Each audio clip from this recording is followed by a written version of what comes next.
gotta say, I've followed American politics for a long time, as many of the regulars know. Been writing about American politics for like longer than I've been writing about esports. It was kind of like the first thing that I was like really, really into. And I gotta say, probably the saddest presidential debate I've ever seen. Like, it's really hard to kind of put into words just how fucking depressing it was. I mean, don't get me wrong. Over in Britain, obviously, we got our own problems. I might go into that tomorrow. Since as we've had our own run of debates, we're about to go into a general election on July 4th. I've had all the letters and fucking voting cards, and it's like, I'm good. I'm fine. Miss me with that shit. We won't be talking about that today. We'll be talking about the worst presidential debate in the history of US politics. Before we even get into the debate itself, I suppose I should set the table about, just what's going on, because it's entirely possible you don't follow this as kind of religiously as me. So what we've got at the moment is obviously Joe Biden, who is unwell. I mean, I don't mind saying it, even though it upsets all the never Trumpers. He's not okay. In fact, I've been saying this since 2019, and I've been saying since 2019, it's only going to go in one direction, because dementia only goes in one direction. It just gets worse. You might have periods of clarity and stability, but eventually you will end at the final destination, which is you are bouncing off the walls, not knowing where you are, not able to hold a coherent thought in your head, and eventually they put you in a chair, and they sit you out on the fucking porch, or they put you in a home, and you just wibble and dribble your way into oblivion. I mean, it's not a great way to go, but it's not the worst either, frankly. So, and I've been around it. I've seen people with Alzheimer's, and I've seen people with just, common or garden dementia. And I've maintained since 2019, Joe Biden is not okay. I can prove this. One of the most prescient things I think I ever wrote was in 2019, which was The Biden Blunder Machine Obscures a Grim Reality. And you can see here, it talks about how ridiculous it is, talks about how Joe Biden was being held up as a, savior of racial animus in American politics, when in fact he's a former segregationist. The kind of sanitization of Joe Biden that was only possible in the Trumpian era of politics is actually kind of disgusting if you remember anything about his history, particularly if you were around in the 90s and remembered the crime bills and other things that he's, crafted and signed into law. But anyway, you can see, and I wrote this in 2019, guys, Biden has become a walking advertisement for the horrors of infirmity, only stopping short of soiling himself in public. And the grim reality is there is plenty of time left for that. Just know that right now, somewhere in a sterile white room, a strategist has prepared a plan of action for such an occurrence, right down to the press release blaming it on some viciously spicy Mexican food. And know that Uncle Joe will flub even this carefully crafted opportunity to look human and relatable when he makes a racially insensitive joke about how with burritos like that he can now see why Trump wants to build a wall. Years from now, his advisors will lament over drinks how the Biden brownout was the turning point that cost him everything. This is, of course, a metaphor for how Biden has lost control. It's not his fault in many ways. As our mind and body break down, it seems the last thing to go is ego. He refuses to accept he has lost even half a step at the age of 76, which anyone with elderly relatives will tell you is entirely typical. His own staff are leaking it to the press that he constantly goes off message and doesn't stick to the prepared scripts designed to earn him the nomination he is a clear favourite for. Like all politicians, all he has to do is read the words and tell the lies prepared by smarter people. Biden most likely thinks Cyrano de Bergerac is a gay waiter from Seattle.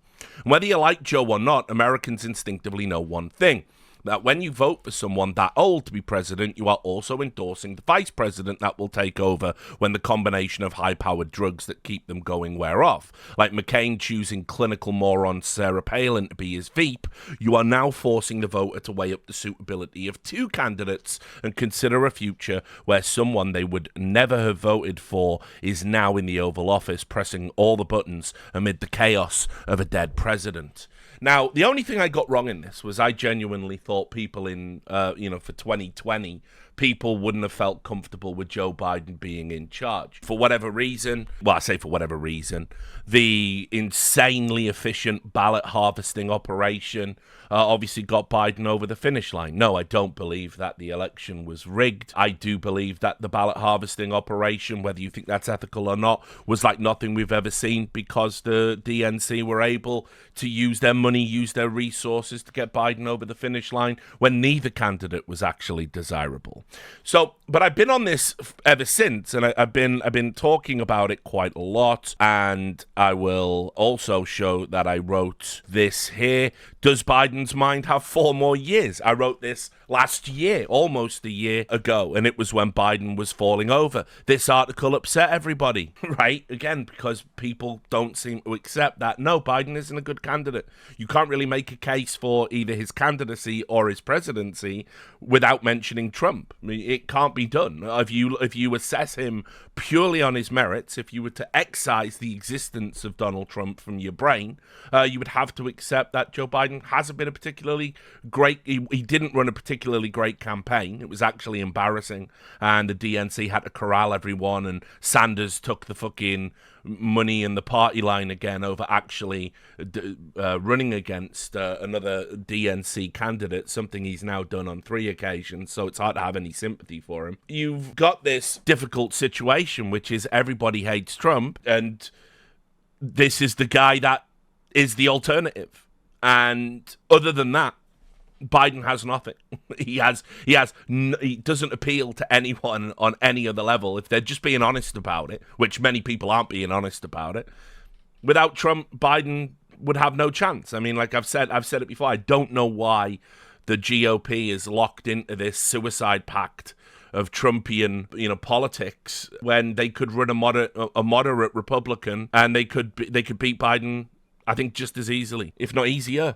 So anyway, I wrote this here. I'll also, by the way, I will play you a clip from the latest Belly of the Beast, where I link all of the malfunctions that he's had just in the past 2-3 weeks. Like, Biden's brain is fucking mush. I mean, it's crazy to think otherwise. So just listen to these. Again, all of this taken from a period of a few weeks. To know, and I think the thing about, let me put it this way.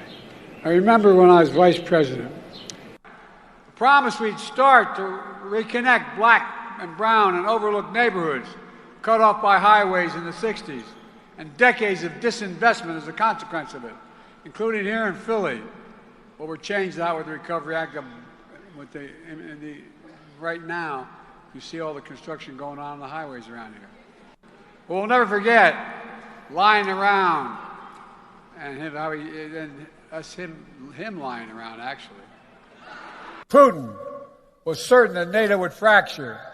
I met with him right after being elected president, right after I was sworn in, and we talked about this very issue. In the fall, he decided to, look, I shouldn't get into this probably.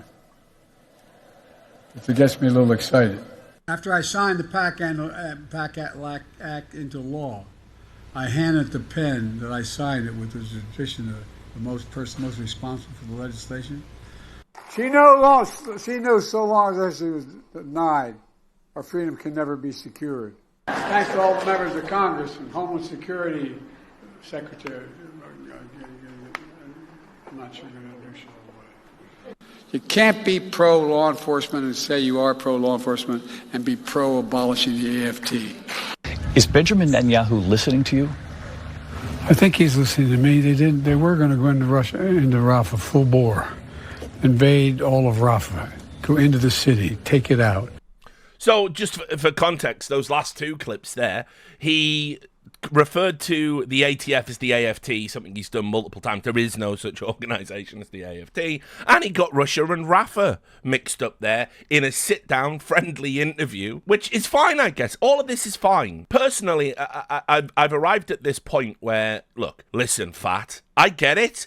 If you don't like Trump, but if you are going to lie and gaslight people and say Biden's fine, you've forfeited your right to have an opinion politically. Like, it's as simple as that.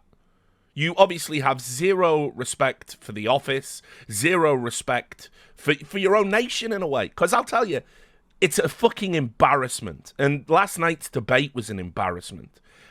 I don't know how Americans can look at that and go, yeah, this is fine, and go back to your red and blue sports ball bullshit. Because you have someone with clear and obvious dementia who, it's not even clear he has 4 more hours, let alone 4 more fucking years. And that's the leader of the free world. By the way, he's president until January, no matter what. And he's getting worse at a fucking level of acceleration you can't even believe. And the alternative is Donald Trump. And so I'm going to say, going into this debate, a lot of people in MAGA world going in, well, like CNN's running the debate, so what they're going to do is they're going to rig it so Biden wins the debate. And I'm thinking to myself, well, first of all, while I expected some dirty tricks, and I'll play a clip for you why as to kind of what why I thought that, is also the reality. There is nothing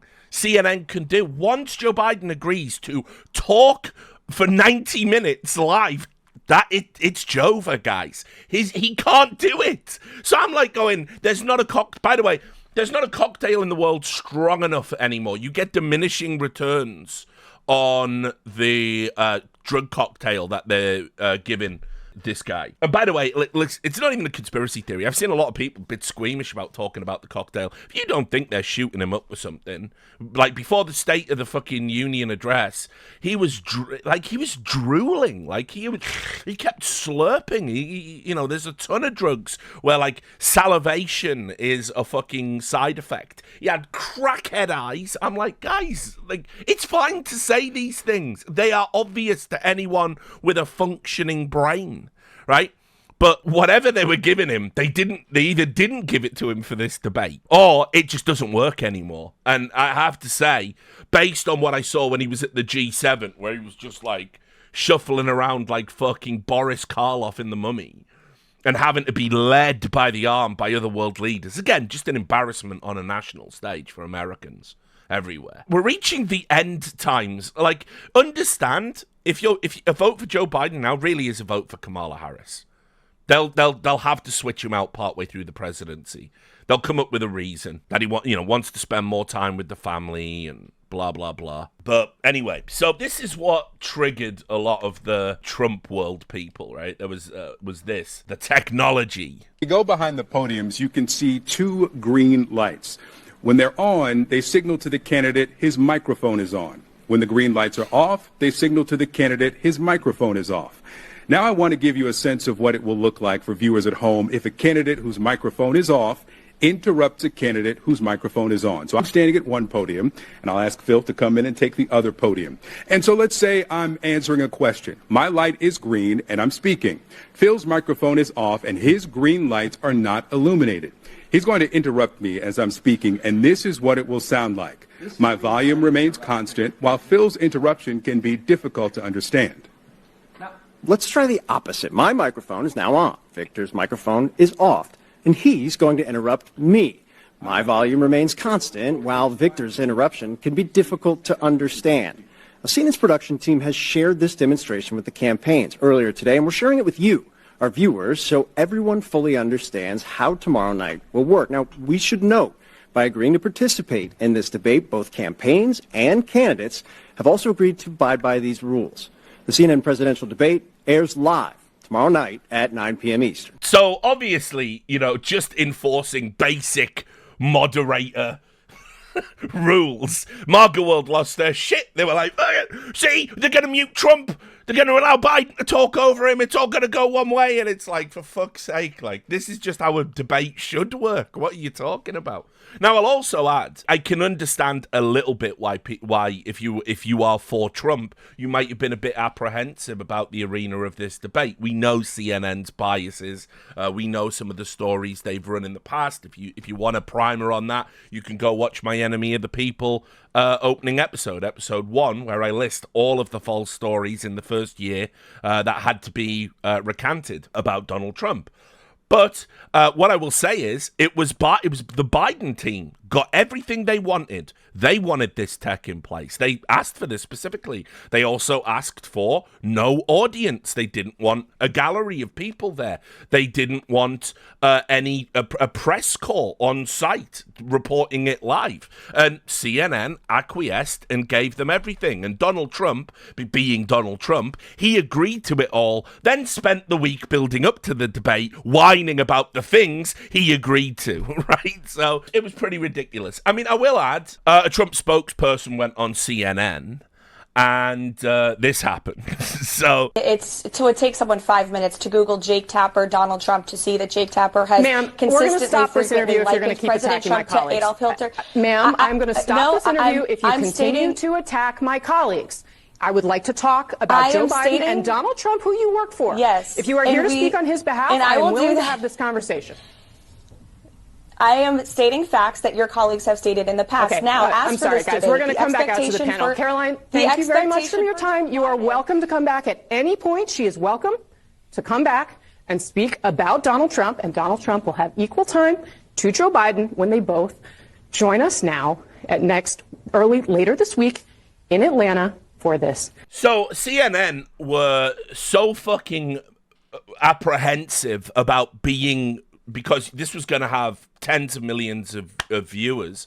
It's why these networks agree to do in the debates. They were so apprehensive about appearing to be biased towards one candidate or the other. They wouldn't even allow a Trump spokesperson to accurately point out that both of the moderators had made unfavorable comparisons to Trump, and Jake Tapper specifically had put him through the lens of comparing him to Hitler, which we all know that's just a hood classic. Like every politician you don't like is Hitler in 2024. But anyway, she had her jimmies rustled because they didn't want anyone to be able to turn around and go, that debate was invalid. They were pulling for their guy, but they also wanted to be fair. And I gotta say, one thing I will say about this debate, in terms of structure, in terms of fairness, it is the best debate I have seen in a long, long time. This was a throwback to a more civilized era of political discourse.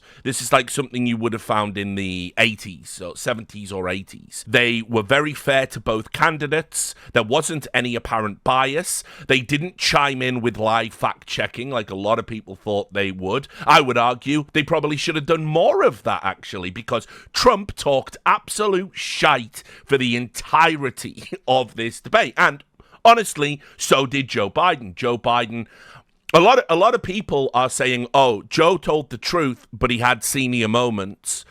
No, Joe lied as well. Both of them were just talking absolute bollocks. Trump more than Biden, though, which you would totally expect. I mean, that's very much on brand.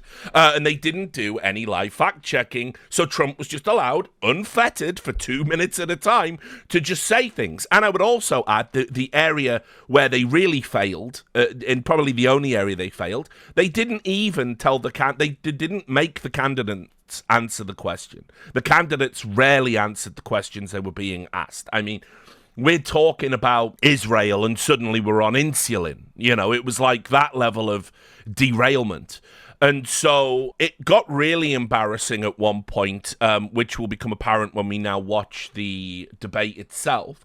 But I have to say, overall, any notion that CNN were going to intervene for Joe Biden is provable nonsense now, and it shows that the shrieking hysteria, it does go both ways. Both sets, both fans of their guy are capable of talking absolute nonsense, you know, in the build-up to the CNN debate. And if you follow any of the kind of chudosphere or the right-wing commentary or the MAGA world people like I do, you know, I follow, obviously, both sides because I like to be informed. I like to know what I'm talking about. They were all saying pretty much the same thing, that the fix was in, CNN were going to be, pro-Biden. They were going to cut Trump off. They were going to be adversarial. Trump was going to get fact-checked all the time, while Joe Biden was going to be allowed to tell lies, and then they would just mute Trump whenever he tried to correct himself. None of that happened. I would also add as well, the candidates didn't really talk over each other. They had so little of substance to say. The moderators have to keep pushing them to fill the time. And the time was like 2 minutes. It was like 2 minutes and 1 minute for rebuttal. It's hardly substantive. And yet there was so little discussion about policy that this is why it's embarrassing. It's not that you've just got two old mummies up there. It's not that your choice is between a dementia patient and an orange fucking belligerent moron. That's embarrassing enough. But the real embarrassment was they couldn't talk about policy in any substantial matter. And as you'll see for yourself, at one point it literally gets to a dick measuring contest about who can knock a golf ball further. It's embarrassing. It is the most embarrassing moment in American politics in terms of presidential debates that I've seen. That this is the best you can do. 2016, 2020, it all pales in comparison to what we're looking at in 2024. And so, without any further ado, and setting the table for that, what we're going to do is we're going to watch the full debate. I will add commentary and some fact checks and some context as we go through. And then we're going to look at the reaction to the debate, because Democrats are in panic mode, and now it looks like we're just going to pretend this debate didn't happen. That appears to be the strategy as of the time of recording this. But anyway, let's do it. Let's watch the worst presidential debate of all voting time. Patterns.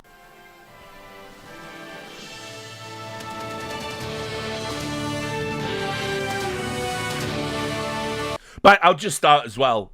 I mean, how long are they going to allow Joe Biden to catfish motherfuckers?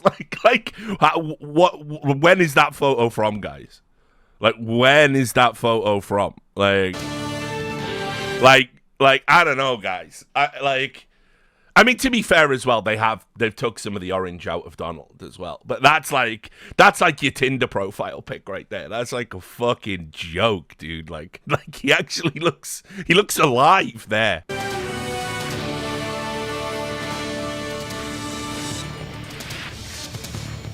We're live from Georgia, a key battleground state in the race for the White House. In just moments, the current... Interesting little fact for you all. Apparently, this debate was filmed in the E-League studio. It was in the same... it was Studio D in the Turner Building, which is where we actually used to film E-League, apparently. So if that's true, that's what I got told. If that's true, that's fantastic. We did it. E-League's back, baby. I would have loved to have moderated this. Current U.S. president will debate the former U.S. president as their party's presumptive nominees. First in American history. We want to welcome our viewers in the United States and around the world to our studios in Atlanta. This is the CNN presidential debate. This debate is being produced by CNN and is coming to you live on CNN, CNN International, CNN.com, CNN Max, and CNN Espanol. This is a pivotal moment between President Joe Biden and former President Donald Trump in their rematch for the nation's highest office. Each will make his case to the American people with just over 4 months until Election Day. Good evening, I'm Dana Bash, anchor of CNN's Inside Politics and co-anchor of State of the Union. I'm Jake Tapper, anchor of CNN's The Lead and co-anchor of State of the Union. Dana and I will co-moderate this evening. Our job is to facilitate a debate between the two candidates tonight. Rough week for Jake Tapper, actually. I don't know if you saw the story, but...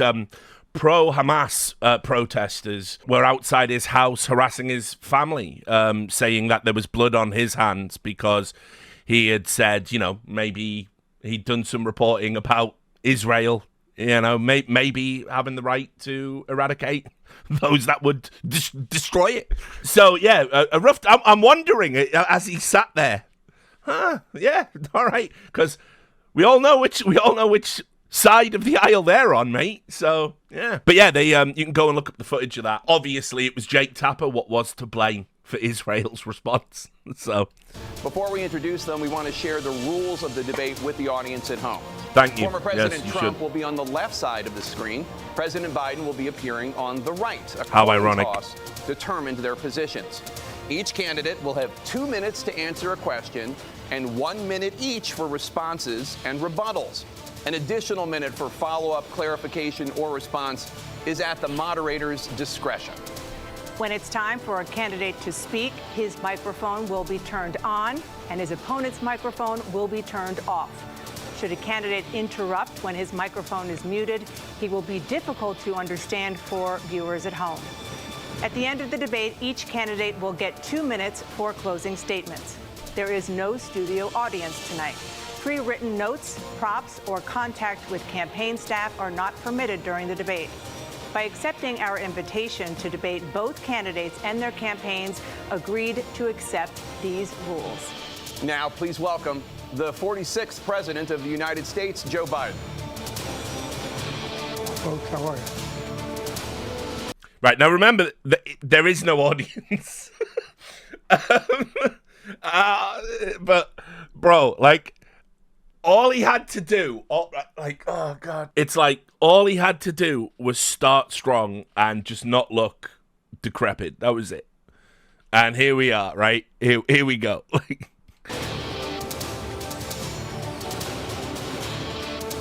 to be here. Thank you. And please welcome. I couldn't believe it because it's like right out the gate. I was watching this and I'm like, oh dear, they've not given him the cocktail. It's not working. It's stopped. This is going to be a disaster. Like I was already like, as I said, because I'd fucking done my fucking foot in. I was on painkillers and I was in bed watching it on a fucking laptop and I was like, I sat up, I went into fucking gamer mode. I was like, oh shit, this is gonna be a fucking disaster. The 45th President of the United States, Donald Trump. Yeah, look at it. Yeah, look, there he is. Look at the swagger.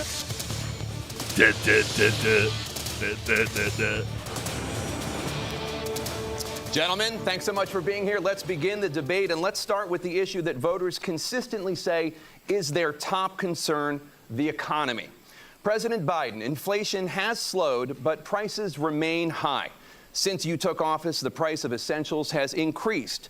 For example, a basket of groceries that cost $100 then now costs more than $120. And typical home prices have jumped more than 30%. What do you say to voters who feel they are worse off under your presidency than they were? Right. Another thing that I need to point out, yeah, part of the rules of the debate is both to ensure there was no malarkey, as you might say, was that they are going to be on camera pretty much all the time on split screen. And I don't think they told Joe Biden this or he forgot or he forgot or something, because he is just like, he's just fucking gone. Like, so if you think all of this has been a bad start, wait till you hear the answer. Under President Trump.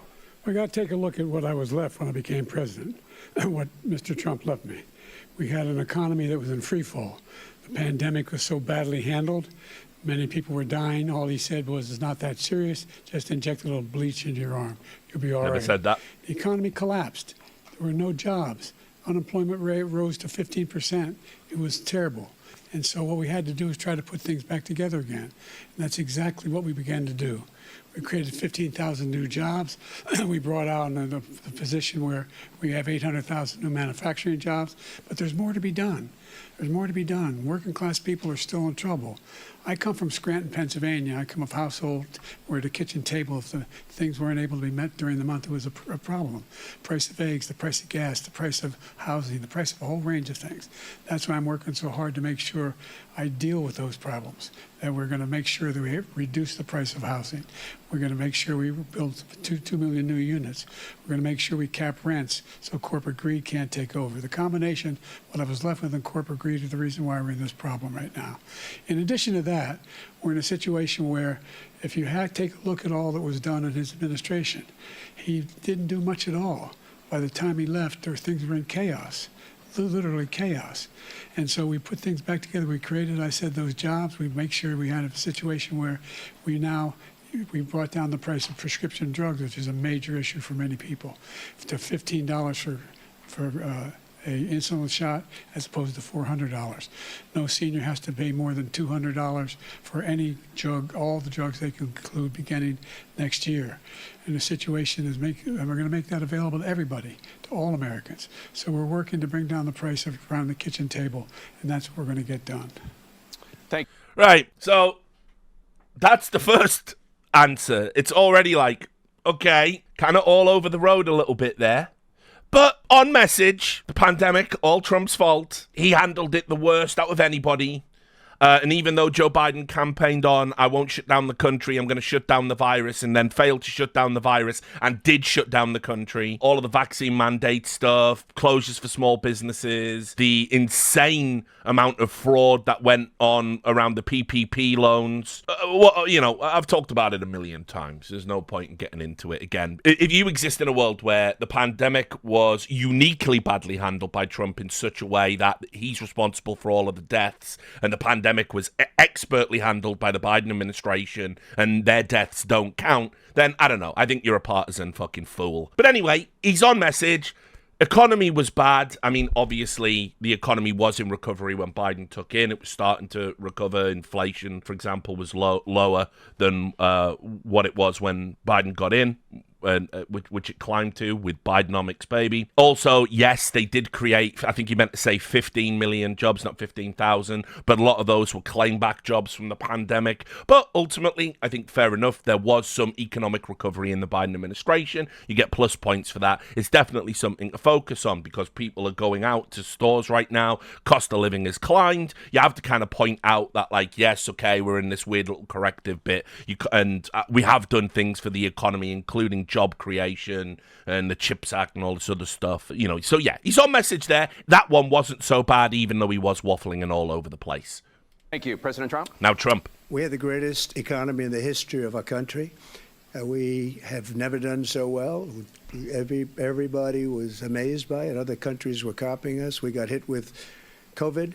And when we did, we spent the money necessary so we wouldn't end up in a Great Depression, the likes of which we had in 1929. By the time we finished, so we did a great job. We got a lot of credit for the economy, a lot of credit for the military, and no wars, and so many other things. Everything was rocking good.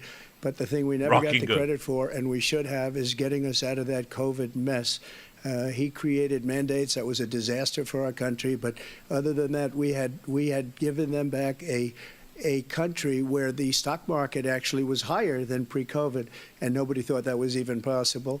The only jobs he created are for... I love how just Biden's using this time to just have a nap. You're on camera, Joe. For fuck's sake. You're on camera, dude. Illegal immigrants and bounce-back jobs, a bounce-back from the COVID. He has not done a good job. He's done a poor job, and inflation's killing our country. It is absolutely killing us. Thank you. President Biden? Well, look, the greatest economy in the world. He's the only one who thinks that, I think. I don't know anybody else who thinks he had the greatest economy in the world. And, the fact of the matter is that we found ourselves in a situation where his economy, he rewarded the wealthy. He had the largest tax cut in American history, $2 trillion. He raised a deficit larger than any... I love how when Joe Biden said he rewarded the wealthy, Trump's like nodding, like, yeah, I did. Totally did do that. It's like, no, Joe's saying that's a bad thing. You dickhead. He's like, yeah, fucking did do that. Did do that. I mean, oh, God. It's a disaster. It's so bad already. Like, it's like a comedy, like. President has in any one term. He's the only president other than Herbert Hoover who's lost more jobs than he had when he began, since Herbert Hoover. The idea that he did something that was significant, and the military, when he was president, they were still killing people in Afghanistan. He didn't do anything about that. When he was president, probably wouldn't bring up Afghanistan if I was you, Joe. That's not a road you want to go down. The withdrawal from Afghanistan being the most disgraceful entry in American foreign policy since the illegal invasion of Iraq. So yeah, I'd shelve that one. Spoiler, it comes around later. We still find ourselves in a position where you had a notion that we were this safe country. The truth is, I'm the only president this century that doesn't have this decade, that doesn't have any troops dying anywhere in the world. That's a lie. I will remind you about the 13 service people that lost their lives in that withdrawal from Afghanistan. So there was also, I think, didn't some American service people, didn't one die? Pretty sure one died. Did one die building that pier in Gaza? And again, you're right. Yeah, I think there was like 3 in Syria as well or something. So yeah, no.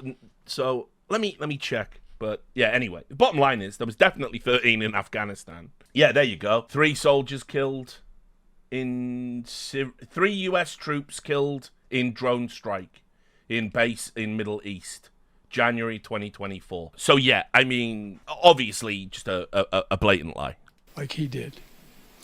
President Trump, I want to follow up if I can. Am I allowed to respond to him? Well, I'm going to ask you a follow-up. You can do whatever you want with the minute that we give you. I want to follow up. You want to impose a 10% tariff on all goods coming into the U.S. How will you ensure that that doesn't drive prices even higher? It's not going to drive them higher. It's just going to cost countries that have been ripping us off for years, like China and many others, in all fairness to China. It's going to just force them to pay us a lot of money, reduce our deficit tremendously, and give us a lot of power for other things. But he made a statement. The only thing he was right about is I gave you the largest tax cut in history. I also gave you the largest regulation cut in history. That's why we had all the jobs. And the jobs went down, and then they bounced back, and he's taking credit for bounce-back jobs. You can't do that. He also said he inherited 9% inflation. No, he inherited almost no inflation, and it stayed that way for 14 months. And then it blew up under his leadership because they spent money like a bunch of people that didn't know what they were doing. And they don't know what they were doing. It was probably the worst administration in history. So, yes, Trump is right about the inflation thing. It was 1.4% when Joe Biden took office, and it went up as high as, I believe, like 9.5% at some point in his administration. But also, Trump is being disingenuous about the printing of money. His administration printed more money than the administration before it, and that trend continued under Biden. But Trump printed fucking tons of money. He always talks about like how the Biden administration printed money as if they didn't. They absolutely did. And they had to as well during the pandemic. So he'd already printed a bunch and then had to print another bunch and raise the deficit by, I don't know, it was like, did he raise the deficit by something like $1 trillion? No, it was pretty crazy. Whatever, anyway. It's never been. And as far as Afghanistan is concerned, I was getting out of Afghanistan, but we were getting out with dignity, with strength, with power. He got out. It was the most embarrassing day in the history of our country's life. President Trump, Correct. Over the last 8 years, under both of your administrations, the national debt soared to record highs. And according to a new nonpartisan analysis, President Trump, your administration approved $8.4 trillion in new debt, while so far, President Biden, you've approved $4.3 trillion in new debt. So, former President Trump, many of the tax cuts that you signed into law are set to expire next year. You want to extend them and go even further, you say. With the U.S. facing trillion-dollar deficits and record debt, why should top earners and corporations pay even less in taxes than they do now? Because the tax cuts spurred the greatest economy that we've ever seen just prior to COVID. And even after COVID, it was so strong that we were able to get through COVID much better than just about any other country. But we spurred, that tax spurred. Now, when we cut the taxes, as an example, the corporate tax was cut down to 21% from 39%, plus beyond that. We took in more revenue with much less tax, and companies were bringing back trillions of dollars back into our country. The country was going like never before, and we were ready to start paying down debt. We were ready to start using the liquid gold right under our feet, the oil and gas right under our feet. We were going to have something that nobody else has had. We got hit with COVID. We did a lot to fix it. I gave him an unbelievable situation with all of the therapeutics and all of the things that we came up with. We gave him something great. Remember, more people died under his administration, even though we had largely fixed it. More people died under his administration than our administration, and we were right in the middle of it, something which a lot of people don't like to talk about. But he had far more people dying in his administration. He did the mandate, which is a disaster, mandating it. the vaccine went out, he did a mandate on the vaccine, which is the thing that people most objected to about the vaccine. And he did a very poor job, just a very poor job. And I will tell you, not only poor there, but throughout the entire world, we're no longer respected as a country. They don't respect our leadership. They don't respect the United States anymore. We're like a third world nation between weaponization. I mean, I'll just add, the general tenor of America is, we don't respect you so much as tolerate you, because we sort of have to. I don't want to upset any Americans, but that's the general opinion. It's like, you know, we have to put up with America. We have to deal with them. You're going to influence all of our shit, or you own all of the digital spaces, and we just let you blah, blah, blah, blah. You just start talking, yes, and let me tell you all about how our history works, and then try and overlap that with your European history that I know nothing about. And we just go, yes, American, yes, yes. It's kind of like, you know, like listening to a teenager tell you a story. You just, yeah, that's really interesting. Oh, wow, that happened, did it? Oh, okay, yeah, great. That's kind of the attitude. I don't want to upset anybody, you know, but that is it. So, were America this, like, respected nation prior to Biden? Yeah. Not so much under Trump either, as it happened. Of his election, trying to go after his political opponent, all of the things he's done, we've become like a third world nation, and it's a shame. The damage he's done to our country, and I'd love to ask him, and will, why he allowed millions of people to come in here from prisons, jails, and mental institutions to come into our country and destroy our country. President Trump. I want to add, he says this a lot, Trump, about the prisons, jails, and mental institutions, and I have never seen a figure that confirms that out of the number of illegal immigrants crossing the border, there is a significant number of them that have come from prisons, hospitals, mental institutions. I've never seen that figure. I've never seen any statistic pointed to that suggests lots of those, like, there's like millions of like mental patients flooding into America. So I don't know. I've never seen that number. Yeah, it is a claim Trump repeats all the time, and I don't know where that's come from. That's what they said about, I mean, well, put it this way. When they said it about Cuban refugees in the 80s, Castro actually did empty his jails and tell people to get out the country and fuck off to the United States. I mean, that did happen. But is it happening with these other countries? I don't know. I'm yet to see a significant number that points to what Trump's saying being accurate. Trump, we will get to immigration later in this block. President Biden, I want to give you an opportunity to respond to this question about the national debt. Right, Biden. He had the largest national debt of any president in a 4-year period, number one. Number two, that $2 trillion tax cut benefited the very wealthy. What I'm going to do is fix the tax system. For example, we have 1,000 trillionaires in America. That's not true. Billionaires in America. And what's happening? They're in a situation where they, in fact, pay 8.2% in taxes. If they just paid 24% or 25%, either one of those numbers, they'd raise $500 billion, I should say, in a 10-year period. We'd be able to wipe out his debt. We'd be able to help make sure that all those things we need to do, child care, elder care, making sure that we continue to strengthen our healthcare system, making sure that we're able to make every single solitary person eligible for what I've been able to do with the with the COVID. With dealing with everything we have to do with. Look, if we finally beat Medicare. Thank you, President Biden.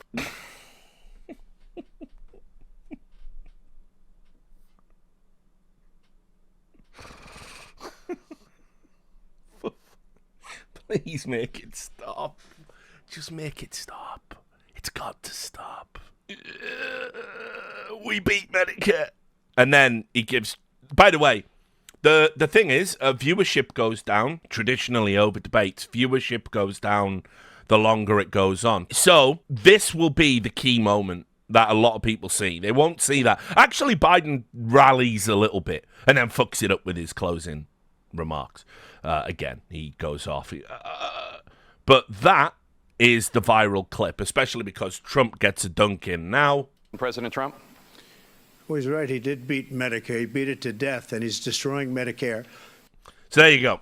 So that's a moment that people are going to see. That's the moment that's going to go viral. Put it this way, that was so excruciating. Probably a lot of people just turned off the debate right there. You know, like you're like 10, 12 minutes into the debate. Joe Biden's, we beat Medicare. Wicked. Cheers, Joe. Thanks, man. And so, as we'll see after the debate, the cope is off the charts. Like, people are trying to go, oh, yeah, but he had more substance than Trump if you actually just listen.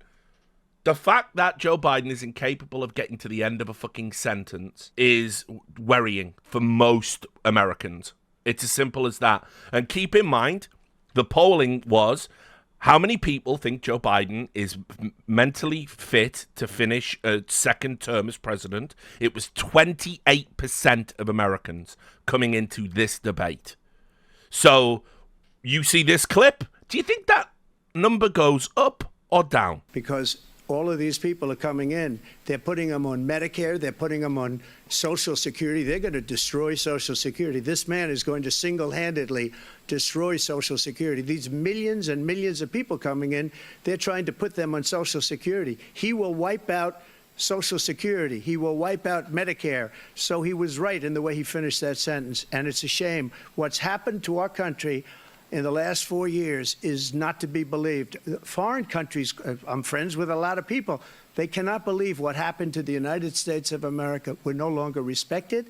They don't like us. We give them everything they want, and they think we're stupid. They think we're very stupid people. What we're doing for other countries, and they do nothing for us. What this man has done is absolutely criminal. Thank you, President Trump. Dana? This is the first presidential election.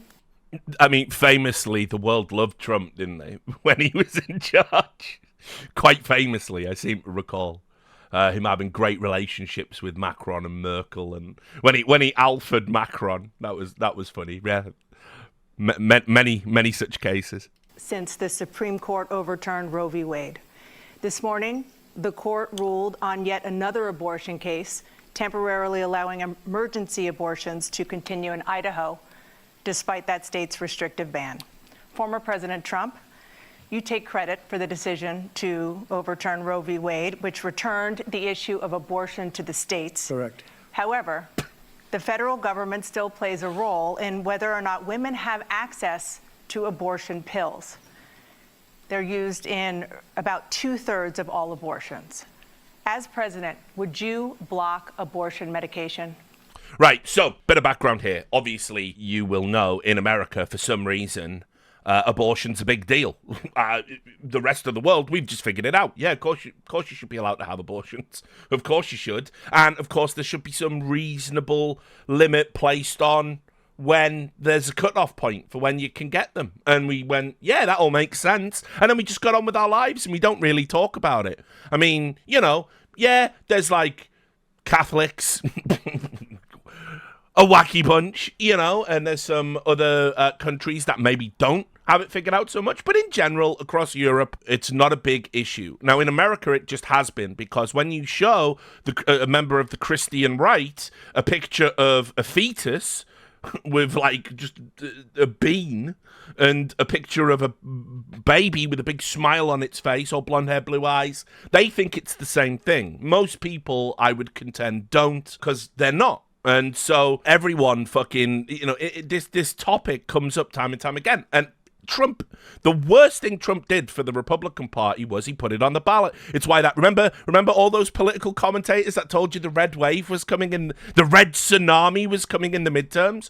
And then it never happened, right? They didn't know what they were talking about. One of the reasons is they put abortion on the ballot. And most reasonable people, women especially, who it directly impacts on, although I would argue if you're in a, you know, relationship, it benefits men, you know, just as much as it benefits women having the option. Obviously, putting it on the ballot by Roe v. Wade being struck down was ridiculous. People are going to go and they're going to vote for the party that gives them bodily autonomy. Of course you are.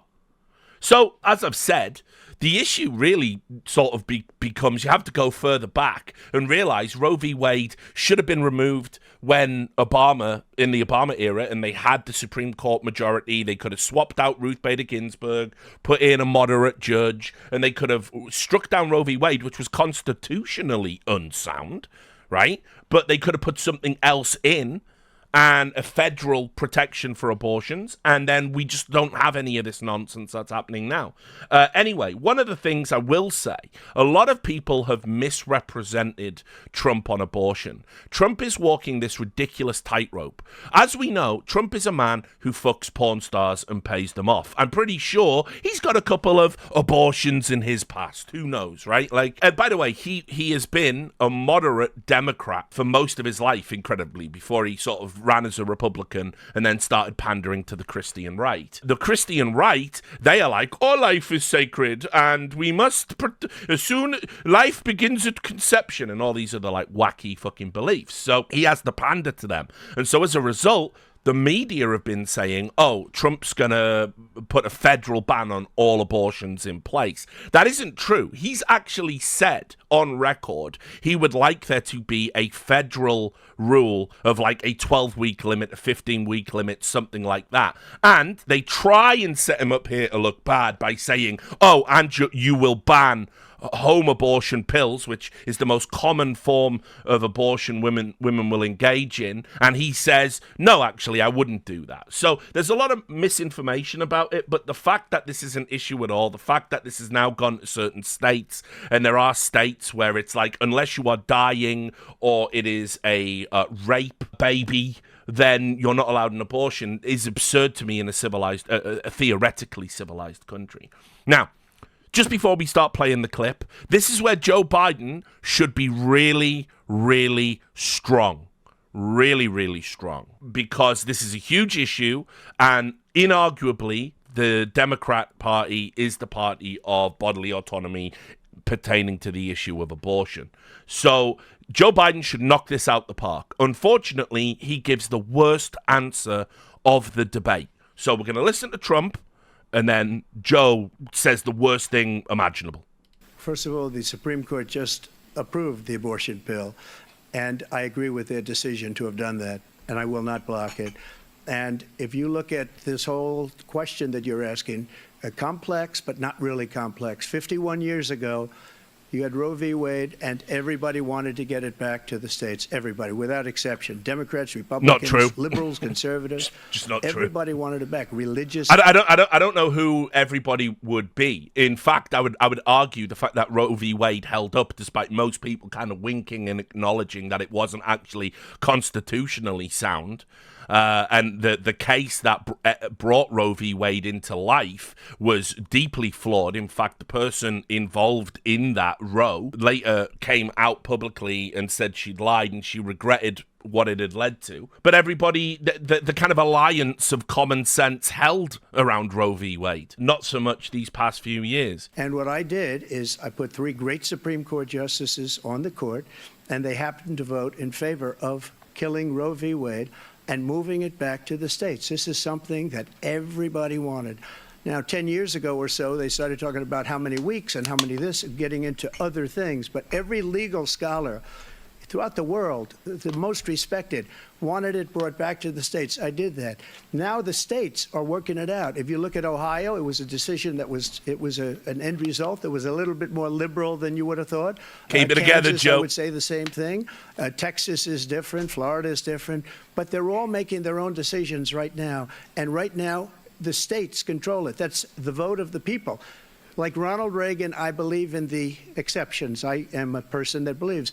And frankly, what he means by that is he believes there should be exceptions to abortion bans, meaning, again, if it's incest, if it's rape, if it's a pregnancy that would potentially lead to the death or harm of the mother, those are the exceptions. And I just never like that framing, because the idea that those would have to even be exceptions in the first place is kind of like telling you how repellent the initial core of an abortion ban actually is.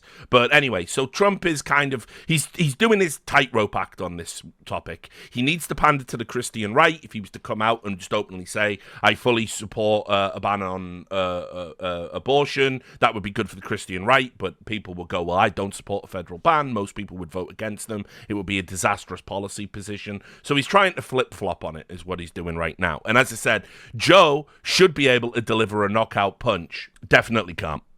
I think it's important to believe in the exceptions. Some people, you have to follow your heart. Some people don't believe in that. But I believe in the exceptions for rape, incest, and the life of the mother. I think it's very important. Some people don't. Follow your heart. But you have to get elected also, and because that has to do with other things. The truest thing he says all debate. Radical, because they will take the life of a child in the 8th month, the 9th month, and even after birth. After birth, if you look at the former governor of Virginia, he was willing to do this. Now, just to refer to this clip is the one a lot of Republicans refer to, where the governor from Virginia was put on the spot in a radio interview and was asked about late-term abortions, third trimester abortions, and what he believed. And he misspoke and basically said, what would we do if the baby was born and the mother didn't want to keep it, or its life wasn't viable or whatever? He said, quote, we would keep the baby comfortable until a decision had been made. And that's what he said. And what he meant, it was totally a misspeak, but on his part, he was totally wrong. There isn't a Democrat policy that would allow you to perform infanticide. It's completely false. You might have an issue with late-term third trimester abortions, which again, most people agree those should only be happening in super rare cases. So I mean, this is baloney. This is classic Republican bullshit in the sense of they're killing babies after they're born. They're not doing that. There isn't a hospital in the world that is going to perform what is ostensibly infanticide. So this is what I mean when I say this. Joe Biden's response should have been an absolute knockout punch. He said, we'll put the baby aside and we'll determine what we do with the baby, meaning we'll kill the baby. What happened is we brought it back to the states, and the country is now coming together on this issue. It's been a great thing. Thank you. President Biden? It's been a terrible thing, what you've done. Okay, right. The fact is that the vast majority of constitutional scholars supported Roe when it was decided. Supported Roe. And correct. That's this idea that they were all against it is just ridiculous.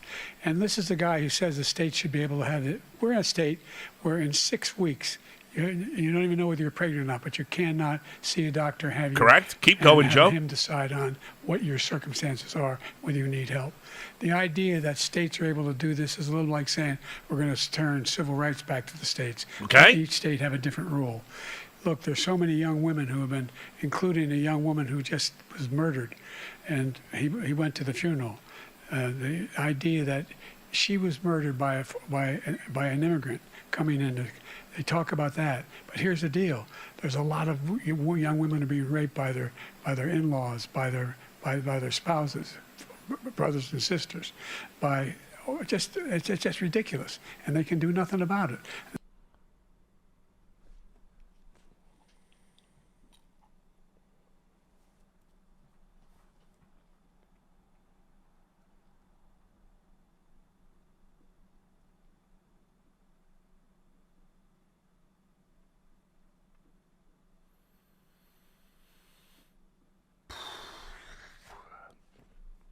The one issue that they will always have a clear advantage on, and that's what he's done with it.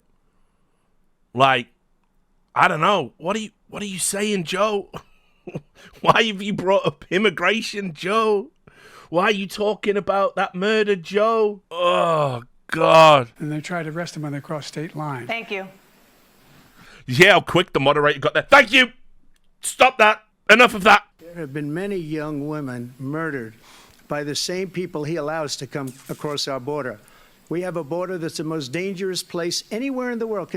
And, walked into this rake because, listen, again, I don't mind saying it. The border policies of the Biden administration have been fucking disastrous. And you can go and watch my episode called Cages, my episode of Enemy of the People, for some kind of additional context around this. But you know, when Trump was doing separation policy at the border, and they were overwhelmed with the processing system, it was all kids are in cages, this is fascism, these like concentration camps. Joe Biden's put more kids in cages than Trump ever did, by an insane magnitude. And actually, prior to that, Obama deported millions of immigrants, more than any president in American history. The Democrats, they try and sail on this immigration stuff, but they are disastrous on it. The immigration system in America is totally broken, totally busted, and Biden should, even invoking the term immigration, it's the one area Trump will absolutely cream you on. He will fucking beat the pants off you all day on this particular issue, because for good or ill, whether you agree or disagree, Americans can see that there's a problem at the border. Americans can see the crisis. We had, all these stories in the news and of immigrants that have come across. They've been deported multiple times with criminal records, and they commit crimes. Now, I'm not saying all immigrants are, all illegal immigrants are going to commit these crimes. I'm not going to say that, but they are illegal immigrants. This sort of try and make the language more nebulous and soft and fluffy. This is a uniquely American liberal viewpoint. We don't have these kind of issues in other countries where it's like if you use the term illegal, which is accurate in every every aspect of the concept. It's crazy that this is like, we can't talk about this. But anyway, Biden walked into this rake. Remember, this question was about abortion. Considered the most dangerous place anywhere in the world. And he opened it up, and these killers are coming into our country, and they are raping and killing women. And it's a terrible thing. As far as the abortion is concerned, it is now back with the states. The states are voting. In many cases, it's frankly a very liberal decision. In many cases, it's the opposite. But they're voting, and it's bringing it back to the vote of the people, which is what everybody wanted, including the founders, if they knew about this issue, which, frankly, they didn't. But they would have. Everybody wanted brought back. Ronald Reagan wanted it brought back. He wasn't able to get it. Everybody wanted it brought back, and many presidents had tried to get it back. I was the one to do it. And again, this gives it the vote of the people, and that's where they wanted it. Every legal scholar wanted it that way. Staying on the topic of abortion, President Biden, 7 states, I'll let you do that. This is the same topic. 7 states have no legal restrictions on how far into a pregnancy a woman can obtain an abortion. Do you support any legal limits on how late a woman should be able to terminate a pregnancy? I supported Roe v. Wade, which had 3 trimesters. The first time is between the woman and the doctor. Second time is between the doctor and an extreme situation. The third time is between the doctor, between the woman and the state.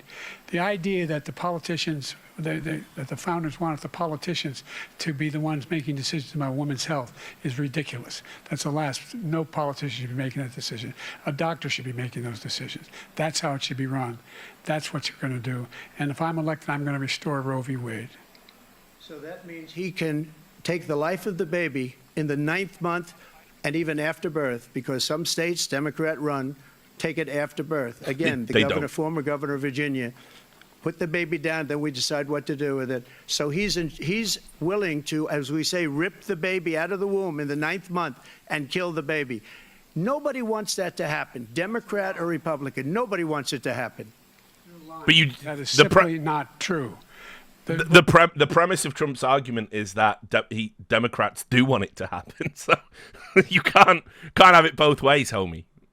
Either they want to do it or they don't. So, but of course, it's complete poppycock. It's absolute nonsense. And third trimester abortions are super rare anyway. And there is no just to clarify, there is no post-birth abortion just because a fucking governor from Virginia said that in a theoretical situation they would keep the baby comfortable and then make a decision about whether to kill it or not. He was just talking bollocks. He's a politician. It happens. Roe v. Wade does not provide for that. That's not the circumstance. Only if a woman's life is in danger, she's going to die. That's the only circumstance in which that can happen.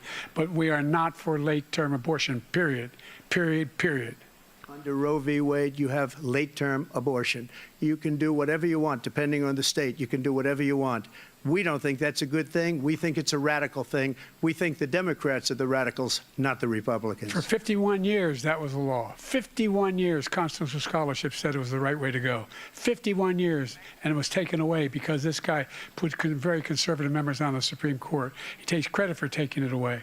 What's he going to do? What's he going to do, in fact, if the MAGA Republicans, he gets elected, and the MAGA Republicans control the Congress, and they pass a universal ban on abortion, period, across the board at 6 weeks or 7 or 8 or 10 weeks, something very, very conservative.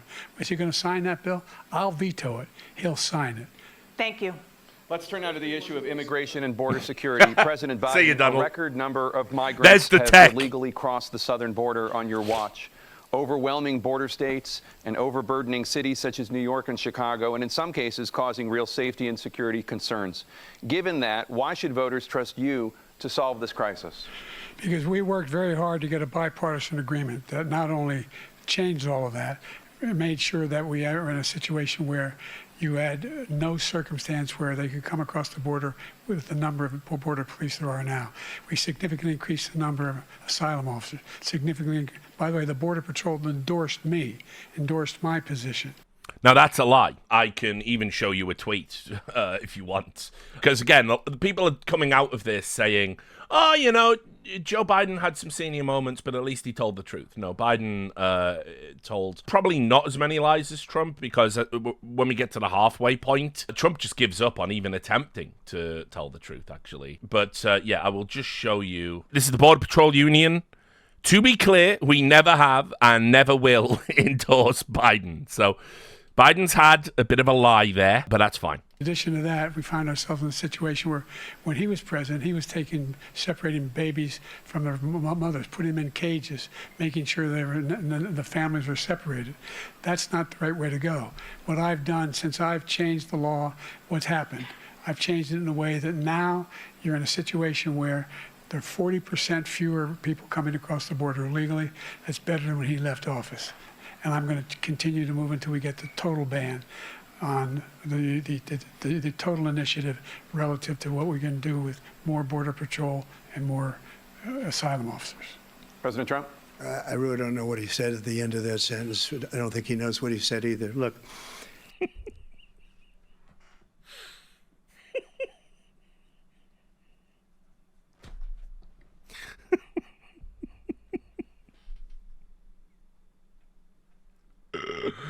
Oh my God, this is real. Now, as I said, by the way, this is as substantive as it gets. It goes so far off the rails pretty much from this point onwards. But I will just add a few points. I certainly don't agree with Trump's stances on immigration, nor do I kind of support more draconian approaches to it. Like, for example, I think there's something unnecessarily cruel about the notion you're going to, if an illegal immigrant has entered into America and lived in the country for decades and has a community, has family, the idea of deporting that person seems outrageously cruel to me. And I think for illegal immigrants that have been in the country for a set period of time, I think having a path to citizenship totally makes sense. I know a lot of people, are against that. They're against the Dreamers, DACA, all of that stuff. Not me, not so much. I think that makes total sense. But I will also add, but the Biden administration coming in and the border was getting into some semblance of control for what would have been Trump's second term. And then I think it was 81, Biden in his first year in office, I think signed more executive orders than any other president had in the history in their first year. And I think it was like he eradicated 81 laws and rules and regulations that Trump had put in as it related to border policy, which contributed to where we're kind of at now. And so, obviously, as I said, the Democrats lose on immigration all day long, which isn't to say Trump's ideas are nominally good. But anyway, just from this point onward, the debate is about to go off the rails and descend into name-calling. So we had the safest border in the history of our country. The border, all he had to do was leave it. All he had to do was leave it. He decided to open up our border, open up our country to people that are from prisons, people that are from mental institutions, insane this claim. Terrorists. We have the largest number of terrorists coming into our country right now, all terrorists, all over the world, not just in South America, all over the world. They come from the Middle East, everywhere. All over the world, they're pouring in. And this guy just left it open. And he didn't need legislation because I didn't have legislation. I said, close the border. We had the safest border in history. In that final couple of months of my presidency, we had, according to Border Patrol, who is great, and by the way, who endorsed me for president, but I won't say that, but they endorsed me for president. Brandon, just speak to him. But look, we had the safest border in history. Now we have the worst border in history. There's never been anything like it. And people are dying all over the place, including the people that are coming up in caravans. Thank you, President Trump. President Biden? The only terrorist who's done anything crossing the border is one who came along and killed three, under his administration, killed an al-Qaeda person come in and his administration, killed three American soldiers, killed three American soldiers. That's the only terrorist that's there. I'm not saying no terrorist ever got through, but the idea they're... Now, I Googled this last night. I couldn't find any record of it. He said an Al-Qaeda came into the U.S. and killed three people or something. I don't know. Like, is that... What the fuck was he talking about? Because I can't imagine he got it wrong. Because he's shot behind closed doors, you know. But yeah, it was like, I was Googling it last night, and all I could get was that drone strike, what happened. So I just don't know. Like, I don't know what that is. I don't know what that refers to, but I'll give him the benefit of the doubt. In our prisons, we're welcoming these people. That's simply not true. There's no data to support what he said. Once again, he's exaggerating. He's lying. President Trump, staying on the topic of immigration, you've said that you're going to carry out, quote, the largest domestic deportation operation in American history, unquote. Does that mean that you will deport every undocumented immigrant in America, including those who have jobs, including those whose spouses are citizens, and including those who have lived here for decades? And if so, how will you do it? Just 1 second. He said we killed three people. The people we killed are al-Baghdadi and Soleimani, the two greatest terrorists, biggest terrorists anywhere in the world, and it had a huge impact on everything, not just border, on everything. He's the one that killed people with the bad water, including hundreds of thousands of people dying, and also killing our citizens when they come in. We are living right now in a rat's nest. They're killing our people in New York, in California, in every state in the union, because we don't have borders anymore. Every state is now a border. And because of his ridiculous, insane, and very stupid policies, people are coming in and they're killing our citizens at a level that we've never seen. We call it migrant crime. I call it Biden migrant crime. They're killing our citizens at a level that we've never seen before. Not your best work. And you're reading it like these three incredible young girls over the last few days. One of them, I just spoke to the mother, and they just had the funeral for this girl, 12 years old. This is horrible what's taken place. What's taken place in our country, we're literally an uncivilized country now. He doesn't want it to be. He just doesn't know. He opened the borders. Nobody's ever seen anything like. And we have to get a lot of these people out, and we have to get them out fast because they're going to destroy our country. Just take a look at where they're living. They're living in luxury hotels in New York City and other places. Now, right, okay. Right. Let's just try and unpack some of this. So, right, the first thing is he starts by saying that he killed Soleimani and al-Baghdadi. We all remember the speech with the beautiful dogs, and he died crying like a dog, and we all remember that, right? So while I think Biden's foreign policy has been largely disastrous, and some of the decisions he's made have certainly contributed towards a resurgence of Middle Eastern instability, let's say, and particularly around, October 7th. Trump also, by killing al-Baghdadi and Soleimani, pretty much incentivized the radical groups that they were all kind of coordinating with, like Hezbollah and the Houthis, etc. There was going to be a retaliation to that. And so, I mean, yeah, you can argue one way or another. It's like, is it nominally good that, these people were brought to justice with a fucking space laser or whatever the fuck he did in the case of Soleimani. Yeah, probably. I mean, fine.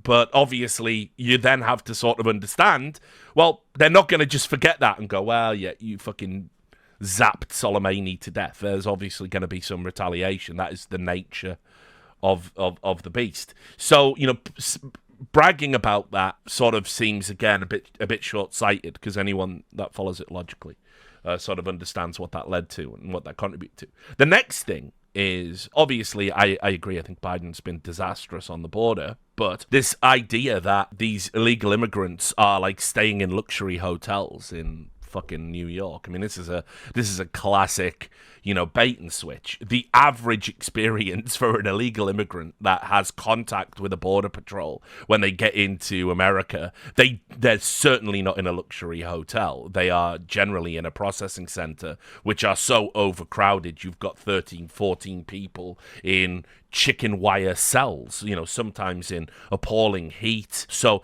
this one of the things that people that like to stoke animus about illegal immigration will always do, they do it in the UK as well, they'll always tell you, look what they're getting compared to you, a working citizen of this country. Look where your taxes are going. And they love ramping it up. And while you might be able to find like one or two examples where, for instance, yeah, they have had to use a hotel to temporarily house people, or as we saw, I believe in Baltimore, they closed a community center. They closed the community center because they had to use it for illegal immigrant overflow. And Fox News went, and there was like footage of, you know, people in that community saying, you know, my children want to use that community center and we can't because illegal immigrants are here. I'm voting Trump now, you know, all of that stuff. Those are exceptions. Now, I will also add, full transparency, I thought when they shipped them to Martha's Vineyard, I thought that was hilarious.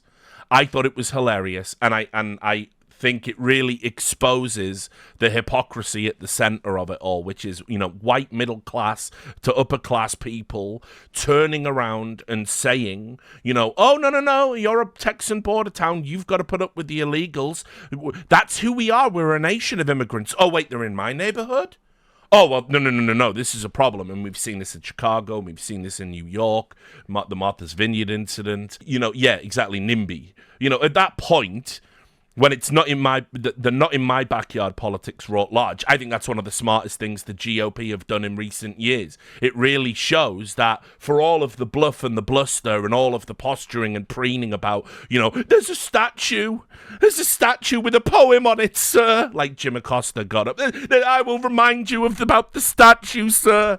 Actually, they don't really mean it. They don't hold true on that policy when it's going to mean, you know, their neighborhoods are affected and maybe their election campaigns aren't going to be successful because their populace that would elect them are now being, you know, angered by the impact of illegal immigration.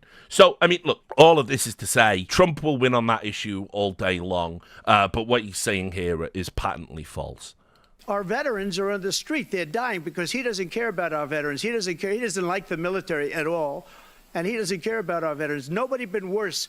I had the highest approval rating for veterans taking care of the VA. He has the worst. He's gotten rid of all the things that I approved, choice that I got through Congress, all of the different things I approved, they abandoned. We had by far the highest, and now it's down in less than half because he's done all these great things that we did. And I think he did it just because I approved it, which is crazy. But he has killed so many people at our border by allowing all of these people to come in. And it's a very sad day in America. President Biden, you have the mic. Every single thing he said is a lie. Every single one. For example, veterans are a hell of a lot better off since I passed the PACT Act. 1 million of them now have insurance, and their families have it. Their families have it because what happened, whether it was Agent Orange or burn pits, they're all being covered now. And his group opposed that. We're also in a situation where we have great respect for veterans. My son spent a year in Iraq, living right next to one of those burn pits, came back with stage 4 glioblastoma. I was recently in France for D-Day, and I spoke all about those heroes that died. I went to the World War II cemetery. Right. before we get to the suckers and losers lie, let's just start with this. Biden's right. The PACT Act is a good thing. If you want to go and look into it, it was $797 billion worth of money being put into healthcare for the veterans that were exposed to toxic substances during military service. So, for example, I think this includes not just the burn pits that he's talking about, although he did say burnt piss there for some reason, which, by the way, spoiler, if you're being exposed to burnt piss, that's not great either. But you know, the Agent Orange deployment in Vietnam and probably some other conflicts around the world. On top of that, I think it might even be sometimes they're given injections of certain chemicals to, you know, help stand up to exposure to like nerve agents and stuff. And sometimes this can lead to like side effects. I think I read something about that. So ultimately, I think this is a good act. And he's right. The GOP they didn't want to vote for this. Now, it's a little bit disingenuous because obviously the PACT Act was lumped in with some other things that Republicans didn't want to acquiesce to because we don't have single issue bills in America. They just cobble together stuff that's totally unrelated. So, but on the surface, the PACT Act was a very good thing that the Biden administration passed, and ultimately the GOP were resistant to the bill that the act was a part of. So yes, but the thing I am sick and tired of is Biden telling lies about his son and publicly engaging in what would be tantamount to stolen valor, essentially. His son did not... Right, first of all, there has never been any scientific connection made between glioblastoma and burn pits. Biden has said this for years, that his son got the cancer because he was exposed to a burn pit in Iraq. There's also no evidence, by the way, that Beau Biden was ever exposed to a burn pit in Iraq. In fact, the practice of burn pits were largely discontinued when Beau Biden served. This is all verifiable. You can all go look this up. Beau Biden didn't die in Iraq. Beau Biden died in Delaware, surrounded by his family, from the brain cancer he caught, which has no connection to burn pits whatsoever. So when Joe Biden constantly tells this lie, the media should be hitting him with it, because if Donald Trump was misrepresenting a member of his family's military service, you can be absolutely 100% certain they would be calling him out on it and saying it's stolen valor. And so someone in the chat says that's not true, they still use burn pits now. I never said they've stopped burn pits entirely. I said they have phased them out. They use them as little as possible because of the health concerns. People, if you remember, early in the conflict, there was burn pits all over the place. Like, soldiers were being exposed to them en masse, right? They don't use them as much now, right? And that was true at the time Beau Biden served. And keeping in mind, he was a president's son, it was highly unlikely he was ever deployed to anywhere where he would have been exposed to a burn pit. Joe Biden has a history of fabricating details of his life. He is the Forrest Gump of presidents, not just because he is a fucking actual brainlet, but because he inserts himself into important moments in history. Right? All of the time. His false claim that he got arrested when he went to meet Nelson Mandela. Dinner with the fucking Dalai Lama up a fucking mountain. Top of his class, where he was a constitutional fucking scholar and lecturer. And all of it, it's just lies, lies, lies. So the idea you should take his face value what he says about his son, when he constantly says to grieving families of veterans that his son died in Iraq. He did not die in Iraq. By no metric could you make that claim. No, I'm going to be distrustful about the man with a history of serially lying about details of his life and plagiarizing other people's political speeches and anecdotes. He was standing with his 4-star general, and he told me, he said, I don't want to go in there because they're a bunch of losers and suckers. My son was not a loser, was not a sucker. You're the sucker. You're the loser. Right, now, the loser and suckers lie is exactly that. It's a lie. The story comes from a general, can't remember which one it was, but it was one of the ones Trump went on to fire. And he said they didn't go to a cemetery in Paris to honor the dead soldiers because Trump didn't want to go. And he said, why would I go? There are suckers and losers in there. Now, right, first of all, It sounds like something Trump would say, right? I'll grant you that.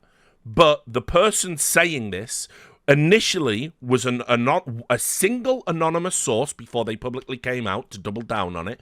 They leaked it to The Atlantic. The Atlantic run it, and that was it. Meanwhile, 19 people came out and said there's absolutely no way he said that, which, of course, I don't know how they could know that equally. But this included people like John Bolton. John Bolton has been absolutely panning Trump in the media ever since he stopped working with him, and he said there's no way he said this. On top of that, it was verified that the reason they didn't go to the cemetery was because there was bad weather that day, and the helicopter pilot said, we can't reasonably guarantee your safety, so we're not going to go. And that's all of that is on record. So for me, this is one of those classic lies. They try and plant these stories in the media of like things that would make Trump sound really unpleasant and unpalatable, and very often they turn out to be false. And so he's repeating this suckers and losers lie. He's going to do the very fine people on both sides lie a little bit later on, but this is a lie. The fact that a general who was disgruntled for being fired publicly said Trump said this, and all these other elements make it likely that he didn't. I've always been inclined to think that story is a hoax. And also, yeah, your son isn't a sucker and loser. He didn't die in military service. He died surrounded by his loved ones at home. President Trump? First of all, that was a made-up quote, suckers and losers. They made it up. It was in a third-rate magazine that's failing, like many of these magazines. He made that up. He put it in commercials. We've notified him. We had 19 people that said I didn't say it. And think of this. Who would say I'm at a cemetery or I'm talking about our veterans? Because nobody's taken better care. I'm so glad this came up and he brought it up. There's nobody that's taken better care of our soldiers than I have. To think that I would, in front of generals and others, say suckers and losers. We have 19 people that said it was never said by me. It was made up by him, just like Russia was made up, just like the 51 intelligence agents are made up, just like the new thing with the 16 economists are talking. It's the same thing. 51 intelligence agents said. Just by the way, just on that 16 economists thing. It's actually more. I think it was 20 or 30 economists. Prior to the debate, they signed an open letter that said Donald Trump's policies would lead to an increase in inflation and would fuck the economy. But what you have to remember is that 13 of those economists also signed an open letter saying Bidenomics was going to be fine and Joe Biden was going to corral the economy and get inflation under control. So, I mean, you know, it's little details like that, right? Like, obviously, don't put too much stock in those, like, open letters, like, oh, we're saying this thing, you know? It was like when all those psychiatrists broke the Goldwater rule to basically say, we think Trump has psychological problems because he walked down a ramp a little bit slow, you know, or whatever it was. And meanwhile, they're just totally absent without leave while fucking Joe Biden looks like the fucking crypt keeper from Tales of the Crypt and can't remember details of his own life and is using executive privilege to stop recordings of interviews he had with the Robert Hur special counsel from being released into public because he's just so fine and sharp behind closed doors. That the laptop was Russia disinformation. It wasn't. That came from his son, Hunter. It wasn't Russia disinformation. He made up the suckers and losers, so he should apologize to me right now. The four-star general standing to your side who was on your staff who said you said it, period. That's number one. And number two, the idea that I have to apologize to you for anything along the line. We've done more for veterans than any president has in American history. And they now are in their family. The only sacred obligation we have as a country is to care for our veterans when they come home and their families and equip them when they go to war. That's what we're doing. That's what the VA is doing now. They're doing more for veterans than ever before in our history. All right, thank you so much. Let's move to the topic of foreign policy. I want to begin with Russia's war against Ukraine, which is now in its third year. Former President Trump, Russian President Vladimir Putin says he'll only end this war if Russia keeps the Ukrainian territory it has already claimed and Ukraine abandons its bid to join NATO. Are Putin's terms acceptable to you? First of all, our veterans and our soldiers can't stand this guy. They can't stand him. They think he's the worst commander-in-chief, if that's what you call him, that we've ever had. They can't stand him. So let's get that straight. And they like me more than just about any of them. And that's based on every single bit of information. As far as Russia and Ukraine, if we had a real president, the president that knew, that was respected by Putin, he would have never invaded Ukraine. A lot of people are dead right now, much more than people know. You know, they talk about numbers. You can double those numbers, maybe triple those numbers. He did nothing to stop it. In fact, I think he encouraged Russia from going in.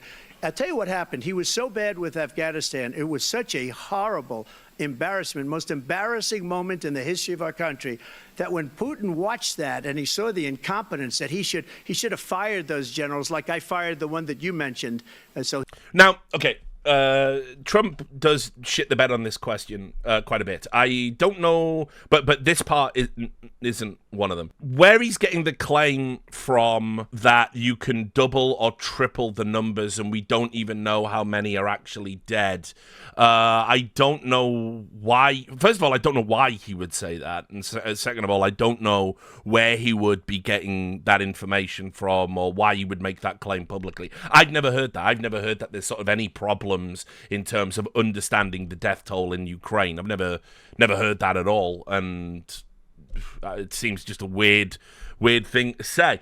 But I will add, right, one of the biggest disgraces around Afghanistan, it's not just that 13 service people got killed and 30 plus got affected in a bomb. It's not just that people literally trying to flee the country clung to the stanchions of planes and then plummeted to their death miles away. It's not just that American citizens were left behind, and I believe there's still some American citizens that haven't been able to get out of Afghanistan to this day. It's not just the fact that obviously what it's done to the country of Afghanistan back under Taliban rule is outrageous, but there was obviously the retaliatory drone strike where I think 10 people in total were killed by Biden's military, and 7 of them were children, and they were trying to distribute water to people, and they acted on, but what they still maintain to this day is sound intel. It wasn't. He murdered children, and they basically, nobody was held accountable for that. Nobody. And it's things like that, by the way, that you just, there you go. That's your next recruitment ad, by the way, for any radical Islamist group. There's your recruitment ad. Yep, they killed 7 kids, and they came out and said we did the right thing, effectively, that we acted on good intel. Things like that create the next generation of terrorists and martyrs. And the fact that nobody was fired over that is a fucking disgrace. The fact that nobody was, I mean, firing is the least of it. That was a fucking war crime, right? And somebody should be held fucking accountable for that. But no, the Biden administration washed their hands of it. Now, that's not a unique to a Biden administration problem. America has that exceptionalism. But, I mean, Trump's right on this. Somebody should have been fired, at the very least. But after that, Trump's about to talk a load of bollocks. He's got no love lost, but he should have fired those generals. No general got fired for the most embarrassing moment in the history of our country, Afghanistan, where we left billions of dollars of equipment behind. Yep. We lost 13 beautiful soldiers, and 38 soldiers were obliterated. And by the way, we left people behind, too. We left American citizens behind. When Putin saw that, he said, you know what? I think we're going to go in and maybe take this was his dream. I talked to him about it, his dream. The difference is he never would have invaded Ukraine. Never. Just like Israel would have never been invaded in a million years by Hamas. You know why? Because Iran was broke with me. I wouldn't let anybody do business with them. They ran out of money. They were broke. They had no money for Hamas. They had no money for anything. I mean, listen, I'll also say the Biden administration, I'm on record, I've said this in episodes of Belly of the Beast. Again, I know people don't like it, but when they gave all that money to Qatar to hold on to it for Iran, obviously, I don't think it's a coincidence that, first of all, we had the disastrous withdrawal from Afghanistan, equipment being left there, money being left there, intel being left there. Then we have the payment to the Qatari intermediaries to act as a broker for the Iran funding, so that supposedly don't spend it on anything extreme, which the Biden administration has maintained that it was an impossibility that it was going to happen. And then after that, we not only had like October 7th, but we've also had like attacks on American military bases in the region. We've, they said they found weapons. I think there was a report I read where some of the weapons that had been left in Afghanistan, I think they'd found them in Gaza or something. But again, I mean, is that to say Putin invaded Ukraine because of what happened? No, I mean, the situation in Crimea has been ongoing since 2014. I could, if you were to put a gun to my head and said, would it have happened if Trump had got a second term? I really don't know. I might be inclined to lean towards no, because the Democrats made it abundantly clear they weren't interested in having positive relationships with Russia. They've been blaming them falsely for election interference for 4 years. Putin probably didn't feel like he would ever get round the table with those guys. But, I mean, ultimately, the idea that you can say, oh, Afghanistan was the accelerant for Putin's decision to invade Ukraine, I don't think that holds water at all. I don't think you can... I think that's pure speculation. No money for terror. That's why you had no terror at all during my administration. This place, the whole world is blowing up under him. President Biden? I've never heard so much malarkey in my whole life. Look, the fact of the matter is that we're in a situation where, let's take the last point first. Stuff. Iran attacked American troops, caused brain damage for a number of these troops, and he did nothing about it. Recently, not when he was president, they attacked. He's talking about there was the retaliation. They did some airstrikes on military bases, and no Americans died, but a few Americans were they had head injuries. Again, I'm aghast at the way that he's answered the question, because it's a valid point. But by saying it's malarkey, Jack, and those soldiers got brain damage, I wouldn't be saying the word brain damage as you're slurring through yet another answer to a debate question. Maybe you don't want people associating the word brain damage while they watch you speak. He said they're just having headaches. That's all it is. He didn't do a thing when the attack took place, number one. Number two, we got over 100,000 Americans and others out of Afghanistan during that airlift. Number three, we found ourselves in a situation where, if you take a look at what Trump did in Ukraine, this guy told Trump, do whatever you want, and do whatever you want. And that's exactly what Trump did. Now, if what Joe Biden is referring to here is something that I definitely think is a dangerous thing for Trump to have said, which is Trump was talking about NATO and how he feels America gets ripped off in NATO, and he doesn't feel other countries put their fair share into the NATO pact, that Americans are paying the majority of the money where Germany and France aren't. And so he said if he was to win a second term, if Germany and France didn't pay their fair share, he would say to the likes of Putin, do whatever you want. In other words, he's essentially saying it's fair game. America wouldn't answer the call of Article 5 if Putin were to invade another country. Now, I don't believe Putin's going to invade any other countries. I think what's been going on in Crimea since 2014, this is an escalation of something that has been going on. I've never agreed. I've never agreed with the idea that he would annex fucking Belarus or Poland or whatever other country America says he's going to do next. I don't believe that. I genuinely don't. But a lot of people disagree, particularly the Finnish contingent. Yeah, Georgia is apparently on the table. I don't believe it. But, I didn't think he would invade Ukraine either. So, I mean, I don't want a clip of me looking like Hamas Piker fucking, getting it completely wrong. It's possible. Putin's a maniac. So, who fucking knows, right?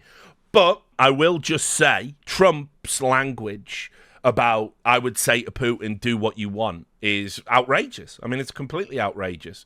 It's essentially, I mean, the NATO was created to be an alliance against the Soviet Union, so post-war. So for a potential American president to say he would tell Russia, have at it, we won't answer the call of Article 5 is outrageous. I mean, it's completely, it's an do I believe Trump would actually go through with it? No. I think it's something he's just saying because he likes to appear like, you know, a typical strongman leader. But it's absolutely outrageous to put that language out into the world while you're on a campaign trail. And I would add, I think it's kind of ridiculous that a bigger deal wasn't made of that. That essentially Trump is saying, if elected, I would destabilize NATO. Like, you know, not great. My dude, not great, my orange friend. To Putin, encourage him, do whatever you want. And he went in. And listen to what he said when he went in. He was going to take Kyiv in 5 days, remember? Because it's part of the old Soviet Union. That's what he wanted to reestablish, Kyiv. And he, in fact, didn't do it at all. He wasn't able to get it done. And they've lost thousands and thousands of troops, 500,000 troops. President Trump, I never said that. For 1 minute, I just want to go back to my original question, which is, are Putin's terms acceptable to you? Keeping the territory in Ukraine? No, they're not acceptable. But look, this is a war that never should have started. If we had a leader in this war, he led everybody along. He's given $200 billion now or more to Ukraine. He's given $200 billion. That's a lot of money. I don't think there's ever been anything like it. Every time that Zelensky comes to this country, he walks away with $60 billion. He's the greatest salesman ever. And I'm not knocking him. I'm not knocking anything. I'm only saying the money that we're spending on this war, and we shouldn't be spending, it should have never happened. I will have that war settled between Putin and Zelensky as president-elect before I take office on January 20th. By the way, I wish, on the matter of giving money to Ukraine, I wish there were more political voices that explicitly explain to people what was going on. Because when you say we gave, like, I don't know, $200 billion to Ukraine or whatever it is, you're not giving $200 billion of money to Ukraine. They're giving $200 billion of arms, primarily, and some foreign aid. And essentially, it's either shit they had lying around, right, because it's America, so it's like not decommissioned equipment, but just old military equipment that they wouldn't use in a conflict themselves, or it's they give a military contractor a contract to make X amount of weapons to then pass on to the Ukrainians. So it's like it's just going into the military-industrial complex. So it's one of the biggest kind of misrepresentations of what's going on with Ukrainian assistance. Now, listen, I've also said I want, it's 3 years, I want people to get around the table and stop this bullshit. And Putin's disingenuous. Yeah, I would totally agree to peace if I get everything I want, right? That's not really a negotiation, is it? If I get everything I wanted from the outset of the war, then I will, then we can all have peace. That's not reasonable. But I think more concerted effort should be made to try and get some negotiations, ceasefires ongoing. And I do say I think there is a sort of perverted self-interest from America in keeping this conflict going. And, because that money, as I said, that they are giving to Ukraine, it's all going through the military-industrial complex. America likes, by and large, America likes a world that's not particularly stable because they're one of the biggest seller of weapons in the fucking universe. So Trump's all over the fucking road on this, just talking absolute bollocks. Have that war settled. People being killed so needlessly, so stupidly, and I will get it settled, and I'll get it settled fast before I take office. President Biden, you have a minute. The fact is that Putin is a war criminal. He's killed thousands and thousands of people. This is the strongest language I've ever heard, actually, out of the Biden administration, explicitly calling Putin a war criminal. Like, there was the time he accidentally said Putin needs to be overthrown, and then when he went off script at a meeting at a military base, and journalists were going, wait, are you calling for regime change in Russia? And the White House had to say, oh, no, what Joe Biden meant to say was. But, I mean, he's not wrong. Putin is inarguably a war criminal. We've seen the war crimes that have happened in Ukraine. America's kind of tiptoed around their language here, but this is fair. Biden's absolutely right on this one. And he has made one thing clear. He wants to reestablish what was part of the Soviet Empire. This I Not don't just agree a with. piece. He wants all of Ukraine. That's what he wants. And then do you think he'll stop there? Do you think he'll stop when if he takes Ukraine? What do you think happens to Poland? What do you think of Belarus? I think what do nothing you think happens happens to to those NATO countries? And so if you want a war, you ought to find out what he's going to do, because if in fact he does what he says and walks away, and by the way, all that money we give Ukraine are from weapons we make here in the United States. We give them the weapons, not the money at this point. Good. And our NATO allies have produced as much funding for Ukraine as we have.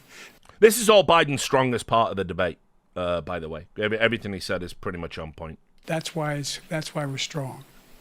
Thank you. Moving on to the Middle East. In October, Hamas attacked Israel, killing more than 1,000 people and taking hundreds of hostages. Now, the Biden administration, not so good on October 7th, actually. Among those held and thought to still be alive are 5 Americans.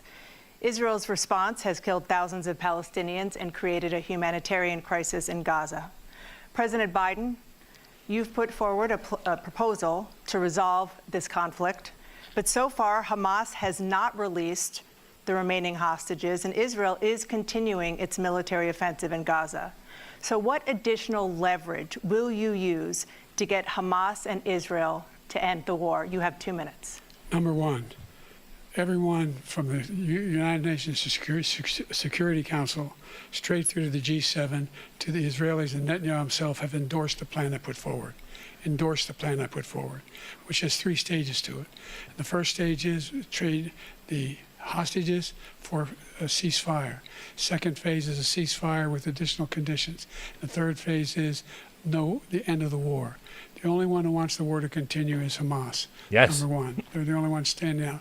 We're still pushing hard to get them to accept. In the meantime, what's happened? In Israel, we're finding that the only thing I've denied Israel was 2,000-pound bombs. They don't work very well in populated areas. They kill a lot of innocent people. We're providing Israel with all the weapons they need. And by the way, this probably should have been a scandal. Because, listen, I don't want Netanyahu to have 2,000-pound bombs and indiscriminately drop them on populated areas to beat Hamas. Although I would say if that were to happen, I blame Hamas. So, I'm on no one side on this issue. Everyone hates Richard on Israel-Palestine. But I will say this.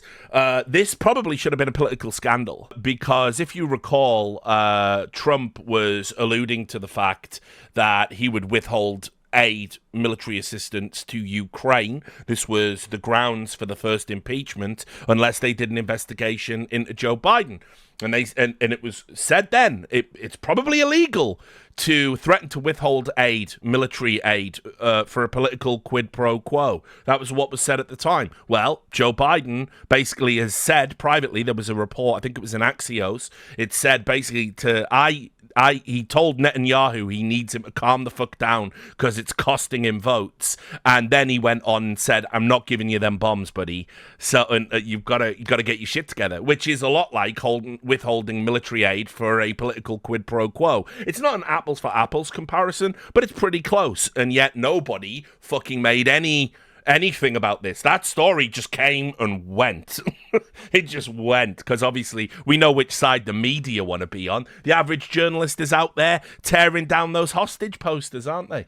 So, I mean, look, this is a nightmarish topic for the Biden administration. And I agree with him. I think the plan he put forward, with it starting with the release of all the hostages, there's a reason the hostages aren't being released. 1, Hamas don't want to release them. And 2, a lot of them are dead. A lot of them can't be released. They are deceased. So, and they want them for further fucking bargaining chips for whatever sick shit Hamas wants to do next. So I think Biden's plan, it took too long. It was nominally good, but Hamas are never going to agree to it. Hamas have to be destroyed. That is the bottom line. That is how this ends. With the total destruction of every Hamas member. There is no other outcome, unfortunately. When they need them. And by the way, I'm the guy that organized the world against Iran when they had a full-blown intercontinental ballistic missile attack on Israel. No one was hurt. No one Israeli was accidentally killed, and it just stopped. We saved Israel. We are the biggest producer of support for Israel of anyone in the world. I mean, listen. I mean, making the claim we saved Israel is fucking outrageous. Let me tell you who saved Israel. Fucking Israel, right? And that's basically, they're the only country that can be relied upon to actually protect the interests of Jewish people. Like, it's as simple as that. History tells us that. So, I mean, yeah, taking way too much credit there. And so there are two different things. Hamas cannot be allowed to be continued. We continue to send our experts and our intelligence people as to how they can get Hamas like we did bin Laden. You don't have to do it. And by the way, they've been greatly weakened, Hamas, greatly weakened, and they should be. They should be eliminated. But you've got to be careful for using certain weapons among population centers. Just going back to Ukraine for 1 second. We have an ocean separating us. The European nations together have spent $100 billion, or maybe more than that, less than us. Why doesn't he call them and say, you got to put up your money like I did with NATO? I got them to put up hundreds of billions of dollars. The Secretary General of NATO said Trump did the most incredible job I've ever seen. They wouldn't have any. They were going out of business. We were spending almost 100% of the money was paid by us. This is all a lie, He didn't do that. He's getting all. You got to ask these people to put up the money. We're over $100 billion more spent, and it has a bigger impact on them because of location, because we have an ocean in between. You got to ask them. As far as Israel and Hamas, Israel's the one that wants to go. He said the only one that wants to keep going is Hamas. Actually, Israel is the one, and you should let him go and let him finish the job. He doesn't want to do it. He's become like a Palestinian, but they don't like him because he's a very bad Palestinian. He's a weak one. President Biden. I don't even know what this is, dude. He's a Palestinian, but a bad one. I don't even know. Whatever, dog. Like, I'm good. You can see here, hang on. This provided by Jace. Thank you. Real time fact checking. This is the Ukraine support tracker, and you can see there bilateral government allocations as a percentage of GDP. And you can see obviously America and all the other nations there. So obviously Trump talking out his ass. And yeah, you've got the full amounts down here. Finland obviously coming in big on this one. So, like I say, Trump's having a lie on this one. Biden, you have a minute. I've never heard so much foolishness. This is a guy who wants to get out of NATO. You're going to stay in NATO? He's going to pull out of NATO. The idea that we have our strength lies in our alliances as well. It may be a big ocean, but we're ever able to avoid a war in Europe, a major war in Europe? What happens if, in fact, you have Putin continue to go into NATO? We have an Article 5 agreement. Attack on one is attack on all. You want to start the nuclear war he keeps talking about, go ahead. Let Putin go in and control Ukraine and then move on to Poland and other places. See what happens then. He has no idea what the hell he's talking about. And by the way, I got 50 other nations around the world to support Ukraine, including Japan and South Korea, because they understand that this kind of dislocation has a serious threat to the whole world peace. No major war in Europe has ever been able to be contained just to Europe. President Trump, just to follow up, would you support the creation of an independent Palestinian state in order to achieve peace in the region? I'd have to see, but before we do that, the problem we but have... I want you to remember, by the way, right, we're still talking about Ukraine here. This was a question about Israel, Palestine, right? So, do you support an independent Palestinian state? We'll have to see. But anyway, let's get back. Is that we spend all the money. So they kill us on trade. I made great trade deals with the European nations. Because if you add them up, they're about the same size economically. Their economy is about the same size as the United States. And they were no cars, they don't want anything that we have. But we're supposed to take their cars, their food, their everything, their agriculture. I changed that. But the big thing I changed is they don't want to pay.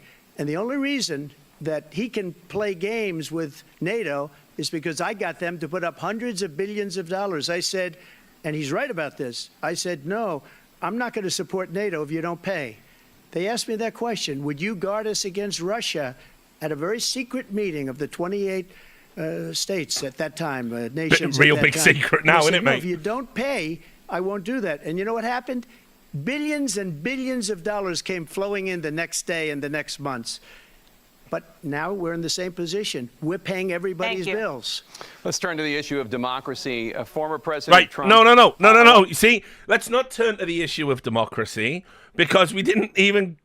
What was said about Israel-Palestine? They just didn't answer the question at all. I want to ask you about January 6, 2021. After you rallied your supporters that day, some of them stormed the Capitol to stop the constitutionally mandated counting of electoral votes.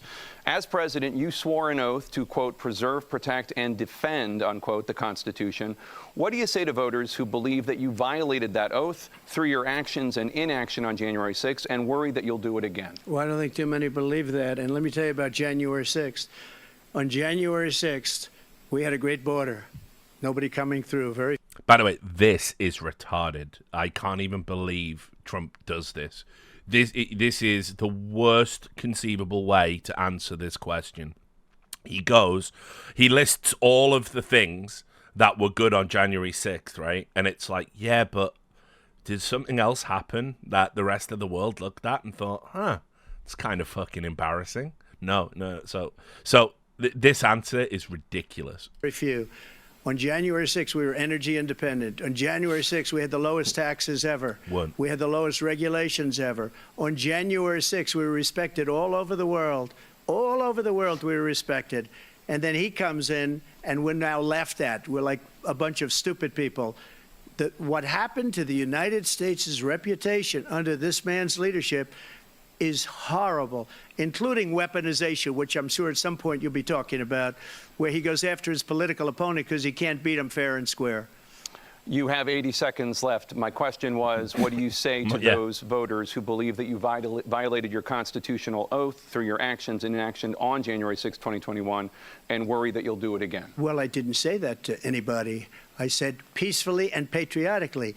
And Nancy Pelosi, if you just watched the news from 2 days ago, on tape to her daughter, who's a documentary filmmaker, they say.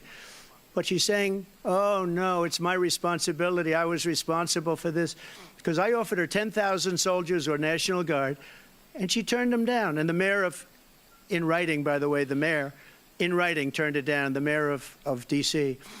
They turned it down. I offered 10,000 because I could see. I had virtually nothing to do. They asked me to go make a speech. I could see what was happening. Everybody was saying they're going to be there on January 6th. They're going to be there. And I said, you know what? There's a lot of people coming. You could feel it. You could feel it, too, and you could feel it. And I said, they ought to have some National Guard or whatever.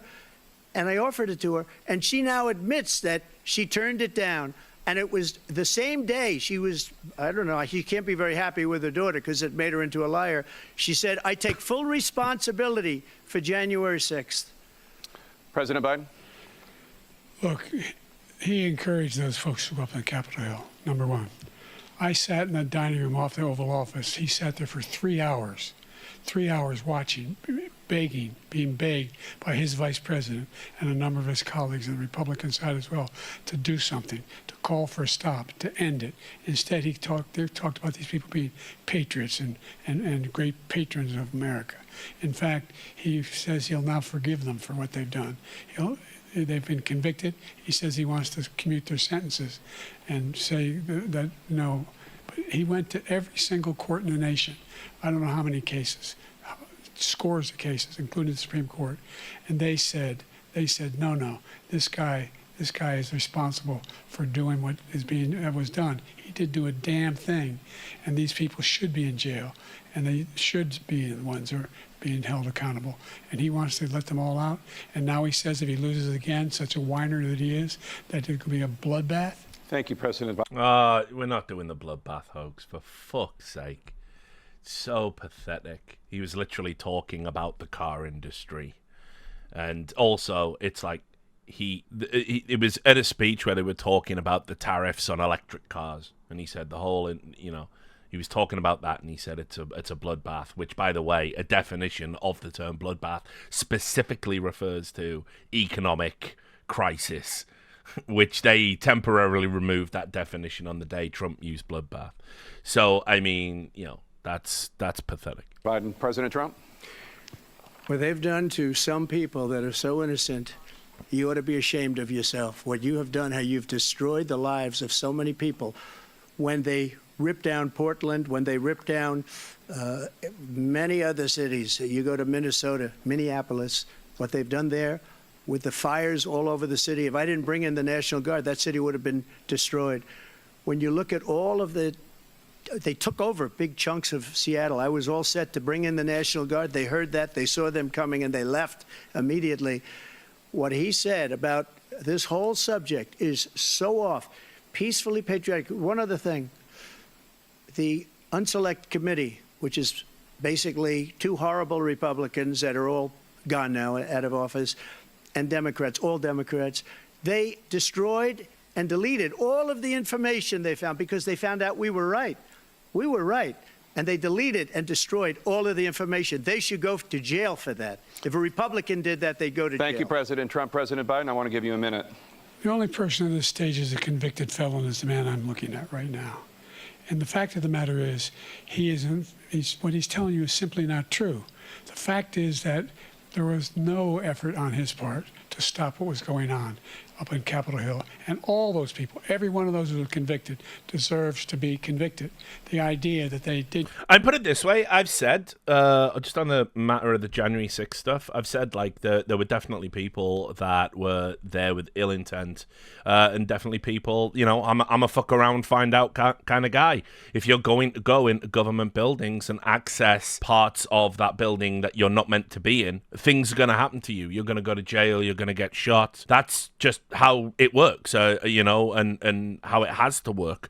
So the idea that they were like, these like peaceful protesters that were in a public municipal building that they had every right to be in, I've never agreed with that framing of it. And so, but I will say some of the people that were there on January 6th got disproportionate sentences as it pertains to the crimes, and also had some of their civil rights handled in very questionable circumstances, in terms of imprisonment and being allowed bail and taking due consideration into previous records of no crime and things like this. So I'm back and forth on the issue. It's tough, I think, for a lot of Americans to see a January 6th protester who's getting 15 years for entering the Capitol building. When you compare it to someone in Minnesota or or the Seattle Chaz Autonomous Region, which is what he was talking about there. It wasn't a big chunk of the city; it was like one street. But it's hard when you see the people that like firebombing police stations, firebombing police cars, and they are getting either no sentences or kind of lighter sentences than the January 6th protesters. I think what people will always do is they will make comparisons and they will say, well, if that's worth 15, why is that only worth 3? And the problem with that is, of course, you can do that throughout all of the American justice system. The American justice system is insane. It is patently insane. Things don't make sense. You can see, people go into prison for long sentences for minor recreational drug offenses, and you can see habitual sexual predators being released with just an ankle tag. So it's there's no rhyme or reason to any of it. But, I almost feel it's by design, because then you get to put out there that you are politically persecuted one way or another. So I think Trump kind of campaigning on the idea he's going to pardon everyone that was arrested on January 6th, I think that plays to his base, but he doesn't need to play to his base. And I think most Americans would find that decidedly unpalatable an idea. Didn't kill somebody, just went in and broke down doors, broke the windows, occupied offices, turned over desks, turned them over statues. The idea that those people are patriots, come on. When I asked him the first two debates we had, first time around, I said, will you denounce the Proud Boys? He said, no, I'll tell them to stand by. The idea he's refusing, will you denounce these guys? Will you denounce the people we're talking about now? Will you denounce the people who attacked that Capitol? What are you going to do? I'm going to give you a minute, President Trump, for a follow-up question I have. After a jury convicted you of 34 felonies last month, you said if reelected, you would, quote, have every right to go after, unquote, your political opponents. You just talked about members of the Select Committee on January 6th going to jail. Your main political opponent is standing on stage with you tonight. Can you clarify exactly what it means about you feeling you have every right to go after your political opponents? Well, I said my retribution is going to be success. We're going to make this country successful again, because right now it's a failing nation. My retribution is going to be success. But when he talks about a convicted felon, his son is a convicted felon at a very high level. His son is convicted, going to be convicted probably numerous other times. Should have been convicted before, but his Justice Department let the statute of limitations lapse on the most important things. But he could be a convicted felon as soon as he gets out of office. Joe could be a convicted felon with all of the things that he's done. He's done horrible things. All of the death caused at the border, telling the Ukrainian people that we're going to want $1 billion or you change the prosecutor. Otherwise, you're not getting $1 billion. If I ever said that, that's quid pro quo. That we're not going to do anything. We're not going to give you $1 billion unless you change your prosecutor having to do with the son. This man is a criminal. This man, you're lucky. You're lucky. I did nothing wrong. We'd have a system that was rigged and disgusting. I did nothing wrong. Thank you, President Trump. President Biden, you have said, I'm coming right to you, sir. Well, you want to respond? Go ahead. I'll give you a minute to respond. The idea that I did anything wrong relative to what you're talking about is outrageous. It's simply a lie, number one. Number two, the idea that you have a right to seek retribution against any American just because you're president is wrong. It's simply wrong. No president's ever spoken like that before. I mean, no president in our history has spoken like that before. Number three, the crimes that you are still charged with, and think of all the civil penalties you have. How many billions of dollars do you owe in civil penalties for molesting a woman in public, for doing a whole range of things, of having sex with a porn star on the night while your wife was pregnant? I mean, what are you talking about? You have the morals of an alley cat. Give you a minute, sir. I didn't have sex with a porn star, number one. Number two, that was... I mean, this is where we're at, guys. This is the state of American politics right here. I didn't have sex with a porn star. The case that was started and moved. They moved a high-ranking official, a DOJ, into the Manhattan DA's office to start that case. That case is going to be appealed and won. We had a very terrible judge, a horrible judge, Democrat. The prosecutor were all high-ranking Democrats, appointed people, and both the civil and the criminal. He basically went after his political opponent because he thought it was going to damage me. But when the public found out about these cases, because they understand it better than he does, he has no idea what these cases are. But when they found out about these cases, you know what they did? My poll numbers went up, way up. You know that because you're reporting it. And we took in more money in the last 2 weeks than we've ever taken in the history of any campaign. I don't think any campaign has ever taken. Hundreds of millions of dollars came pouring in because the public knows it's a scam, and it's a guy that's after his political opponent because he can't win fair and square. Thank you, President Trump. President Biden, you have said, quote, Donald Trump and his MAGA Republicans are determined to destroy American democracy. Do you believe that the tens of millions of Americans who are likely to vote for President Trump will be voting against American democracy? The more they know about what he's done, yes. The more they know about what he's done. And there's a lot more coming. He's got a lot of cases down the road coming around. He's got a whole range of issues he has to face. I don't know what the juries will do, but I do know he has a real problem. And so the fact that probably shouldn't be saying that, Joe. I think you heard any president say that I'm going to seek retribution. Do you ever hear any presidents say that I thought Hitler had some good ideas? What got me involved to run in the first place after my son had died, I decided in Iraq, because of Iraq, I said I wasn't going to run again until I saw what happened in Charlottesville, Virginia. People coming out of the woods carrying swastikas on torches, and singing the same anti-Semitic bile they sang back in Germany. And by the way, I wouldn't be bringing up Charlottesville at all. He's about to segue into the very fine people on both sides lie in a moment. But, you know, there's a Charlottesville just happening every weekend now in America right now.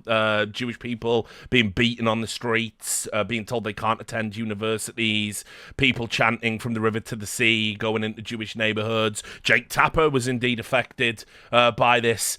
So, yeah, I don't know. Saying you ran on Charlottesville, which is something he's always maintained, it's another Biden lie. I'd probably not be going into this. Trump misses the easy thing to say because Trump is just going to repeat, you know, it was better when I was in charge. You can't beat me in an election. I'm better at golf. You know, he's just going to do Trump things. But you absolutely could have stung Joe Biden on the Charlottesville stuff. Also, the fact that he's about to say on the very fine people lie, it was in the news that Snopes had finally decided, yes, he didn't say that because he didn't say that. He did not say white supremacists were very fine people. So it was in the news. Trump, you would have thought, would have had that ready to go. But again, I don't think Trump prepares for debates. I think he just turns up and talks shit. And the young woman got killed. I spoke to the mother, and they asked him, they said, what do you think of those people? The people the ones who got killed, the one who tried to stop it, and the ones he said, I think they're fine people on both sides. What American president would ever say, Nazis coming out of fields, carrying torches, singing the same anti-Semitic bile, carrying swastikas, were fine people? So let's do this. Let's just again, I've covered this in Enemy of the People, but let's just show you. So, and this is what I mean about the fact that like people saying Biden didn't lie in this is kind of like crazy to me. But so you can see this is on Snopes. Obviously, Snopes is it used to be the gold standard of fact checking back when fact checking meant, you know, we tell you if something's an urban myth or not, because, you know, back in the early days of the internet, you would just get these boomer forward emails, and it would be like, ooh, and then a spooky ghost came out, and this happened, and it would tell like a story, and then Snopes would go, that's total bullshit, this didn't happen, it's loosely based on this story that came from it. This is kind of what they used to do. But anyway, so Trump did not call neo-Nazis and white supremacists very fine people. This lie has been perpetuated for years. It's been, it's like the suckers and losers thing. It's one of these go-to reflexive, you know, kind of things that the Biden administration says. And you can see here, it's false. It's not partially false. It's not, you know, like mostly false. It's false. It was always false. It was always a lie. So the actual quote is, and you can see, obviously, Chuck Schumer's said it and blah, blah, blah. This is what he actually said, right? You said there was hatred and violence on both sides, and I do think there is a blame. Yes, I think there is blame on both sides. You look at both sides, I think there's blame on both sides, and I have no doubt about it, and you don't have any doubt about it either. And if you reported it accurately, you would say that the neo-Nazis started this thing. They showed up in Charlottesville. Excuse me, they didn't put themselves down as neo-Nazis, and you had some very bad people in that group, but you also had people that were very fine people on both sides. And then later on, he says, I'm not talking about the neo-Nazis and the white nationalists because they should be condemned totally. But you had many people in that group other than neo-Nazis and white nationalists. So what they did, and this is how you know nobody really reads media anymore. You know, no people just want their own opinions to be reinforced by wherever they go to get their news. And so it was a quote that was being circulated where he explicitly condemned, I'm not talking about the neo-Nazis and white nationalists, they should be condemned totally. That quote was circulated by all of the DNC, all the politicians, all their media cronies, and even with that line in there, they were saying, look, he refuses to condemn white supremacists and says they're very fine people. That's how absurd the brainwashing bullshit in the media actually is. They just go, oh yeah, well, Trump is racist, isn't he? So of course he wouldn't condemn the white nationalists. It's right there in black and white. You can read the you just have to listen. You just have to listen to what he said. This stood for years. Now, why Snopes decided to finally fact check this and publish this article just before this debate it's a mystery to me, because they actually got criticized for helping Trump by telling the truth. If the truth helps Trump, you're not supposed to tell the truth anymore. That's the reality of the American media landscape. So it took like 7 years to get to the bottom line of this and have a theoretically credible fact-checking site correct the record that no, he did not call them very fine people. Now Biden is just repeating that lie on a debate stage, and people are going to give him a pass for it. There's a guy who says Hitler's done some good things. And again, I don't even know where he's got that from. The good things Hitler's done, that's what he said. This guy has no sense of American democracy. President Trump. Jake, both of you know that story has been totally wiped out, because when you see the sentence, it said 100% exoneration on this. So he just keeps it going. He says he ran because of Charlottesville. He didn't run because of Charlottesville. He ran because it was his last chance. He's not equipped to be president. You know it, and I know it. It's ridiculous. We have a debate. We're trying to justify his presidency. His presidency is, without question, the worst president, the worst presidency in the history of our country. We shouldn't be having a debate about it. There's nothing to debate. He made up the Charlottesville story, and you'll see it's debunked all over the place. Every reasonable anchor has debunked it. And just the other day, it came out where it was fully debunked. It's a nonsense story. He knows that, and he didn't run because of Charlottesville. He used that as an excuse to run. President Biden. And debunked. It happened. All you have to do is listen to what was said at the time. And the idea that somehow that's the only reason I ran. I ran because I was worried a guy like this guy could get elected. If he thought they were good people coming out of that forest, carrying those woods, carrying those torches, then he didn't deserve to be president. Didn't deserve to be president at all. And the idea that he's talking about all this being fabricated, we saw with our own eyes. We saw what happened on January 6th. We saw the people breaking through the windows. We saw people occupying his own vice president. Look, there's a reason why 40 of his 44 top cabinet officers refused to endorse him this time. His vice president hasn't endorsed him this time. So why? Why? They know him well. They serve with him. Why are they not endorsing him? Thank you, President Biden. We're going to be right back with more from the CNN presidential debate. Good news, everyone. Welcome back to the CNN presidential debate, live from Georgia. Let's talk about persistent challenges you both faced in your first terms, and you'd certainly face again in a second term. They've got some persistent mental challenges. Black unemployment dropped to a record low under... This is insane. I'd forgotten about this segment. Holy fucking shit, this is insane. American politics never ceases to disturb me. That two presidential candidates are just going to stand on that stage, rather, and they talk about, like, this is ridiculous. They talk about, like, black jobs and brown jobs and Latino jobs, and it's like, the way that demographics are so fucking pigeonholed in America, like in American politics, is outrageous. Like literally, they go on TV, on CNN, and they go, and Biden's losing support with black voters, and it's like, they're Americans, guys. What are you doing? Why are you doing this? Why are you doing this? They use the term blacks, like blacks, not black people, blacks. They think African American and black is interchangeable. It isn't. It's horrifying to like listen to this like type of normalization of this language. And again, it's another reason why Europeans are like aghast every time. You know, but like Trump fucked up here. I was amazed more people didn't hit him with this. Because what is a black job? What is a black job?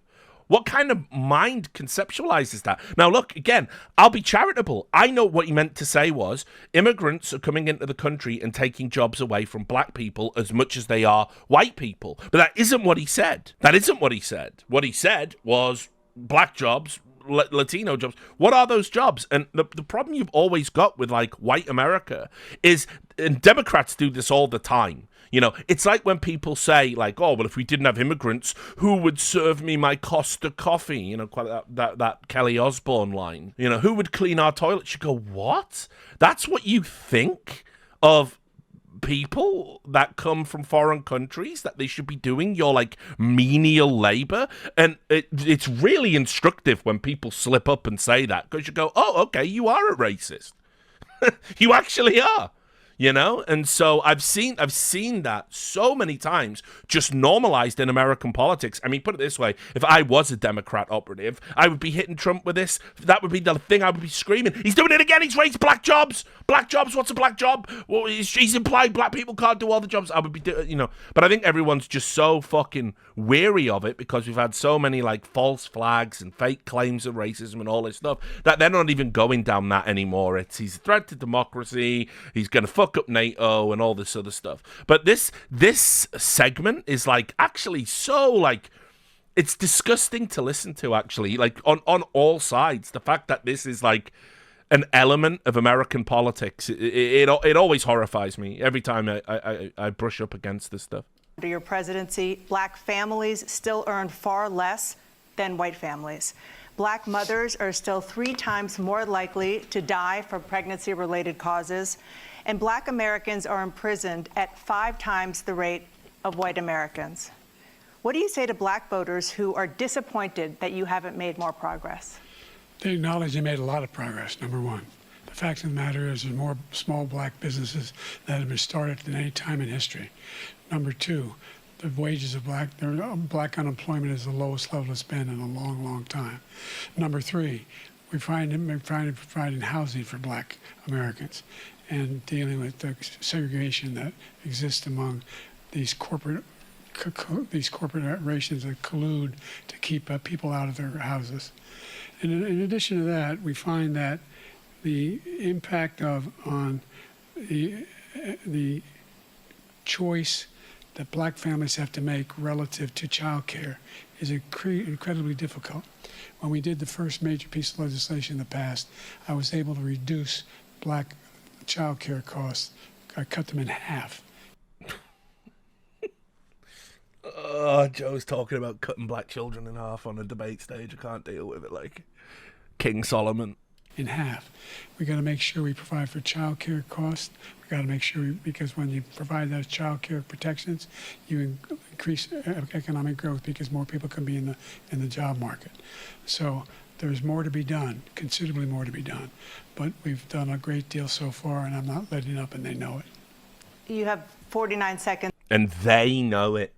This is what I mean about it's just so gross on like all sides of the aisle on this one. They know it. The black people know it. If you don't vote for me, you ain't black. You know, like, oh, fuck off, mate. I had to go through this when Bill fucking Clinton was being framed as the first black president. That was just a regular thing the media would say, it was just a joke that was peddled. Oh, yeah, Bill Clinton, he's the first black president. He's down with the black people. Look, here he is playing a saxophone. And again, I was horrified back then.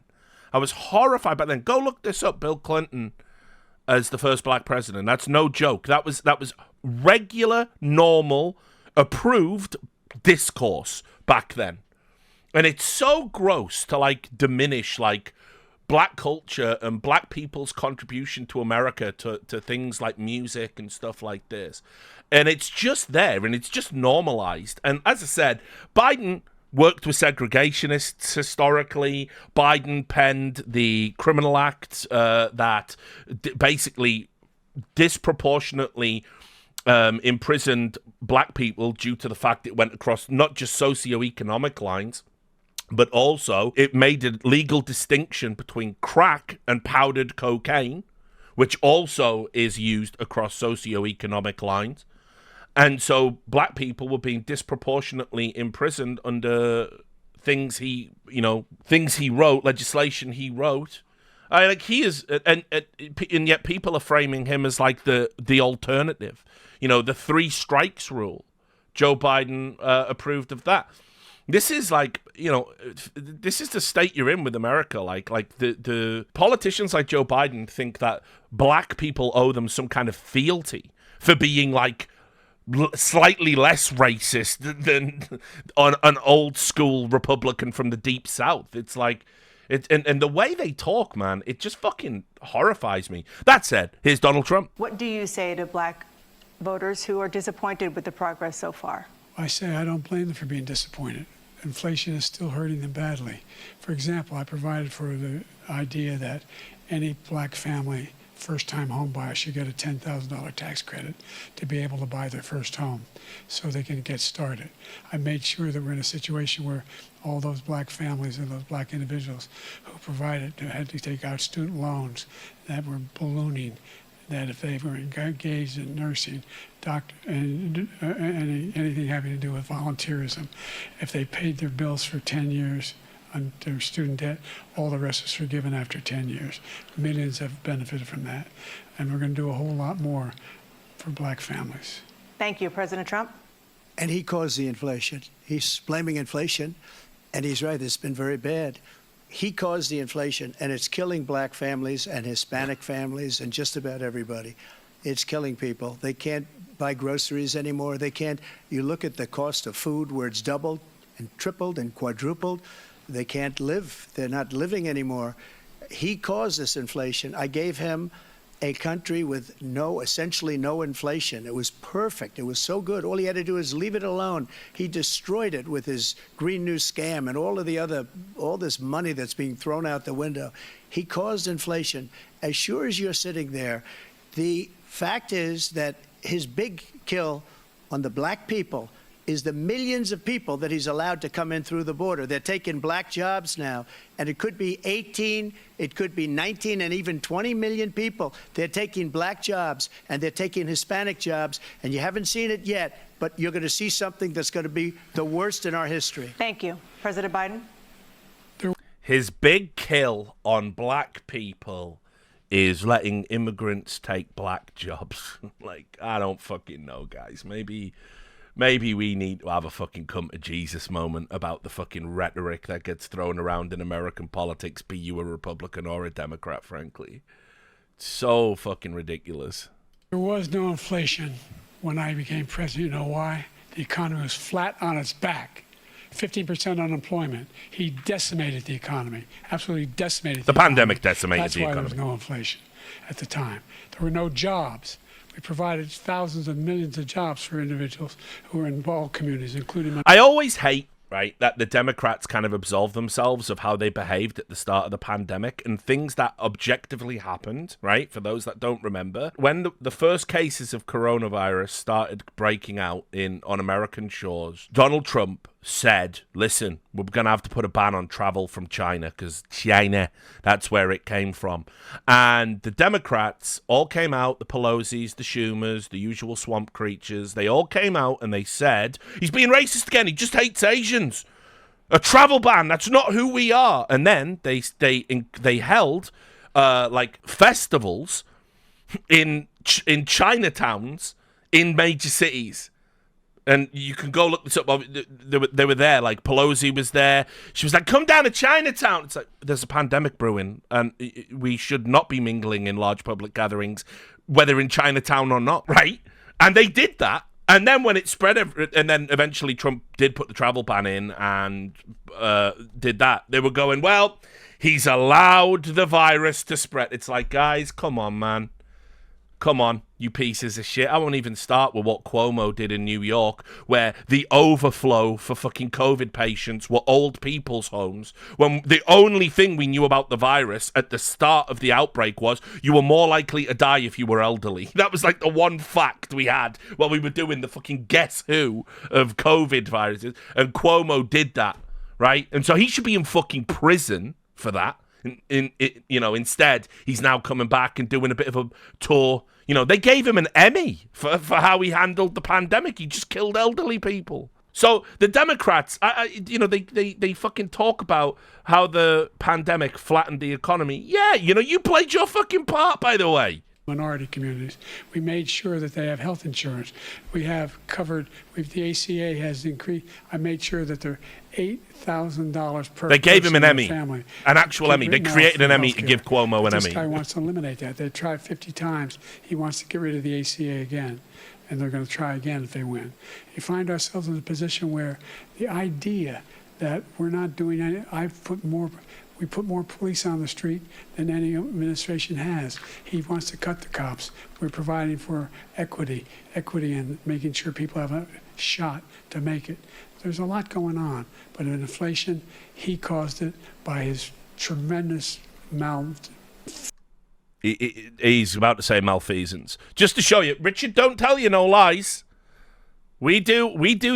Richard, don't tell you no political lies. There it is. Andrew Cuomo to receive International Emmy for masterful COVID-19 briefings. They gave him an Emmy, right, for masterfully killing elderly people. So I know it sounds like Richard must be wrong. Emmys aren't for that. Emmys are for, like, entertainment. Emmys are for, like, TV shows. That you wouldn't give a politician an Emmy for how he handled a pandemic. Oh, no. This is America. So here we are, guys. Don't tell you no lies. Feasance in the way he handled the pandemic. Thank you. Another persistent challenge is the climate crisis. 2023 was the hottest year in recorded history, and communities across the country are confronting the devastating effects of extreme heat, intensifying wildfires, stronger hurricanes, and rising sea levels. Former President Trump vowed to end your opponent's climate initiatives, but will you take any action as president to slow the climate crisis? Well, let me just go back to what he said about the police, how close the police are to him. Almost every police group in the nation from every state is supporting Donald J. Trump. Almost every police group. Cool. And what he's done to the black population is horrible, including the fact that for 10 years he called them super predators. We can't in the 19... This is wrong. Joe Biden never called them super predators. That was Hillary Clinton. Hillary Clinton used the term super predators. What Joe Biden did say was that he didn't want his children to grow up in a racial jungle. That's what he said. So so this is wrong. This is a lie. It was Hillary that said that, just to let you know. We can't forget that. Super predators was his name, and he called it to them for 10, and they've taken great offense at it, and now they see it happening. But when they see what I did for criminal justice... Just to show you guys, because I know it's hard to believe, because you've had to deal with, you're not mentally ill in the same way I am, that I have just been addicted to American politics pretty much since I was, 18. But no, again, yes, that is the thing that happened. Right? Biden said his kids would grow up in a racial jungle if desegregation wasn't orderly. Correct. There he is. Back before he was the Crypt Keeper. Yes, did happen. Justice reform, and for the historically black colleges and universities where I funded them and got them all funded, and the opportunity zones with Tim, as you know. Tim Scott was incredible. He did a great job, great senator from South Carolina. He came to me with the idea, and it was a great idea. It's one of the most successful economic development acts ever in the country, opportunity zones.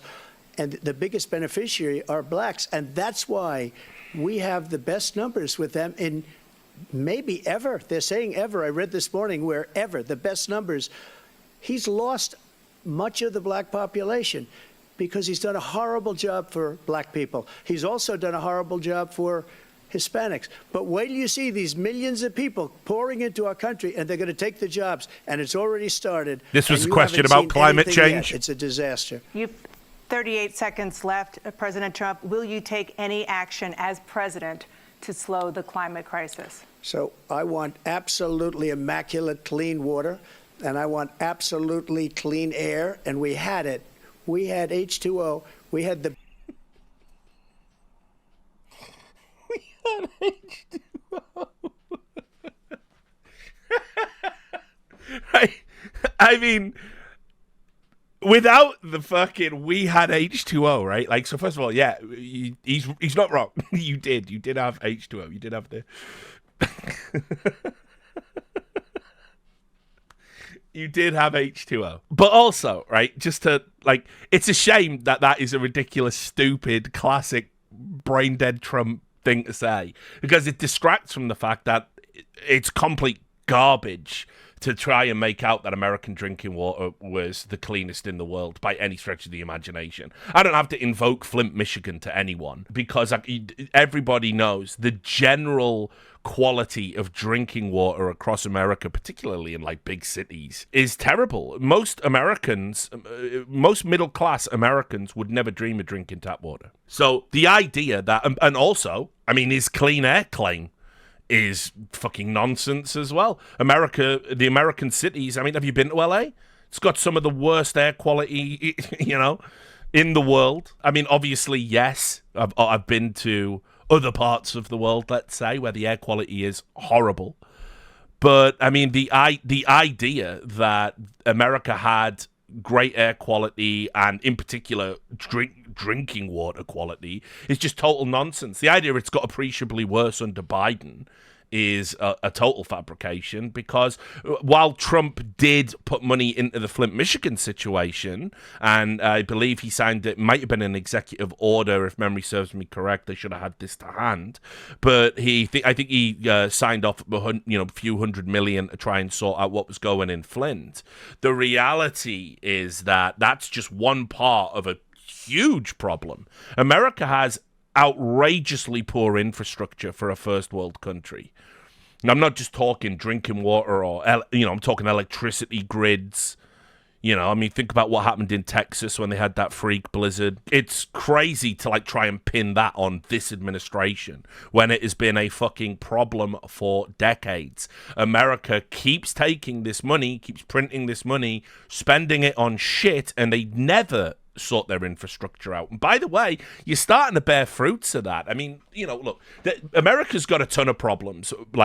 It's holding on by a thread. There's problems in the aviation industry right now. This is why I think it's probably reasonable to say Pete Buttigieg hasn't done a great job. But there are problems in the aviation industry right now with safety protocols being, overlooked by Boeing. Whistleblowers dying, of course, so probably nothing will happen with that. You've got these problems with boats. We've got bridges, trains, fucking all of this stuff. So the idea, by the way, that America's just got all of this, it was all great in the Trump years, absolutely fucking was not by any stretch of the imagination. America's infrastructure is horrible for a country that generates so much wealth and has so much potential prosperity. The best numbers ever, and we were using all forms of energy, all forms, everything, and yet during my 4 years, I had the best environmental numbers ever. And my top environmental people gave me that statistic just before I walked on the stage, actually. Did they really, Donald? I don't know where the hell he's been. The idea that he said is true. I passed the most extensive climate change legislation in history. We find ourselves, and by the way, black colleges. I came up with $15 billion for HBCUs, historic black universities and colleges, because they don't have the kind of contributors that they have to build these laboratories and the like. Black laboratories now, Joe. Black laboratories, Joe. What the fuck are you talking about, Joe? This is about climate change, Joe. Any black student is capable in college of doing any white student can do. They just don't have the money. But now they'll be able to get those jobs in high tech. We're in a situation where the idea that he is claiming to have done something that had the cleanest water, he hadn't done a damn thing for the environment. He pulled out of the Paris Peace Accord, Climate Accord. I immediately joined it, because if we reach 1.5 degrees Celsius at any one point, where there's no way back. The only existential threat to humanity is climate change, and he didn't do a damn thing about it. He wants to undo all that I've done. The Paris Accord was going to cost us $1 trillion, and China nothing, and Russia nothing, and India nothing. It was a ripoff of the United States. And I ended it because I didn't want to waste that money, because they treat us horribly. We were the only ones who was costing us money. Nobody else was paying into it. And it was a disaster. But everything that he said just now, I'll give you an example. I heard him say before insulin. I'm the one that got the insulin down. This is about climate change. For the seniors. I took care of the seniors. What he's doing is destroying all of our medical programs, because the migrants coming in, they want everybody. And look, I have the biggest heart on the stage. I guarantee you that. Only medically. And I want to take care of people. But we're destroying our country. They're taking over our schools, our hospitals, and they're going to be taking over Social Security. He is destroying Social Security, Medicare, and Medicaid. The idea is that we, in fact, we were the only ones of consequence who were not members of the Paris Accord. How can we do anything if we're not able to? The United States can't get its pollution under control. One of the largest polluters in the world, number one. I mean, look, right, just on the Paris Accord stuff, because honestly, I mean, look, it's largely performative. the reality is, people say, right, we're going to get our emissions down, we're going to do this, we're going to do that, and then people miss the targets and they go, oh, fuck, okay, well, we'll revise the targets. Meanwhile, you know, everyone tiptoes around China and India and their emissions and their pollution, and that's why Trump withdrew. It's just basically a pledge. It's a ephemeral commitment to trying to resolve the issue of climate change via carbon emissions and pollutions, which is, it's a great idea, but we simply don't, very few countries have the grid and the infrastructure to just be able to magically get rid of fossil fuels and all this other stuff. You know, that we've got a problem. The human race absolutely has a problem. The problem is, the way to fix it is to go to either an alternative energy source, which, you know, they have their own problems. Via sustainables, they have their problems. Nuclear has their problems. Or we have to radically alter our lifestyles and stop driving and flying everywhere and all this other stuff. Obviously, people don't want to do that either. In fact, certain countries that are coming online economically now and have had huge quality of life improvements over the last 10, 20 years, people want to do those things. They want to own a car for the first time in their lives and this shit. And so we constantly see, yeah, actually, globally, we're fucked. And so Trump's like, well, why should it always be America while China are getting away with it and blah, blah, blah. And that's why he pulled out. And Biden's put us back in. But it's barely moved the dial on any of this stuff in terms of the climate. We're making significant progress. By 2035, we will have cut pollution in half. Hey, don't hit me with the nuclear stick. I'm an advocate for nuclear. Everybody knows that about me. I said one of the worst things that happened was basically Chernobyl, because it created which is a problem that could have only happened in the Soviet Union because of how they went around safety protocols and then tried to cover stuff up. But one of the worst things that could have happened in human history was Chernobyl, not just because of the disaster itself, but because of how it created an anti-nuclear fear. It was because it was an existential crisis. It created such a fucking fear around nuclear power that we ended up doubling down on fucking fossil fuels. And I naively, when I was when I was a kid, I was anti-nuclear. I was all about that. Like, I couldn't have arrived at a worse conclusion, frankly. If we'd had better nuclear infrastructure now, I don't know what the situation would look like in terms of climate change and rising temperatures and that kind of thing. But I assume we would be better off. So, just saying. Significant progress. So don't hit me with that. Continue to make progress. I'm not that guy. We set up a climate corps for thousands of young people who will learn how to deal with climate, just like the Peace Corps. And we're moving in directions that are going to significantly change the elements of cause of pollution. But the idea that he claims that he has the biggest heart up here and he's really concerned about pollution and about climate, I've not seen any indication of that. And by the way, with regard to prescription drugs, one company agreed that they would reduce the price to $35, which I was calling for, one, voluntarily. I made sure every company in the world, every pharmaceutical company, cannot have to pay. Thank you. And by the way... So every day, millions of Americans struggle just to make... Oh, it's so fucking good. It's too good. Pollution. But the idea that he claims that he has the biggest heart up here and he's really concerned about pollution and about climate, I've not seen any indication of that. And by the way, with regard to prescription drugs, one company agreed that they would reduce the price to $35, which I was calling for, one, voluntarily. I made sure every company in the world, every pharmaceutical company, cannot have to pay. Thank you. And by the way... And so every day, millions of Americans struggle just to make ends meet. For many older Americans, Social Security provides a critical lifeline. President Biden, if nothing is done to Social Security, seniors will see their benefits cut in just over 10 years. Will you name tonight one specific step that you're willing to take to keep Social Security solvent? Yes, make the very wealthy begin to pay their fair share. Right now, everybody making under $170,000 pays 6% of their income of their paycheck every single time they get a paycheck from the time the first one they get when they're 18 years old.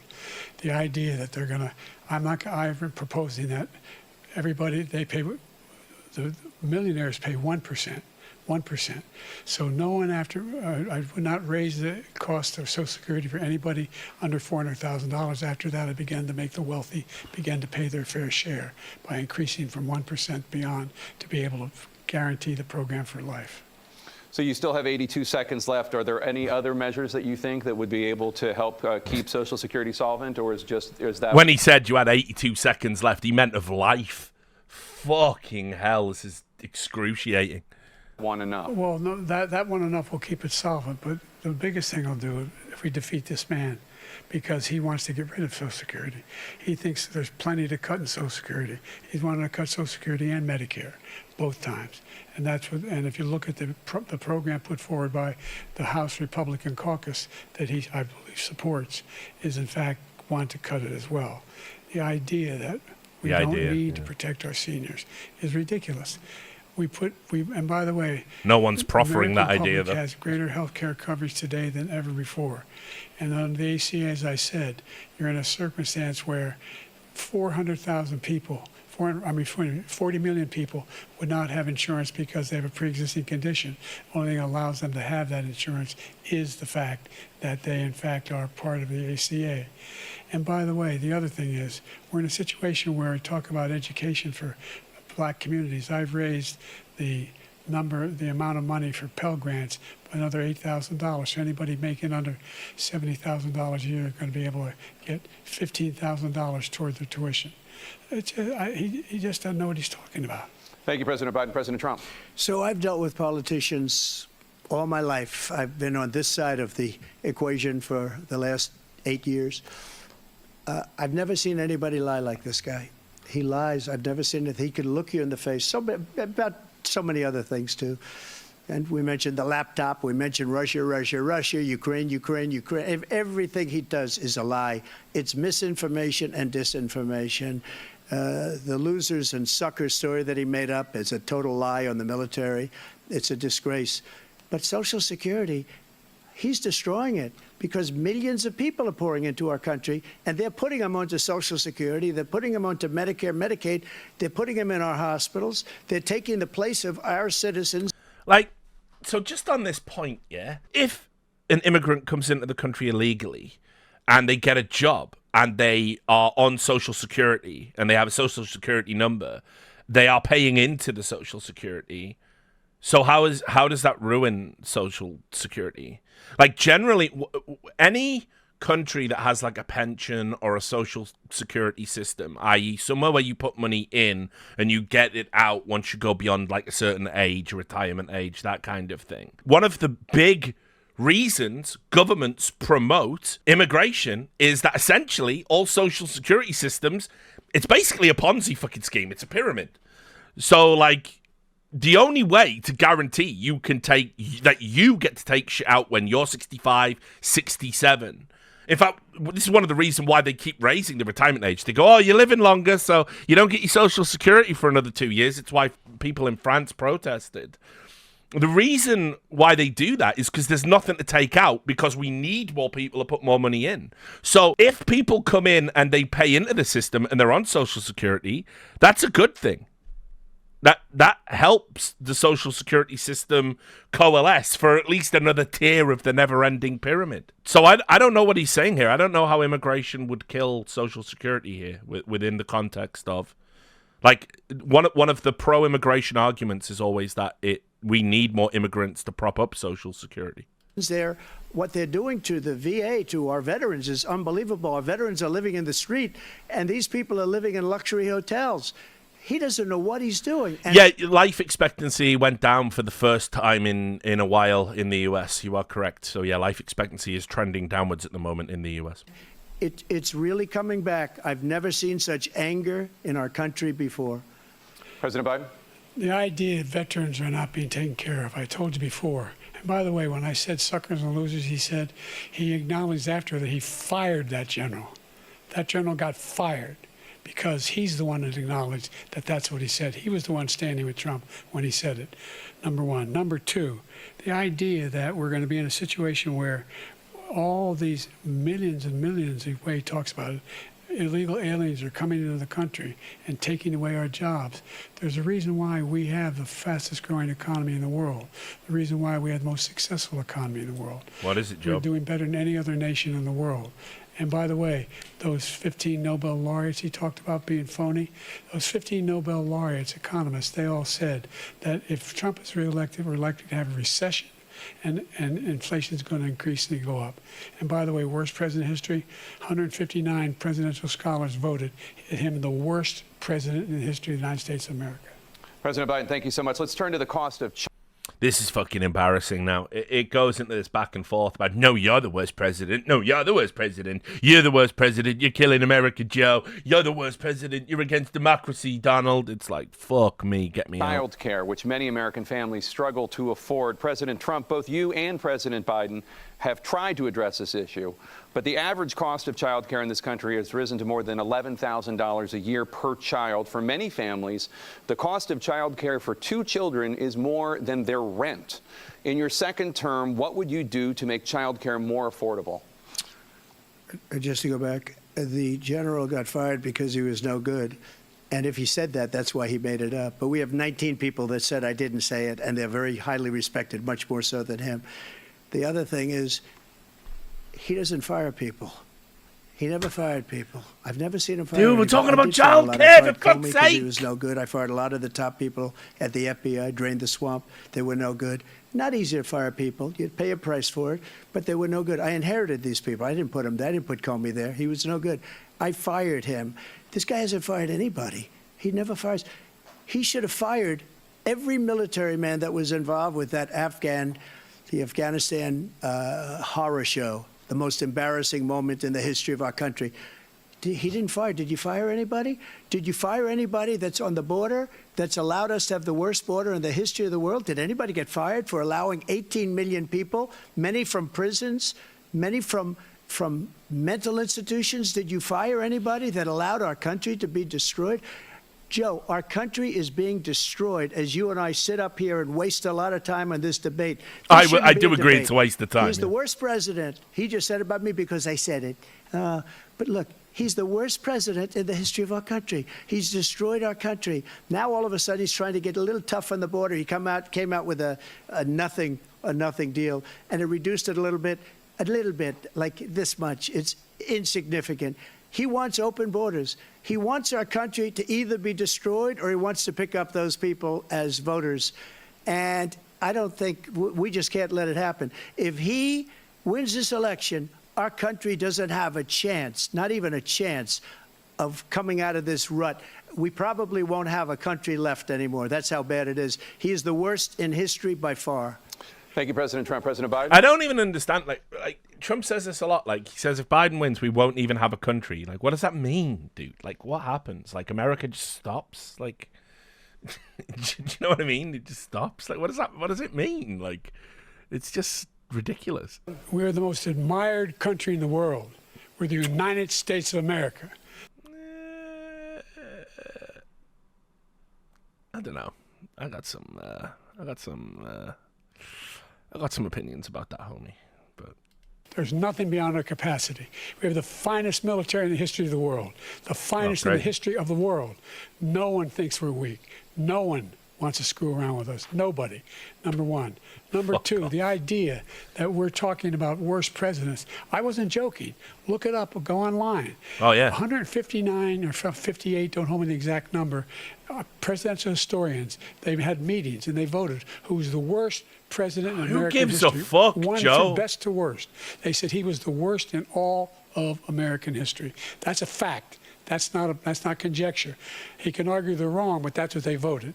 The idea that he is doing anything to deal with child care, he did virtually nothing. What are you doing, Joe? We should significantly increase the child care. Could we use this time to maybe talk about that? Increase the availability of women and men or single parents to be able to go back to work and we should encourage businesses to have. Thank you, President Biden. Facilities. President Trump, the question was about what would you do to make child care more affordable. If you want to take your minute. By the way, look at Jake Tapper, man. Look how sad he looks.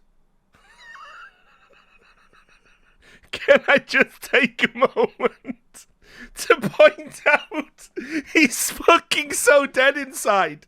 He's fucking dead inside. Of course he's dead inside. I'm dead inside. Imagine how he feels. Like, yeah, fucking Jake tapped out. Exactly, mate. Fucking, he's done. He's like, it can't be this. It can't be this. It just can't be this. Like, I just look how fucking sad and miserable, crestfallen. It's one of these two. Well, listen, Jake, you helped do this. You're partially to blame, all of you and your cronies in the media. We didn't have to do this. We have polling. We have other things that they rate him the worst because what he's done is so bad. Look at and they rate me. I'll show you. I will show you. And they rate me one of the best. Okay, and if I'm given another 4 years, I will be the best. I think I'll be the best. Nobody's ever created an economy like us. Nobody ever cut taxes like us. He's the only one I know. He wants to raise your taxes by 4 times. He wants to raise everybody's taxes by 4 times. He wants the Trump tax cuts to expire. So everybody, including the two of you, are going to pay 4 to 5 times. Nobody ever heard of this before. All my life, I'd grow up and I'd see politicians talking about cutting taxes. When we cut taxes, as I said, we did more business. Apple and all these companies, they were bringing money back into our country. The worst president in history by far, and everybody knows it. President Biden? Look, the fact of the matter is that he's dead wrong about. He's increased the tariff. He will increase the taxes on middle class people. I said. Fucking. He had a strong middle. He rallied in the middle. But wait, I never raised a tax on anybody making less than $400,000. I didn't. But this tariff is 10% tariffs. Everything coming into the country, you know what the economists say? That's going to cost the average American $2,500 a year more because they're going to have to pay the difference in food and all the things that were imported. Number two, he's in a situation where he talks about how he has not raised. He's somehow helped the middle class. The middle class have been devastated by you. Now you want a new tax cut of $5 trillion over the next 10 years, which is going to fundamentally bankrupt the country. You had the largest deficit of any president in American history, number one. Number two, you have not, in fact, don't think that's true. Any contact, any progress with China. We are the lowest trade deficit in China since 2010. Right. Thank you, President Biden. You lost. Thank you, President Biden. Let's discuss an epidemic impacting millions of Americans that both of you have. That's another one. That's the emergency button. As well. That's another one. So thank you, President Biden. Thank you, President Biden. Stop talking, President Biden. Reminder: that question was about how the cost for having children has gone up, and that's what we got. And this is what I mean. This debate is one of the worst I've ever seen from presidential candidates because it's just, there's no policy talk. There hasn't been any clear, again, when I want to vote for somebody, I want to hear your ideas and I want to hear what actions you're going to take. I want to hear how you're going to get us to the point you say we need to be at. And there's just none of that here. There's been zero policy talk. You got one guy saying this guy's bad. If you vote for him, America's done. Democracy's done. And I've done loads of great things, me. And then you got the other guy who said, I did loads of great things when I'm in charge, and we won't even have a country if you vote for this guy because he's a communist or something. And it's like, I don't know, guys, we're all so very tired. Can we just please talk about an idea? Just an idea. Joe Biden says the idea a lot, but doesn't have any ideas. I mean, doesn't have a working brain. But none of them do. I just want to hear, I just want to hear some policy talk. Have made a top priority in your first term. The GOP primaries and for were both more. of you, The number substantial of than this. overdose deaths in this country has gone up. Under your term, it went up. Under your term, it has gone up. Former President Trump, despite the efforts that both of you have made, more than 100,000 Americans are dying from overdoses every year, primarily from fentanyl and other opioids. What will you do to help Americans right now in the throes of addiction who are struggling to get the treatment they need? To finish up, we now have the largest deficit in the history of our country under this guy. We have the largest deficit with China. Look at Joe's face. He gets paid by China. He's a Manchurian candidate. He gets money from China. I forgot about the Manchurian candidate. He gets paid by China. He's a Manchurian candidate. Oh, for fuck's sake. That's actually fucking ridiculous. Oh my God. That's so fucking... It's like hilarious and insane in equal measure, but that is fucking... That's the banter. That's 2016 Trump. Right there. You get rare glimpses of it now. So I think he's afraid to deal with them or something. But do you notice he never took out my tariffs because we bring in so much money with the tariffs that I imposed on China. He never took them away. He can't because it's too much money. It's tremendous. And we saved our steel industries. And did you hear that, by the way? I'm sure you did. The gross gurgling noise. Did you hear that gross gurgling noise from Joe Biden? It's like, did you hear that? Let's just do that again. What do you do to help Americans right now? To finish, candidate, he gets money from China. So I think he's afraid to deal with them or something. But do you notice he never took out my tariffs because we bring in so much money with the tariffs that I imposed on China. He never took them away. He can't because it's too much money. It's tremendous. And we saved our steel industries, and there was more to come, but he hasn't done that. But he hasn't cut the tariffs because he can't, because it's too much money. But he's got the largest deficit in the history of our country, and he's got the worst situation with China. China's going to our country because it's too much money. But he's got the largest deficit in the history of our country, and he's got the worst situation with China. China's going to own us if you keep allowing them to do what they're doing to us as a country. They are killing us as a country, Joe, and you can't let that happen. You're destroying our country. So, President Trump, you have 67 seconds left. The question was, what are you going to do to help Americans in the throes of addiction right now who are struggling to get the treatment they need?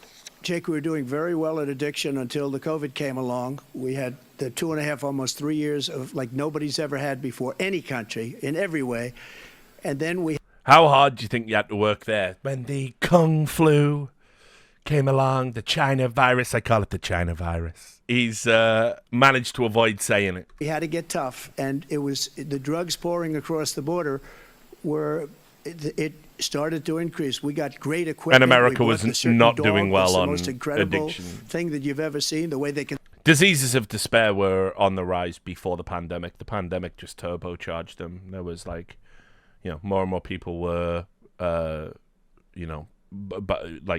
having alcohol problems, opioid addiction issues. It all goes back to, I won't repeat it because I've said it on many debate reviews, but you have to understand what America allowed the pharmaceutical industry to do, essentially turn generations of people that would have never been drug addicts into functional crackheads by lying to them about, the painkillers that they were getting. And then what ended up happening was, I'll give you the brief summary. OxyContin was one of the big ones. Basically, pharmaceutical companies created these super addictive opioids that they were giving to people with very low thresholds for prescriptions. You could get them for back pain, get them for joint pain. They were giving them out to veterans as well for some of their injuries, and they even employed people to say, because they realized veterans, for example, which would have been a big buying block. This all came out in the court case when they paid the fine. They got people to lie specifically to veterans saying these drugs were non-habit forming. And they're an opioid. Of course they're habit forming. And they were trying to say, there's a low threshold for addiction because they, a veteran specifically would have been more adverse to taking them otherwise. And so they gave people fucking all of these super addictive opioid drugs. People, what were meant to be short-term therapeutic uses, given and they get you addicted, and then you're on the script for you've got to have them now. And by the way, the withdrawal on these fucking things is awful. And so what ended up happening was when people started saying, hey, these are fucking super strong habit-forming opioids, we need to stop giving these to people. And the pharmaceutical companies had to come out and pay fines for misrepresenting how addictive the drugs were. You all of a sudden had, hundreds of thousands of Americans that were taking these opioids that were now left with the reality of, we're not going to prescribe these drugs to you anymore. So some people went, okay, I'll kick it, I'll cluck and go through the withdrawal. But some of the people went, actually, I don't want to go through withdrawal. I need these drugs. I'm now addicted. And so they went out and started buying illegal opioids to substitute the legal pharmaceutical opioids that were being prescribed. This is the foundation of the fentanyl crisis, by the way, because as I said, the market was flooded with people that would have never have touched an illegal drug in their life, let alone potentially deadly fentanyl-laced opioids.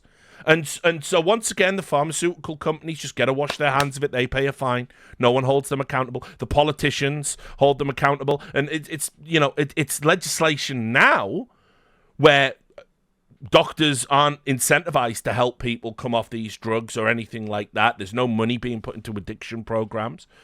And they're going, it's fentanyl that's killing people. No. There was a lot more going on before that. So anyway, point being, for Trump to come out and basically say, oh, we were doing great on addiction is absolutely nonsense. All the numbers were going upwards. Deaths from diseases of despair, psychological deaths, suicides, all of this stuff was on the up. Can spot it. We did a lot, and we were getting very low numbers, very, very low numbers. Then he came along. The numbers, have you seen the numbers now? It's not only the 18 million people that I believe is even low, because the gotaways, they don't even talk about gotaways, but the numbers of the amount of drugs and human trafficking in women coming across our border, the worst thing I've ever seen, at numbers that nobody's ever seen under him because the border's so bad. But the number of drugs coming across our border now is the largest we've ever had by far. President Trump, thank you. President Biden? Fentanyl and the byproducts of fentanyl went down for a while. And I wanted to make sure we use the machinery to detect fentanyl. These big machines that roll over everything that comes across the border. And it costs a lot of money. That was part of this deal we put together, this bipartisan deal. More fentanyl machines, more be able to detect drugs, more numbers of agents, more numbers of all the people at the border. And when we had that deal done, he called his Republican colleagues and said, don't do it. It's going to hurt me politically. No, he never argued it's not a good bill. It's a really good bill. We need those machines. We need those machines. And we're coming down very hard in every country in Asia in terms of precursors for fentanyl. And Mexico is working with us to make sure they don't have the technology to be able to put it together. That's what we have to do. We need those machines. Thank you, President Biden. President Trump, and again, the question is about... There you go. Paul, how do we solve the fentanyl crisis? Fentanyl machines. Thanks, Joe. Wicked. Good Americans in the throes of addiction right now struggling to get the treatment they need. Well, this does pertain to it. He ended Remain in Mexico. He ended catch and release. I made it catch and release in Mexico, not catch and release here. We had so many things that we had done, hard negotiations with Mexico, and I got it all for nothing. It's just like when you have a hostage. We always pay $6 billion for a hostage. Every time we say there's a hostage. Now we have a hostage, a Wall Street Journal reporter, I think a good guy, and he's over there because Putin is laughing at this guy, probably asking for billions of dollars for the reporter. I will have him out very quickly as soon as I take office. Before I take office, I said by literally as soon as I win the election, I will have that reporter out. He should have had him out a long time ago, but Putin's probably asking for billions and billions of dollars because this guy pays it every time. We had 2 cases where we paid $6 billion for 5 people. I got 58 people out, and I paid essentially nothing. Thank you, President Trump. Dana? Let's turn to concerns that voters have got any about plans? each of No? you. All right. President Biden, you would be 86 at the end of your second term. How do you address concerns about your capability?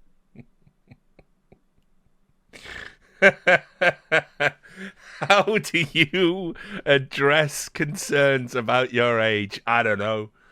How do you, Joe? To handle the toughest job in the world well into your 80s?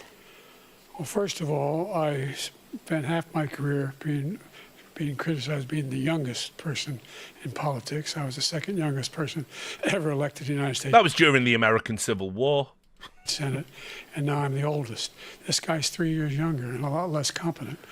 I think that just look at the record. Look at what I've done. Look how I've turned around the horrible situation he left me. As I said, 15 million new jobs, 800,000 manufacturing jobs, more investment in America, over billions of dollars in private investment in enterprises that we are growing. By the way, we brought an awful lot of people. The whole idea of computer chips. We used to have 40% of the market. We invented those chips, and we lost it because he was sending people to find the cheapest jobs overseas and to bring home a product. So I went to South Korea. I convinced Samsung to invest billions of dollars here in the United States, and guess what? Those fabs they call to build these chips, those fabs pay over $100,000. You don't need a college degree for them, and there's billions. About $40 billion already being invested and being built right now in the United States, creating significant jobs for Americans from all over the world. President Biden, you have 40 seconds left. Would you like to add anything? Question was about his age. It's like, I don't know, dude. Like, can you say that you're fine? Are you fine? You're fine, right? Yeah, I would. The idea that somehow we are this failing country. I never heard a president talk like this before. We're the envy of the world. Name me a single major country president who wouldn't trade places with the United States of America for all our problems and all our opportunities. We're the most progressive country in the world in getting things done. We're the strongest country in the world. We're a country in the world who keeps our word, and everybody trusts us. All of our allies and our every nation trusts America. Yeah, that's fucking legit. That one. Yeah. I don't know. Have you done any canvassing in the Middle East about that yet, mate? Those who he coddles up to, from Kim Jong-un, he sends love letters to, and Putin, etc., they don't want to screw around with us. Thank you. Former President Trump, to follow up, you would be 82 at the end of your second term. What do you say to voters who have concerns about your capabilities to serve? Well, I took 2 tests, cognitive tests. I aced them, both of them, as you know. We made it public. He took none. I'd like to see him take one, just one, a real easy one. Like go through. Aced. I aced those cognitive tests. I mean, it's like, I don't know, like your box is either working or it ain't, mate. You don't get top of the class for this. Through the first 5 questions, he couldn't do it. But I took 2 cognitive tests. I took physical exams every year. And, you know, we knock on wood wherever we may have wood, that I'm in very good health. I just won 2 club championships, not even senior. Here we go. 2 regular club championships. To do that, you have to be quite smart, and you have to be able to hit the ball a long way. And I do it. He doesn't do it. He can't hit a ball 50 yards. He challenged me to a golf match. He can't hit a ball 50 yards. I think I'm in very good shape. I feel that I'm as in good a shape as I was 25, 30 years ago. Actually, I'm probably a little bit lighter, but I'm in as good a shape as I was years ago. I feel very good. I feel the same. But I was willing to take a cognitive test. And you know what? If I didn't do well, I aced them. Dr. Ronnie Jackson, who's a great guy when he was White House doctor. And then I took another one, a similar one. And one of them said they've never seen anybody ace him. Thank you. What do you mean? What do you mean, though? Like, what do you mean? They've never seen anyone ace a cognitive test before. What do you mean, dude? What did you do in the test that no one has ever done before? Like, what could that mean? Like, President Biden? You can see he is 6'5" and only 223 pounds, or 235 pounds. Well, you said 6'4", 200. Well, anyway, that's what you're. Anyway, just take a look at what he says.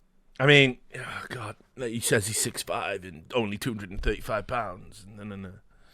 Like, how fucking cringe. Like, he is, and take a look at what he is. Look, I'd be happy to have a driving contest with him. I got my handicap, which when I was... You've got a fucking handicap, all right, Joe. You have got a handicap. That's for fucking sure. Fuck me. Why are you indulging this? Like, why are you fucking indulging this? This is pathetic. Vice president down to a 6. And by the way, I told you before, I'm happy to play golf if you carry your own bag. Think you can do it? That's the biggest lie. He's a 6 handicap of all. I was an 8 handicap. Yeah. 8. Never. But I have, you know how many? Never. Never.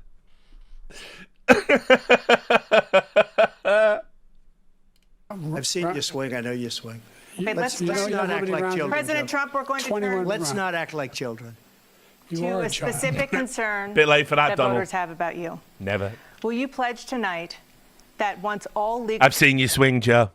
You've got weak arms, Joe. challenges have been exhausted, that you will accept the results of this election, regardless of who wins, and you will say right now that political violence in any form is unacceptable?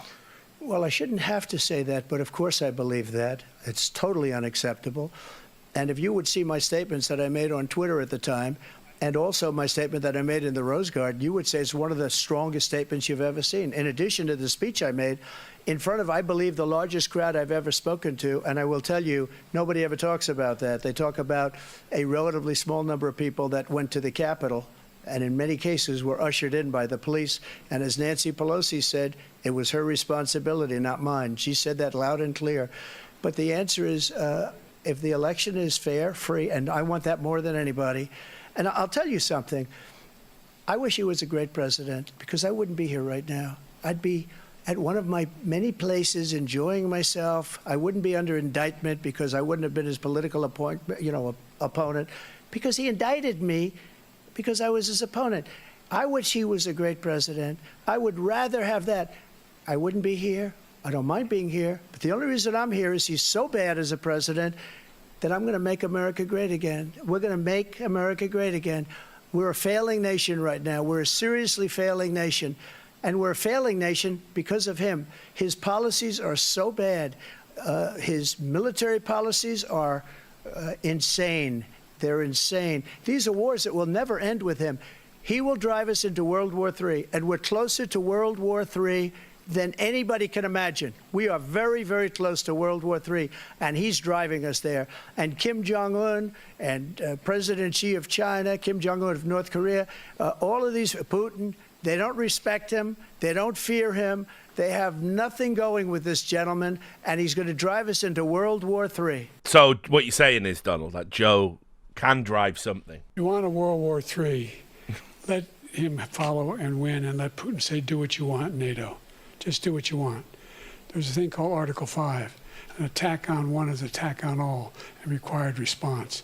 The idea, I can't think of a single major leader in the world who wouldn't trade places with the job I've done and what they've done. Because we are a powerful nation. We have wonderful people. It's because of the people, not me. It's because of the American people. They're capable of anything, and they step up when they're needed. And right now, we're needed. We're needed to protect the world because our own safety is at stake. And again, you want to have a war, just let Putin go ahead and take Kyiv, make sure they move on, see what happens in Poland, Hungary, and other places along that border. Then you have a war. Hungary now as well. President Trump, as I come back to you for a follow-up, the question was, will you accept the results of this election, regardless of who wins? Just to finish what he said, if I might, Russia, they took a lot of land from Bush.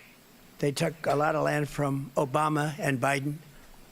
They took no land, nothing from Trump, nothing. He knew not to do it.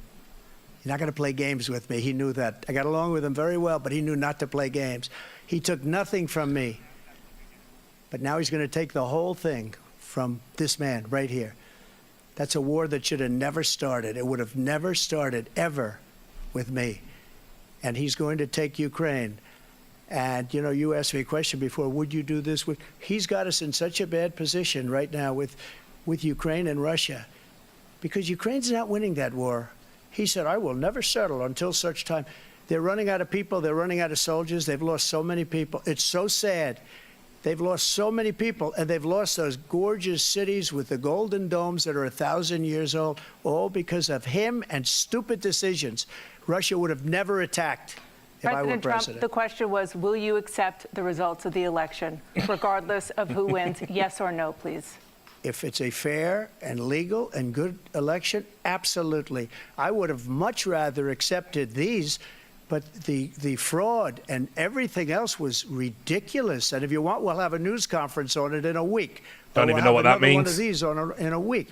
But I will absolutely, there's nothing I'd rather do. It would be much easier for me to do that than I'm running again. I wasn't really going to run until I saw the horrible job he did. He's destroying our country. I would be very happy to be someplace else, in a nice location someplace. And again, no indictments, no political opponent stuff, because it's the only way he thinks he can win. But unfortunately, it's driven up my numbers and driven them up to a very high level because the people understand it. Well, let's see what your numbers are when this election is over. Let's see. You're a whiner. When you lost the first time, you continued, you appealed and appealed to courts all across the country. Not one single court in America said any of your claims had any merit, state or local, none.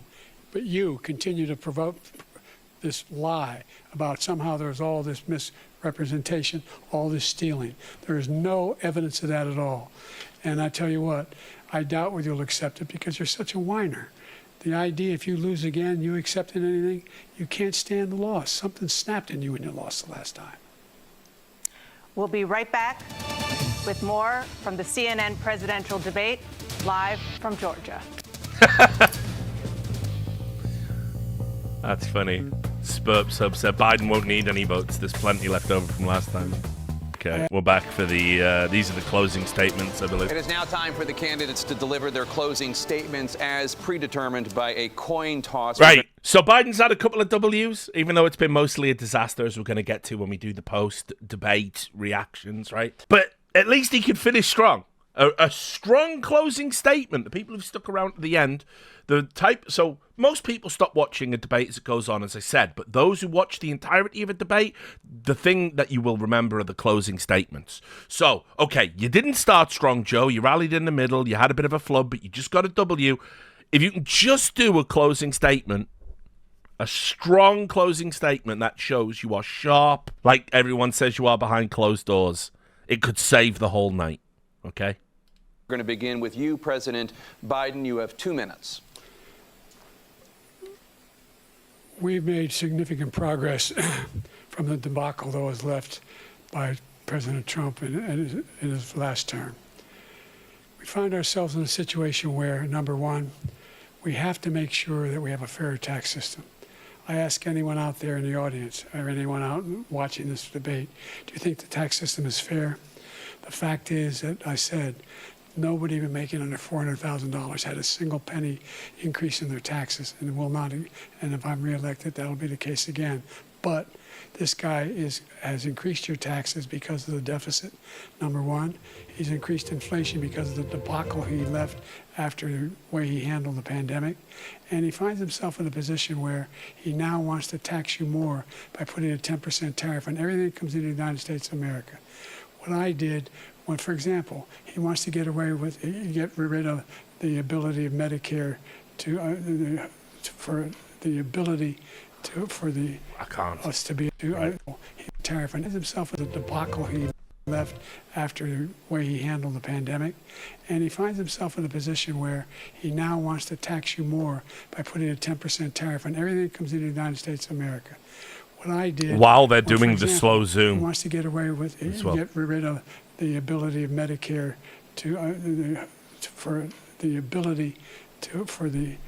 us to be able to negotiate drug prices with the big pharma companies. Well, guess what? We got it down to $35 for insulin instead of $400. No more than $2,000 for every senior, no matter how much prescription they need. You know what that did? That reduced the federal debt by $160 billion over 10 years because the government doesn't have to pay the exorbitant prices. I'm going to make that available to every senior all along, where it's happening now, and everybody in America. He wants to get rid of that. I'm going to make sure that we have child care. We're going to significantly increase the credit people have for child care. I'm going to make sure we do something about what we're doing on lead pipes and all the things that are causing health problems for people across the country. We're going to continue to fight to bring down inflation and give people a break. Thank you, President Biden. President. Like, guys, come on. How could you go and vote for that? I get it. Trump would be uniquely awful at any other time, but it's like, he's fucked, mate. He's gone. Like, he's not there. He's just not there. You're just installing Kamala. Like, what'll happen is you vote for him, right? And Kamala's fucking awful as well. And you vote for him. Kamala, they'll put her in on like Juneteenth or something, and make it a whole we keep being historical in our administration. So many firsts, so many norms. And Kamala's dreadful, like, and has unbelievably dreadful polling. And by the way, I mean, there is no way he can finish 4 years. There's no fucking way. Like, put it this way, the only way he could get through 4 years would be if every public appearance was a fucking hologram like Tupac, right? Like, then, okay. A hologram president can do 4 years. Hologram Biden can do 4 fucking years. This very real, crumbling, decrepit, dementia-addled man doesn't have 4 years. It's wild. And like I say, that's the closing statement. Right? Now, debates don't really matter. It's all theatre, it's all pageantry. Who gives a fuck? And people shouldn't vote just on debates alone anyway. But, I mean, also, it's not as if the policies have played out in the realm of public opinion, and the biggest anxiety voters had going into this debate was age. And so I want you to think about what you just heard there, and then you're going to listen to another bad closing statement. It's Trump's talking shit again. But it's just, the contrast is just day and night. President Trump, you now have 2 minutes for your closing statement. Like so many politicians, this man is just a complainer. He said, we want to do this, we want to do that, we want to get rid of this tax, that tax. But he doesn't do anything. All he does is make our country unsafe by allowing millions and millions of people to pour in. Our military doesn't respect him. We look like fools in Afghanistan. We didn't stop Israel. It was such a horrible thing that would have never happened. It should have never happened. Iran was broke. Anybody that did business with Iran, including China, they couldn't do business with the United States. They all passed. Iran was broke. They had no money for Hamas or Hezbollah, for terror, no money whatsoever. Again, Ukraine should have never happened. He talks about all this stuff, but he didn't do it. For 3.5 years, we're living in hell. We have the Palestinians and we have everybody else rioting all over the place. You talk about Charlottesville. This is 100 times Charlottesville, 1,000 times. The whole country is exploding because of you, because they don't respect you, and they have to respect their president, and they don't respect you throughout the world. What we did was incredible. We rebuilt the military. We got the largest tax cut in history, the largest regulation cut in history. The reason he's got jobs is because I cut the regulations that gave jobs, but he's putting a lot of those regulations back on. All of the things that we've done, nobody's never seen anything like, even from a medical standpoint, right to try, where we can try space-age materials instead of going to Asia or going to Europe and trying to get when you're terminally ill. Now you can go and you can get something. You sign a document. They've been trying to get it for 42 years. But you know what we did for the military was incredible. Choice for our soldiers, where our soldiers, instead of waiting for 3 months to see a doctor, can go out and get themselves fixed up and readied up and take care of themselves, and they're living. And that's why I had the highest approval rating in the history of the VA. So all of these things, we're in a failing nation, but it's not going to be failing anymore. We're going to make it great again. Thank you, former President Trump, President Biden. Stay with us because we have full analysis of this debate. Anderson Cooper and Aaron Burnett dead they look now on CNN. Oh, mate. And there you go. That was the worst presidential debate in the history of U.S. politics. Inarguably. Certainly, I'd like to see worse if it exists. And now we can get to what happened in the aftermath, because as you probably realized, that didn't go very well. In fact, if I had to give a summary of how it went, I would say I don't think Trump won the debate, but Biden absolutely lost it. They did a poll at the end on CNN where it was basically 66% thought Trump won. So it's kind of like I don't think Trump said anything of any substance at all in any of his answers. He got worse as the debate went on, rambling, incoherent nonsense, just not as incoherent as Joe, who cannot finish a sentence. And you have to think, if they had already swapped Joe out and we had Gavin Newsom or someone in there instead, Newsom would have wiped the floor with Trump, would have wiped the floor with him, and it would have been a done deal, done and dusted. It would have, like, any coherent thinker can outsmart the rambling nonsense of Donald Trump. You handily would win a debate. But no, here we are. We're doing this. Okay, well, your choice. So just to go through some of the reactions, before we do, I want to just show you. This was how they responded going into the debate. It was Joe Biden. I don't know what they've got in these performance enhancers, but I'm feeling pretty jacked up. Try it yourself, folks. And then it was a can of water, and it says, "Get real, Jack.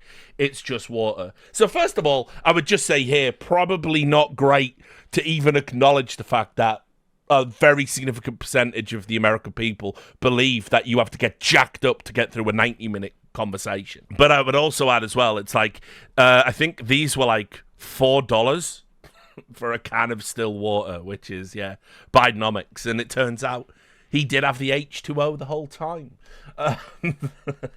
But partway through the debate, when it started going bad, they basically said, "Oh, he's got a cold."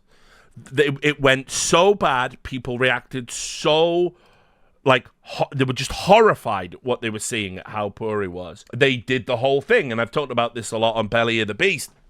America has state media. This is the kind of thing you do in Russia, in Korea, you know, in China, where the leader must always be strong. The leader can't be vulnerable. And we know he's elderly, he's infirm, he has dementia, okay? We all know. We've all seen it. We all know, right? I don't know what specific type. I wouldn't feel comfortable making a diagnosis. But all of the above is true. Objectively, inarguably, anyone with eyes and ears can see it and hear it. But that wasn't what was going on. He had a cold, you see. This is NBC News. These were the first. Two sources familiar with the situation say President Biden has a cold. And this was circulated to everyone. I mean, it went out to all the major media outlets. They even then, like, went one further and were going, "Oh, he definitely totally really had a cold. So much so, we gave him a COVID test and we just want you all to know he doesn't have COVID." All these embellishments, all these extra details. Now, the reality is, okay, how does Joe Biden have a cold, right? Let's just assess. He went away for 6 days to prepare for a debate, kind of instructive in and of itself. If everything's okay, why would Joe Biden need 6 days to prepare for 90 minutes of just standing on his achievements? Why would that be required? So you're supposed to believe that in the 6 days of isolation and prep he had, somehow he was exposed to a cold that nobody said beforehand.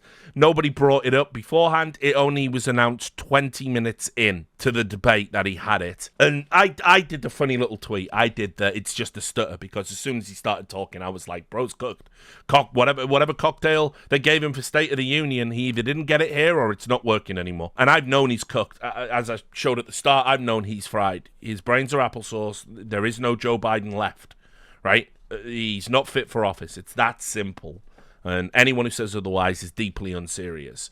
So the reality is, this has been his normal verbal output for weeks in the build-up to this. And what did the media do? They were telling you it was a cheap fake. They took a term that meant something else in 2019, brought it back from the dead, and they was saying, "Oh, don't believe these cheap fakes." Well, was that whole debate a cheap fake then? I guess it must have been.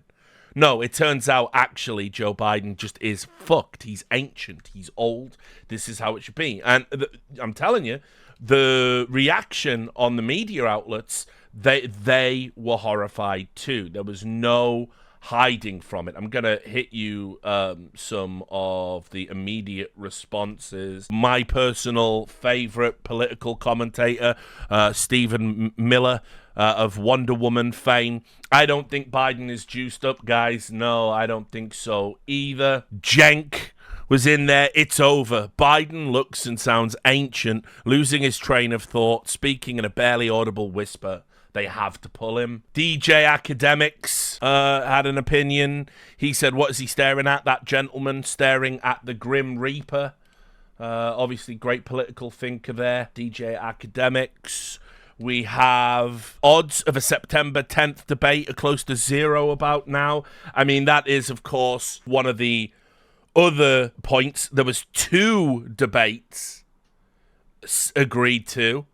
I don't think we get a second one, right, on September. I don't think so. It kind of feels like it would be a disastrous idea for the DNC to agree to that. You've got SE Cup of CNN says this is not going well for Biden unless Trump suddenly goes off the rails. This may end up being a disastrous decision by the Biden campaign. Spoiler, Trump did go off the rails, just not enough to look worse by comparison to Joe Biden. My sweet, sweet agent of chaos, Vivek, still in the running for vice president, said they didn't drug up Biden. They lobotomized him instead. That's what we call a banger. You had Meghan McCain, obviously a never-Trumper, right? Said, I'm just so sorry for all of us as Americans. I don't even know what to say. May God be with our country. Yeah, it's pretty bad, isn't it? It's pretty fucking bad. It's pretty bad that those are the 2 guys. One of those guys, as things stand, is going to get to be the most powerful person in the world. And if you're not ashamed as an American, then, I don't know, you're probably part of the problem, frankly. I love America. I've lived in America. I've got many American friends. It was always a hope that maybe one day I'd get to go back. Maybe I'd get to retire and live out there at the end of my life. It's all joking aside, it's an unbelievably just sad time.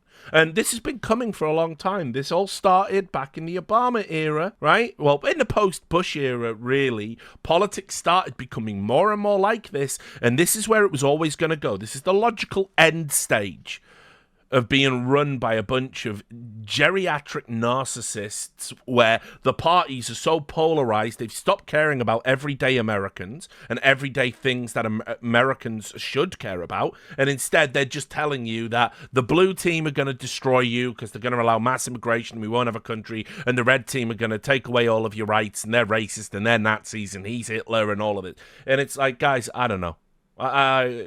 This has to stop at some point. Anyway, I'll just add paid opposition, paid TikTok Zoomer Democrat Harry Sisson said, oh my God, this debate is already going terribly for Trump. His first answer lacked substance. He got lost mid-sentence and he's rambling incoherently. A disaster for the Trump campaign already. Oh, bless him. I suppose he is getting paid a lot of money to say these demonstrably false things. But yeah, fantastic analysis there. Nicholas Kristof is one of Biden's biggest fans. He's a lifelong Democrat. He's a New York Times columnist. This is what he had to say. I wish Biden would reflect on this debate performance and then announce his decision to withdraw from the race, throwing the choice of Democratic nominee to the convention. Someone like Gretchen Whitmer or Sherrod Brown or Secretary Raimondo could still jump in and beat Trump. I mean, they wouldn't be my choices personally. You know, I could see Newsom doing well. I wouldn't see Gretchen Whitmer doing well, put it that way. Anyway, Andrew Yang said, guys, the Dems should nominate someone else before it's too late. Hashtag swap Joe out. Obviously, Andrew Yang himself was a Democrat nominee and was treated terribly by his party because he had unconventional ideas and didn't toe the party line on all of the messaging.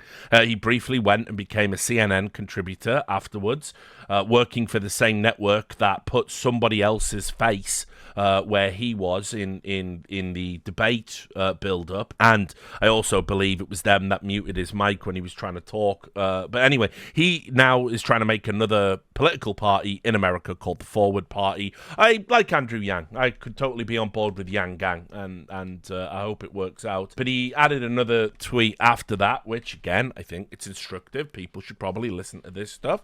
Look, I debated Joe 7 times in 2020. He's a different guy in 2024. Swap Joe out. Yes, he's greatly diminished. All the signs were there.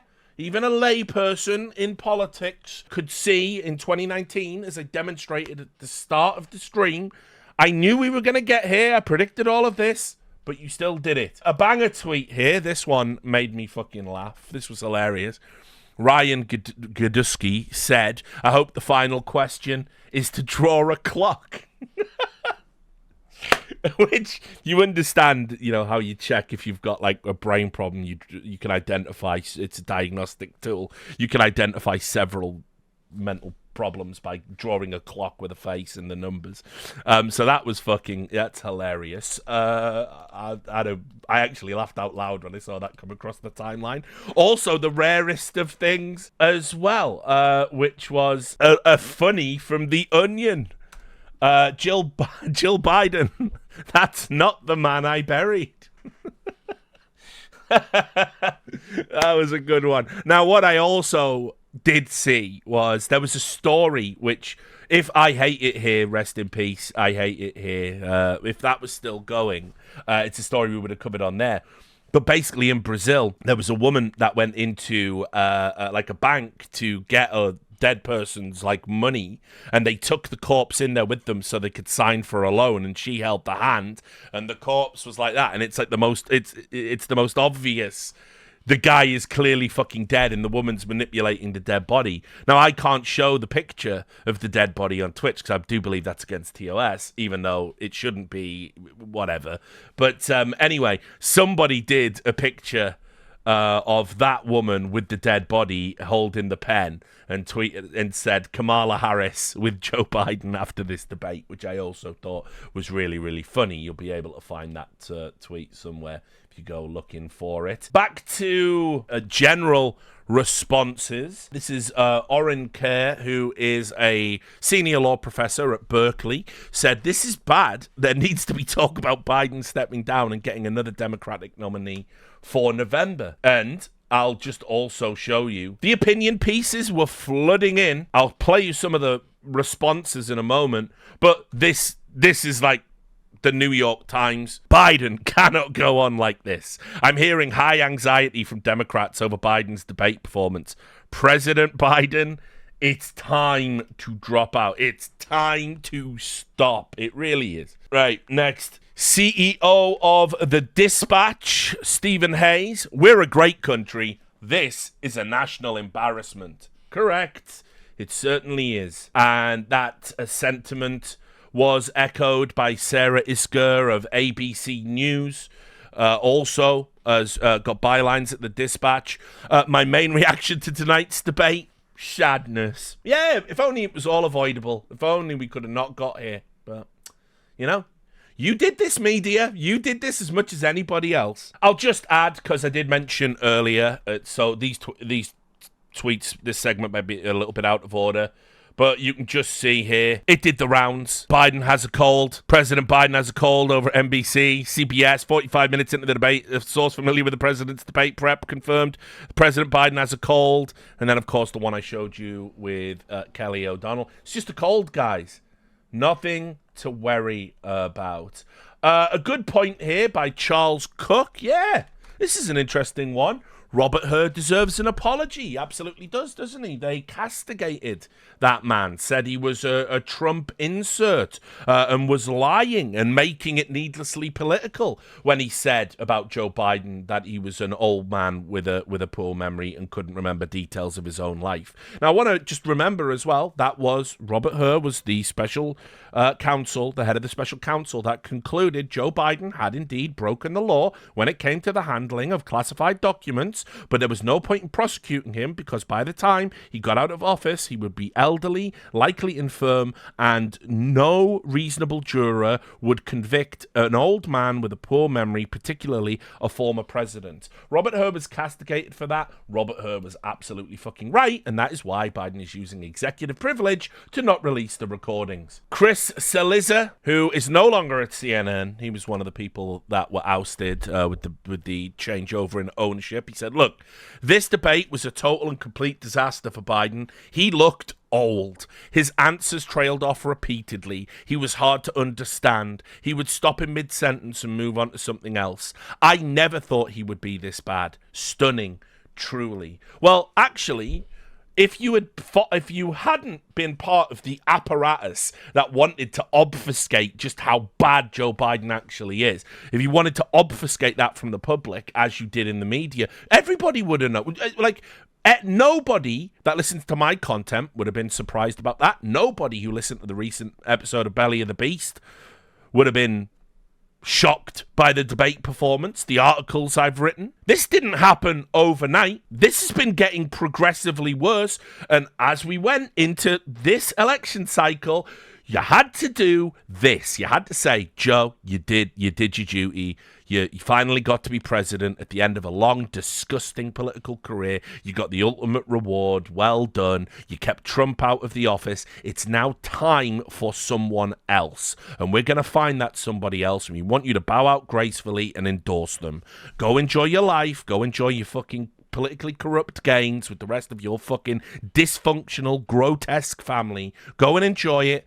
And we're gonna put a new horse in, and we'll beat Trump in 2024. Could have just done that, but the little enclave inside the DNC, all of the Obamaites and Clintonites, they wouldn't allow that to happen. They wouldn't allow a fresh change because they like holding on to the levers of the DNC. And so we're doing this. And put it this way, if I was calling it today, who wins in an election? Based on all the polling data I've seen, it's Trump. It's Trump. That's what I genuinely believe. Now, look, it's June. They're already trying to obfuscate this debate. They're already trying to bury it like it never happened. They're not going to switch Joe out, all indication. He's in North Carolina campaigning, today. But they could have got their house in order and had a real candidate. They could have smoked Trump, and then you never hear from Trump again politically. That's it. He'd be too old to run. The GOP would be forced to fix themselves. The DNC fix themselves. Maybe we could have got to a better place politically. But no, we're doing this. So, fuck all these journalists coming out and going, oh, I had no idea. You literally ran the cheap fake story days ago. You literally covered for Biden. So don't come to me now saying, it's fucking, we had no idea. Of course you did. That's why you ran the cheap fake story. Jonathan Alter of MSNBC. Here's what should happen now. Biden should withdraw and say that his delegates are free to vote for whomever they prefer in Chicago and tell new candidates not to criticize each other or buy any ads, saving dollars for the fall. A new young nominee will beat Trump handily. Any of them. Correct. Absolutely correct. So, I've got some video now, got some video clips coming up. Well, I'll just play you this. This was from the media's janitor, Justin Baragona. He's a fucking absolute hack. Even he was like, oh my God, this is terrible. Biden has lost the election. He was watching the debate and taking all of the clips. Here is the immediate reaction on CNN, one of the few I'll play. It started with the first couple of answers, and it has continued throughout the night from a, oh my God, oh my God, oh my God, to what do we do about this? And it involves very senior people in the Democratic Party, including elected officials, saying we have a problem. And just to co-sign what John is saying, I mean, the panic that I am hearing from Democrats is not like anything that I have heard in this campaign so far. And a lot of it has to do with, first of all, there was a deep frustration about Trump's lies. I mean, he lied a lot tonight. But the problem for Biden was that Trump was able to take sometimes incredible falsehoods and turn them into some kind of argument, whereas Biden's answers were, in a lot of cases, not coherent, deeply problematic, that he was not able to take pretty straightforward answers and answer them to the... Yep, panic is the operative word. There was lots of that. There was lots of panic. Again, I'll give you another tweet from Chris Cillizza. How the hell does Biden not have a kick-ass answer on the age question? He had to know it was coming. Why is he talking about chips? Why indeed? It's almost like his fucking box is gone. James Suroy Wiecki of The Atlantic. That was incredibly depressing. More than that, though, it was one of the most surprising political events in my life. Trump was exactly as expected, but I did not expect that was how Biden would show up. Yeah, turns out you can't just cocktail, rizzle, lizzle, dizzle your way through dementia. Who fucking knew? The greatest modern political thinker of our time, NFL legend J.J. Watt, said, this is difficult to watch. Absolutely. It absolutely is, sir. The worst anchor in news, Joy Reid. I, too, was on the phone throughout much of the debate with Obama world people, with Democrats, with people who are political operatives, with campaign operatives. My phone really never stopped buzzing throughout. And the universal reaction was somewhere approaching panic. The people who were texting with me were very concerned about President Biden seeming extremely feeble, seeming extremely weak. Extremely feeble, extremely weak. Qualities you want in a president, of course. Van Jones, a man who pretended to cry when Biden got elected. He pretended to cry on behalf of all black people because he said finally the great evil of Trump had been defeated. It was one of the most embarrassing things I've ever seen. Van Jones was strangely earnest in his assessment of Joe Biden. That was painful. I love Joe Biden. I work for Joe Biden. He didn't do well at all. He did not do well at all. And he looked, I'll give you the analysis. You kind of have the old man versus the con man. I can walk you through how I'm supposed to see it and say it, but I just want to speak from my heart. I love that guy. That's a good man. He loves his country. He's doing the best that he can. But he had a test to meet tonight to restore confidence of the country and of the base, and he failed to do that. And I think there's a lot of people who are going to want to see him consider taking a different course now. We're still far from our convention. Yep, I agree. Do you want to know something that didn't help? Joe Biden had to be led off from the debate stage. Remember, we've just had 2 news cycles. We had the G7 appearance where he had to be grabbed by the Italian Prime Minister Meloni because he got distracted by a parachutist and in a photo opportunity thought it was appropriate to wander off. Then we had him at that fundraiser in the theatre where Barack Obama had to lead him off stage by his arm. Well, probably don't do that again. But no, he was on the stage, frozen up, rigid gait again, and on comes Jill Biden to corral him. And you can see this is the zoomed-in footage, so apologies for pixels. I don't know, guys. Maybe optically, this isn't great.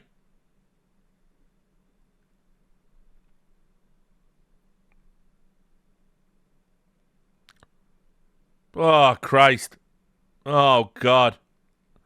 Having to be helped down a single step. Oh, Lord, help me. So, how do you allow that to occur? Ridiculous. I mean, this was embarrassing as well. If you listen to this, Joy Reid thought the debate might have gone better if they'd swapped sides, right, on where they were stood. Smartest people around Biden, and about the smartest people around Biden who thought this was a good idea. And who thought that putting him on the right, rather than just small things like that. Why would you put him on the right? Because that meant for the camera, because Biden likes to look over at the moderators and to look away. Had he been on the left, he would have been facing Donald Trump. Oh, you meant he looked like he was looking off camera? He looked like he was looking off camera. Every decision they made exacerbated the problem. But now that there is this problem, what does the campaign do? Well, look, that's Kamala Harris. You work, that's Kamala Harris. We will. Yeah, she's the one person you couldn't put in and be guaranteed a win. DEFCON 1 moment over on MSNBC. President Obama's campaign manager in 2008, David Plouffe, is with us. David, I know you have been talking to some muckety-mucks in Democratic politics, including what we gingerly call the donor class. What was your personal David Plouffe take on what you saw tonight, and what are you hearing from the people you've been speaking with? Well, I think consistent with your reaction, Rachel, and others on the panel, it's kind of a DEFCON 1 moment. Yeah, DEFCON 1 moment. We can have Rachel Maddow. She was heading up the MSDNC panel. You can hear her here. This was her reaction straight afterwards. That is the first presidential debate of the 2024 election cycle at a very unusual time with very unusual format. And I think with probably strange results. We'll see the response from both sides. But if you're the Biden campaign, I think you wish that this night will be remembered in reverse, as the president became sort of stronger, including literally his voice, the strength of his voice over the course of the night, probably peaking towards the very, very end of the debate. For the Trump campaign, I think it's fair to say it was the inverse. President Trump, just in terms of his coherence and finishing a sentence and seeming to be in control of his own emotions, started off as strong as he was. The strongest point for him was at the very beginning of the debate, and then over the course of the night, he became less coherent and more visibly flustered.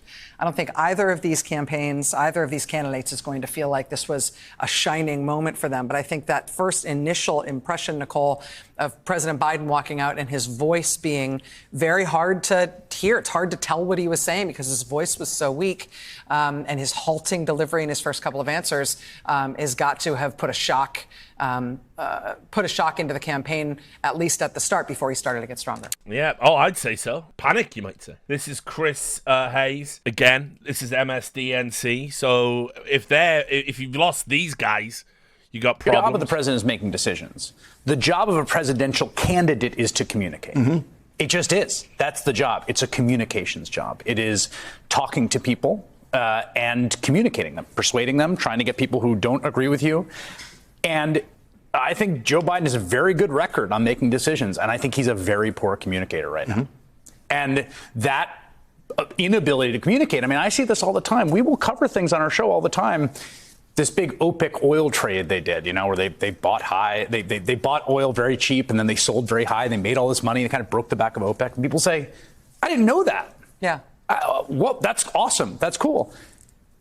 Joe Biden should be the person communicating that. Joe Biden is not good at communicating his own record. Mm-hmm. And in the context of a campaign right now, his job, number one, is communicating. So that, and I don't disagree with you. I mean, I think if he only had a working brain. But I think the reason that there is all this, anxiety and all this stuff is because ultimately, and particularly in the television age, a lot of the presidency is communicating, but particularly when you're running for re-election, when it is the thing that is the most important thing. Back to CNN. I love this clip. I don't know why someone has filmed a television on a wall to do it. So listen carefully, though. It's great. Give his a performance, and after his performance, it has really set off panic. There was one Democratic congressman I was in touch with who was on Capitol Hill at a watch party with a number of other lawmakers, and that moment early on in the debate where President Biden was talking about the national debt and seemed to lose his train of thought, paused for several seconds, and then gave a confusing answer. He said that when that happened, the entire room was just completely silent and in shock, and that this member's own reaction was that he wanted to jump off of a bridge.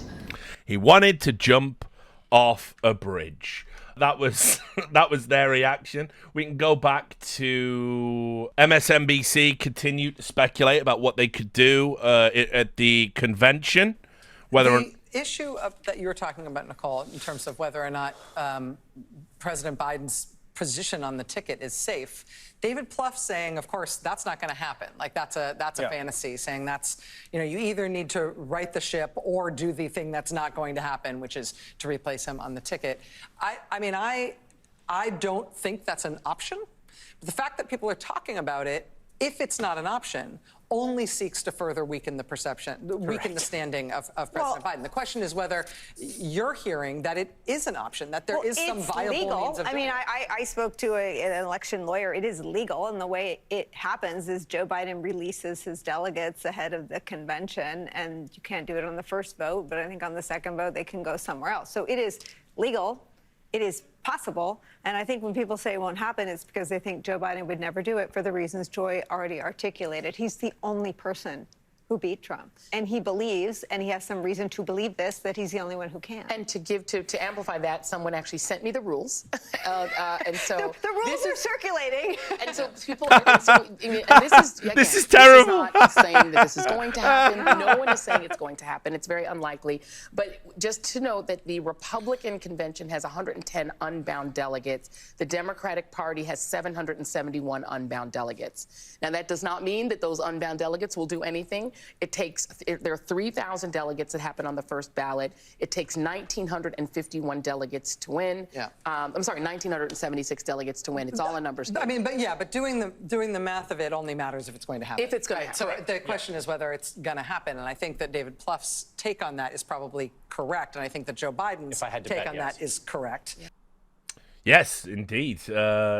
Despite all of the panic, no, it's going to be very hard to switch horses in this race because you need the horse to agree. Gavin Newsom was out in force during this debate. He was walking around like a rock star and enjoying it. Obviously, because Joe Biden doesn't have a functioning brain, they wheel out people who do. And Gavin Newsom obviously went and did that debate with DeSantis. It essentially ended DeSantis's run as a serious candidate and had so many hilarious moments and memes. Gavin Newsom is the type of politician that I could be tricked into voting for. I think he's done a terrible job in California, but he seems intelligent, he seems articulate, he understands how to negotiate these clumsy landscapes. He's not just a bull in a china shop. Does that mean he's a duplicitous piece of shit? Probably, but at the end of the day, I'd take him over these options. So a lot of people have been wondering whether the reason Newsom was on site was because he's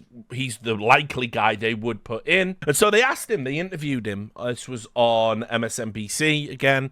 They asked him, should we swap out Biden? And of course, true to his nature, he answers in the perfect tone, towing the party line. We're out there getting a chorus of questions about whether Biden should step down. There is panic that has set in.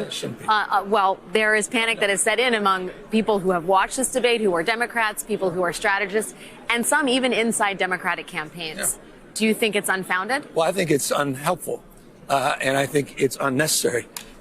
We've got to go in and got to keep our heads high. And as I say, we've got to have the back of this president. You don't turn your back because of one performance. What kind of party does that? It's been a masterclass. 15.6 million jobs. That's 8 times more than the last 3 Republican presidents combined. The only thing the last 3 Republican presidents have in common is recessions. Democrats deliver. This president has delivered. We need to deliver for him at this moment. With all due respect, the more time we start having these conversations, go down these rabbit holes, it's unhelpful to our democracy, our fate and future of this country, the world. They need us right now to step up, and that's exactly what I intend to do. You were okay. Well said, Gavin Newsom. He said the thing. He answered the question. I mean, but there you go. That is actually a textbook answer to that. That's, you know, he is politically astute. That's one thing you can certainly say about him. Meanwhile, this clip from Cenk.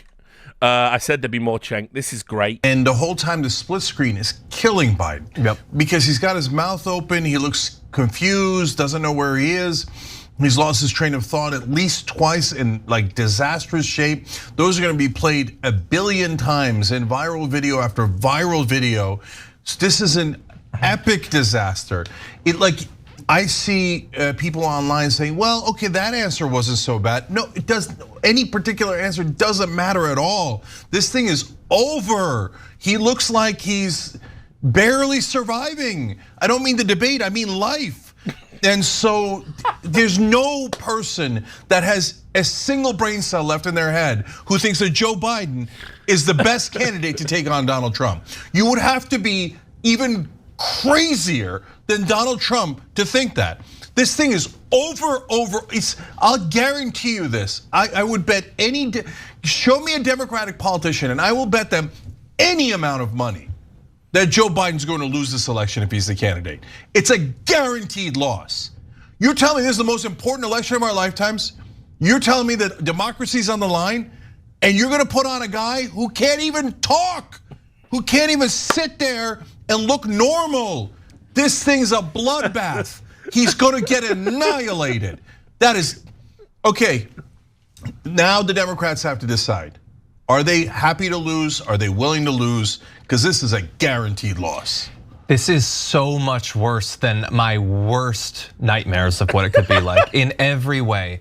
The visual stuff is obvious. The staring off, the looking down, it looks terrible. His voice is so utterly weak and feeble. And honestly, like that immediately hits you when you see him, but what he says and what he doesn't say on the most important core issues of the election are even worse. Trump won on abortion in the debate. Trump comes out of the January 6th stuff looking fine. He comes out of the criminal conviction stuff looking fine. Joe Biden looks worse on democracy after that. He looks worse on criminality after that. Yeah, it was a fucking nightmare, wasn't it? So, yeah, all fair. There was some opinion pieces. The Hill had a good one. Joe Biden just had a 90-minute senior moment. The debate really was that bad. That's pretty fucking a brutal summary there. Also, on the Hill, bye-bye Biden. Hello, Harris. I don't know. David Corn, for fuck's sake, even wrote a piece about this and said Trump was the Trump we knew, Biden was the Biden we feared. There's no escaping this. Biden's disastrous performance overshadowed Trump's lies and demagoguery. The nation is in peril. Added the last bit. I'll also just add Claire McCaskill is a senator. I think she's been on my content before. Here's her 4-minute assessment as the MSDNC panel kind of woke up to the fact that Joe Biden's brains are applesauce. Well, first, the easy part. Donald Trump is a liar, a flawed character, mean, a jerk, very unlikable, and that was obvious tonight. Now, the hard and heartbreaking part. I have been a surrogate for some presidential candidates in my time. I know what the job is after a debate of a surrogate. I've never wanted to be a surrogate more than I do right now. Because when you're a surrogate, you have to focus on the positives. But I have said very clearly and very plainly on this network, and my job now is to be really honest.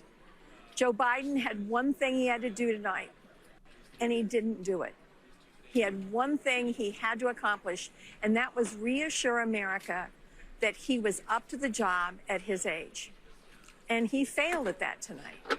Now, does that mean that my phone blowing up with senators and campaign operatives and donors, big donors from all over the country, does that mean that Joe Biden is not going to be the candidate? I don't know that. I think we'll know a lot more in a few weeks, how this plays out, how the polling plays out. But I think a couple of things are going on right now. I think I'm not the only one whose heart is breaking right now. There's a lot of people who watched this tonight and felt terribly for Joe Biden. Oh, yeah. And, you know, you have to ask, how did we get here? How do we get to the point that we're spending a whole lot of time talking about the vice president tonight instead of talking about the president? And I don't know how the rest of this story is written. I don't know if things can be done to fix this. They might. And, you know, Trump is so terrible that this might heal itself. But based on what I'm hearing from a lot of people, and some of them are people that are in high elective offices in this country, and you might guess where they serve. There is a lot of more than hand-wringing tonight. I do think people feel like that we are confronting a crisis. Claire, I want to talk to you about this in very nuts and bolts terms. Given what you are describing, the kind of reaction that you're describing among people in the kinds of positions that you're describing, or at least alluding to, what can be done? What do you personally think should be done? Well, I think, listen,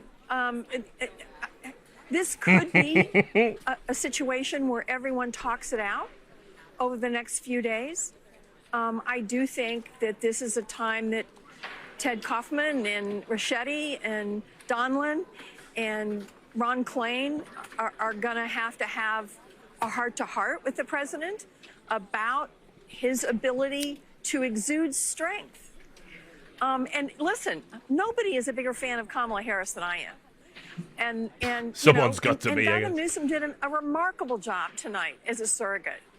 And what he said, you know, it's not that I disagree with anything they're saying, but those two people are signaling to a whole lot of Americans that are paying attention, how come they're not running? How come the Democratic Party doesn't have them at the top of the ticket instead of using them to shore up what have become, after tonight, some pretty glaring weaknesses in our president?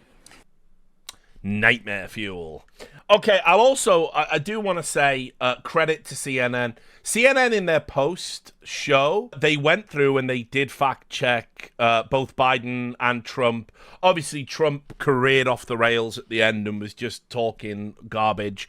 You've just watched me live fact check both candidates, been politically neutral. But I will just show you the CNN fact checks that they did. And you can see Joe Biden at one point said the billionaires in America pay 1% taxes, they pay 8.2%. Trump didn't tell Americans to inject bleach during the COVID crisis. The Border Patrol did not endorse him.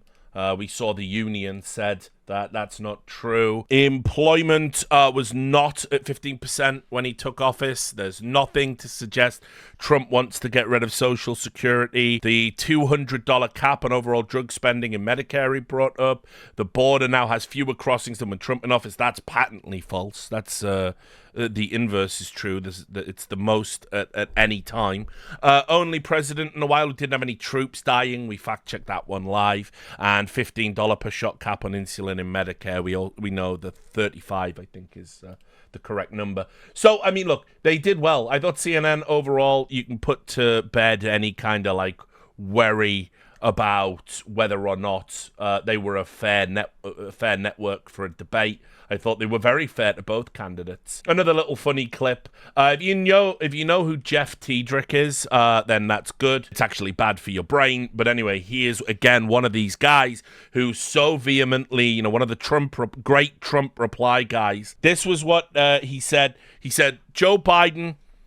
This was pre-debate. Joe Biden bicycles into the debate hall, dismounts, runs up a ramp to his podium, one-handedly chugs a bottle of water, slams the empty bottle down onto the lectern and turns to Trump and says, "Sup, fuckface." This is how delusional a lot of fucking DNC acolytes are. They actually think Joe Biden is some sort of like potent, virile, in good shape elderly man, when in reality they have to put on comically large rubber shoes in a bid to try and stop him falling over. Post-debate, what the fuck did I just watch? Yep, life comes at you pretty fast, homie. Life comes at you pretty fast. Let's do the official statements from the campaign. From each of the campaign. This was a statement from the Biden campaign about tonight's debate. You can see here tonight, President Biden presented a positive and winning future for the future of America, one in which every American has a fair shot at the American dream, where every one of our rights are protected, and where our president fights to strengthen our democracy, not to tear it down. On the other side of the stage was Donald Trump, who offered a dark and backwards window into what America will look like if he steps foot back in the White House, a country where women are forced to beg for the health care they need to stay alive, a country that puts the interests of billionaires over working people, and a former president who not once, not twice, but 3 times failed to promise he would accept the results of a free and fair election this November.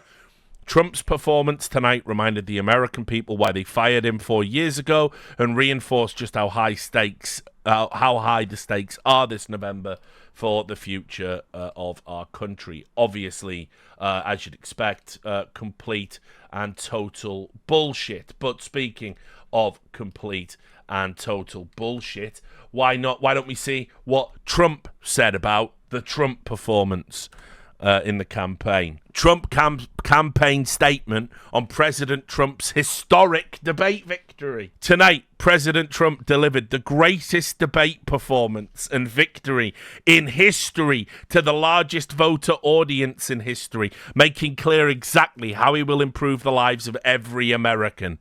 Yeah, exactly. You could say he aced the test. Over and over, President Trump highlighted common sense plans to reduce inflation, bringing down the costs of groceries, housing, and gas, as well as his plans to bring back his successful first-term policies that kept our southern border secure and free from the wave of Biden migrant crimes currently sweeping our country.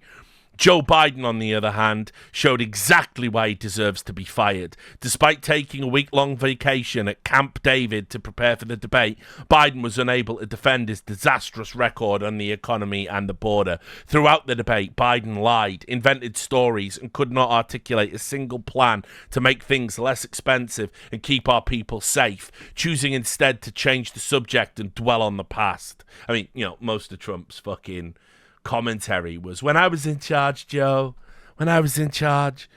Anyway, even worse, Biden couldn't explain why he took a week of vacation at Camp David while 50 ISIS terrorists ran loose in our country. President Trump is spot on when he says that if Joe Biden is too incompetent to stand trial, then Biden is too incompetent to be president. Americans are struggling financially. The families of Laken Riley, Rachel Marin, Jocelyn Nungary, and every other victim of Biden migrant crime are grieving. Our country is on fire at home, and we stand on the brink of World War III because of Joe Biden's incompetence. But we can turn it all around and bring back the American dream, starting on day one by re-electing President Donald J.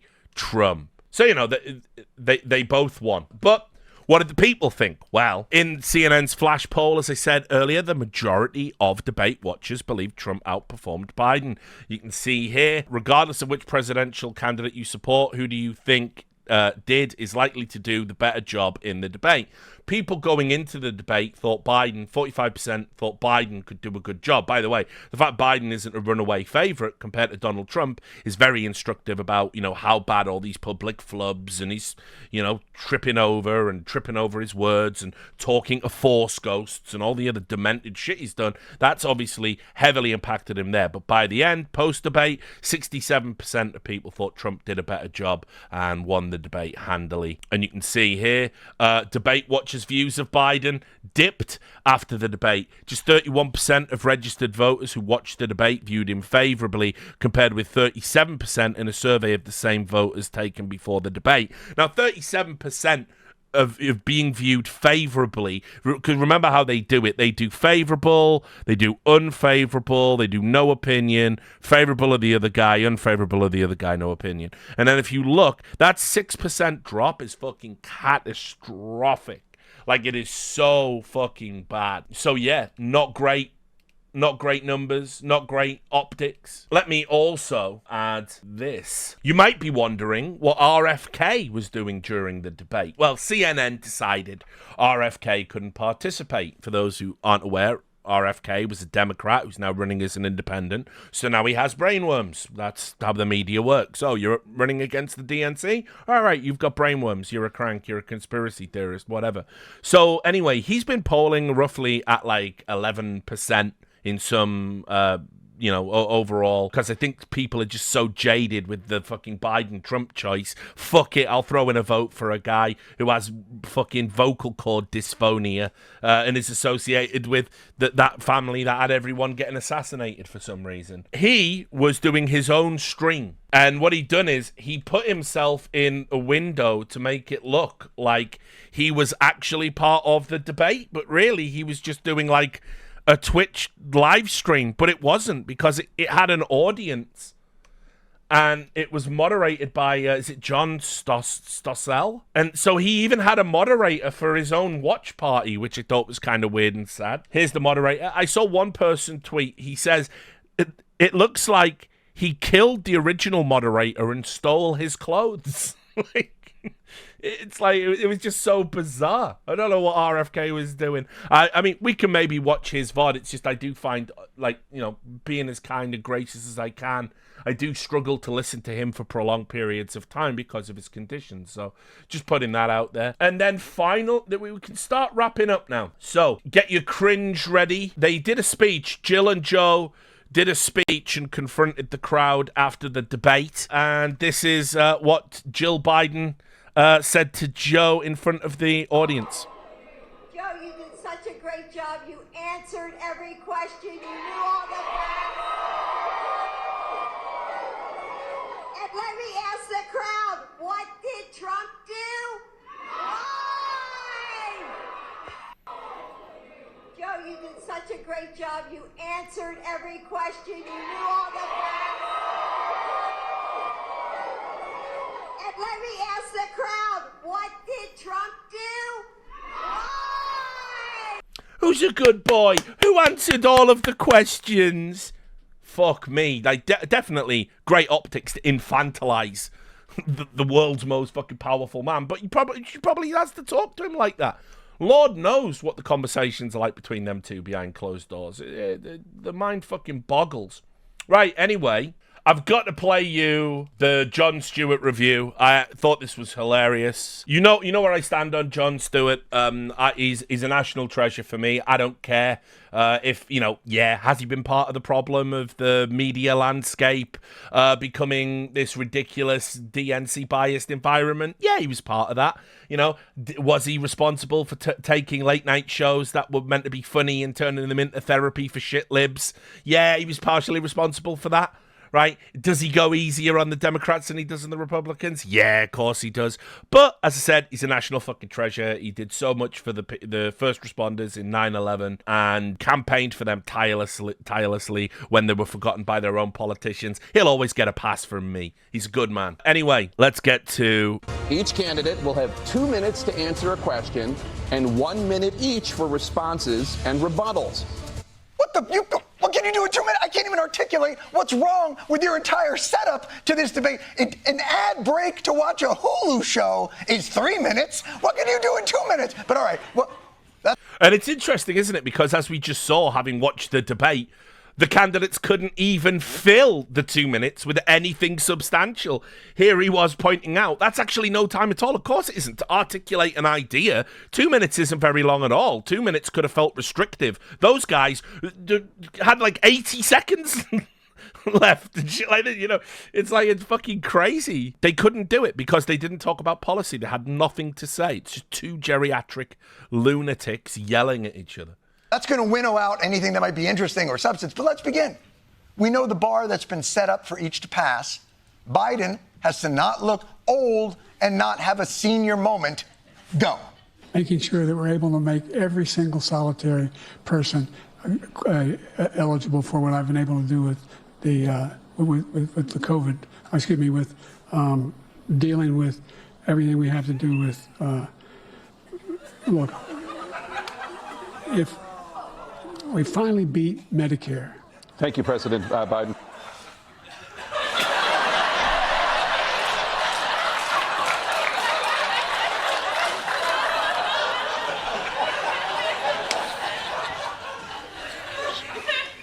Need to call a real estate agent in New Zealand.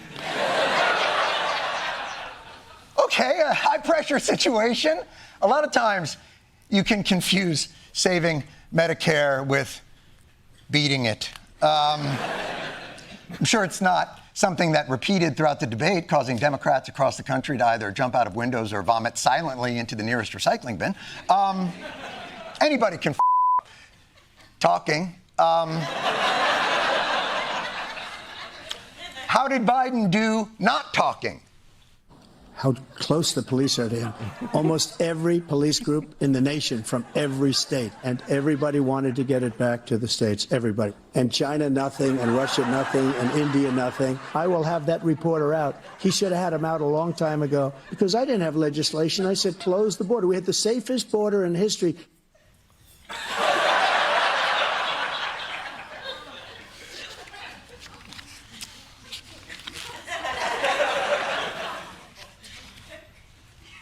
Not great. But a lot of people have resting 25th Amendment face.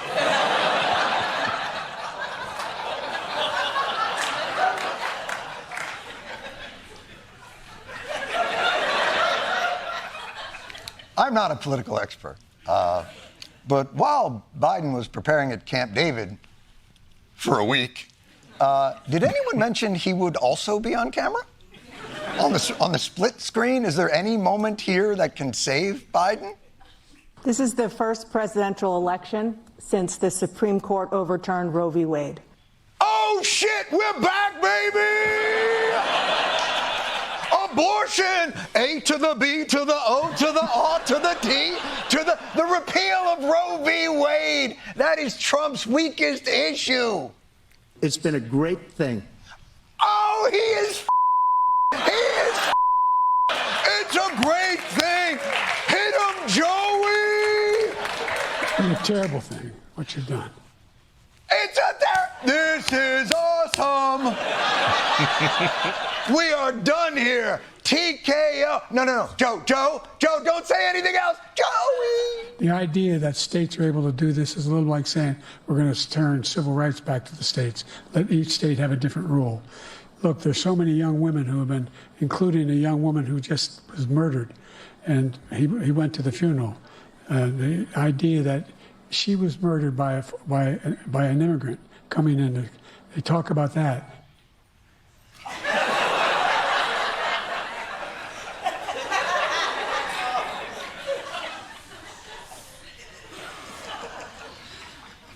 Did you just immigration abortion?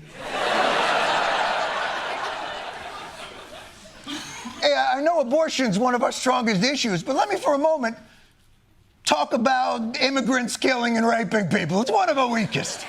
Folks, I think sportsmanship would insist that an opponent not seize on opportunities such as this. There have been many young women murdered by the same people he allows to come across our border. So how do we do this now? Do I take his car back to the White House tonight? I mean, come on. We done with this shit? Do I just UPS his stuff? I mean, come on. That was crazy what he did just now. So Biden perhaps not on top of his game. Maybe I will check out this young upstart Donald Trump. Obviously, the election is a binary choice. So let me see what this Trump fella is about. As we learned earlier, he just had to come in there and not be an asshole. He doesn't care about our veterans. He doesn't care. He doesn't like the military at all. Probably the worst administration in history, the worst presidency in the history of our country. This shouldn't be a debate. He is the worst president. I really don't know what he said at the end of that sentence. I don't think he knows what he said either. He challenged me to a golf match. He can't hit a ball 50 yards.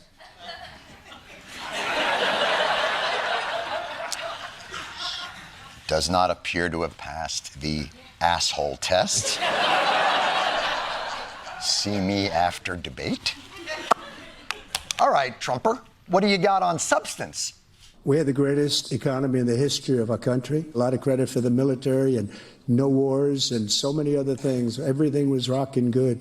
But the thing we never got the credit for, and we should have, is getting us out of that COVID mess. He allowed millions of people to come in here from prisons, jails, and mental institutions. The only jobs he created are for illegal immigrants. We had the lowest taxes ever. I didn't have sex with a porn star.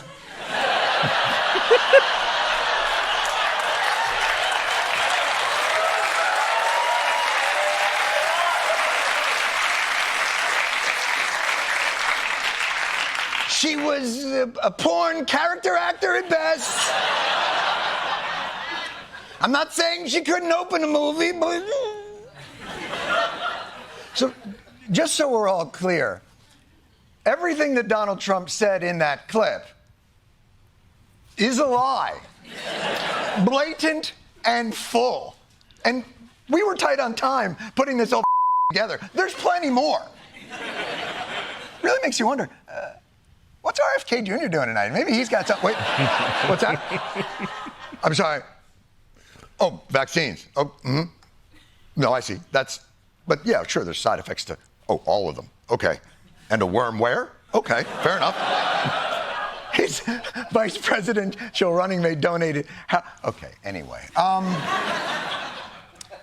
There was, of course, a moment where I kind of thought we were getting substantive. I was recently in France for D-Day, and I spoke all about those heroes that died.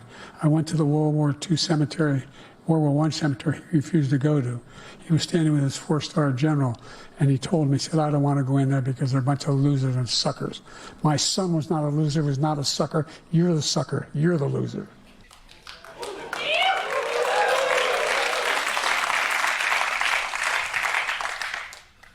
Shit just got real. First of all, that was a made-up quote. A made-up quote, which I think in Trump land means, that's a real quote. That's a quote. But this is about our nation's veterans, foreign policy. This is important to Biden. Come on, brother. 4-star general standing to your side who was on your staff who said you said it. period. We've done more for veterans than any president has in American history. The only sacred obligation we have as a country is to care for our veterans when they come home and their families and equip them when they go to war. That's what we're doing. That's what the VA is doing now. They're doing more for veterans than ever before in our history.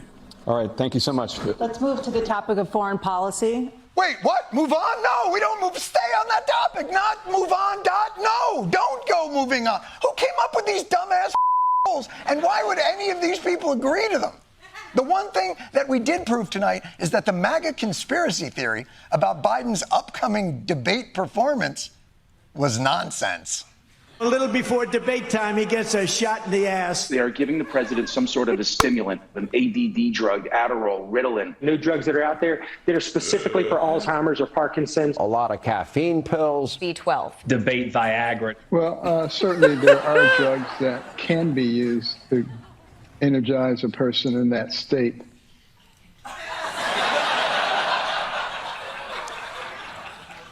I apologize for how fast I'm talking now. I'm on those drugs.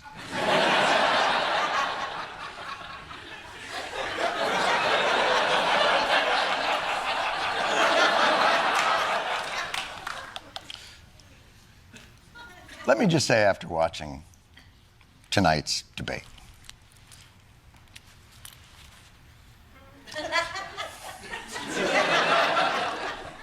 both of these men should be using performance-enhancing drugs. I'm sorry. Both. As much of it as they can get, as many times a day as their bodies will allow. If performance-enhancing drugs will improve their lucidity, their ability to solve problems, and in one of the candidates' cases, improve their truthfulness, morality, and malignant narcissism, then suppository away. Guess what, everybody? They should be taking whatever magical drugs can kick their brains into gear, because this ain't Olympic swimming. You know what I'm saying? Oh, he solved the Middle East, but he was doping, so it doesn't count. There's going to be an asterisk next to his presidency. And by the way, if those drugs don't exist, if there aren't actually performance-enhancing drugs for these candidates, I could sure use some recreational ones right now, because this cannot be real life.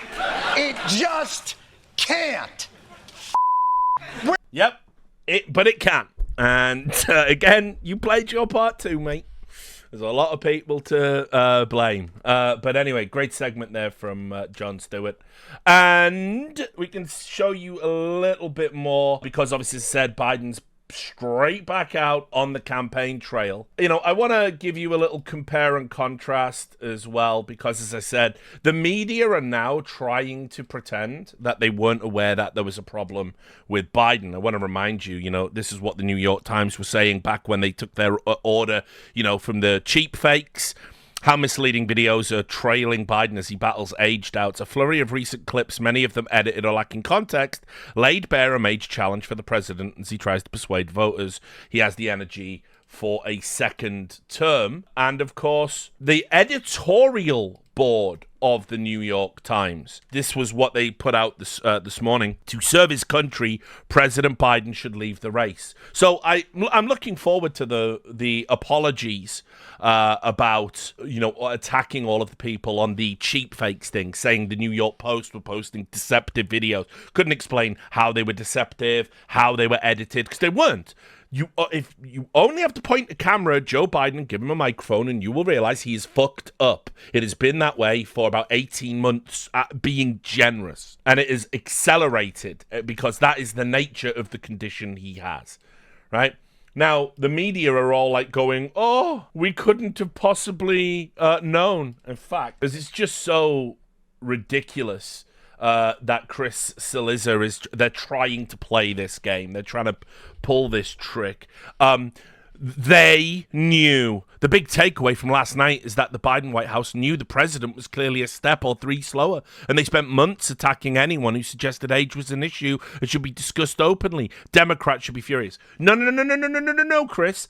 The White House didn't attack people. You did. You and your fucking cronies in the media did. You took your talking points straight from the White House, uncritically filtered them into your newsrooms, and said anybody who said Joe Biden was unwell was a fucking liar, a conspiracy theorist, right-wing, a threat to democracy. You did it time and time and time again. In fact, for the 3.5 years this administration has been in place, you, the media, have acted like an attack branch of the White House for anything that is, inconvenient for glorious leader Joe Biden and friends.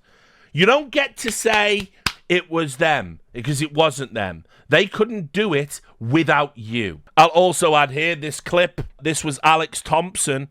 Now, again, another journalist wanting to come out and talk about, oh, yeah, they were lying to us the whole time. And us poor journalists couldn't see through the veneer. It was so well camouflaged how fucked up Joe Biden was.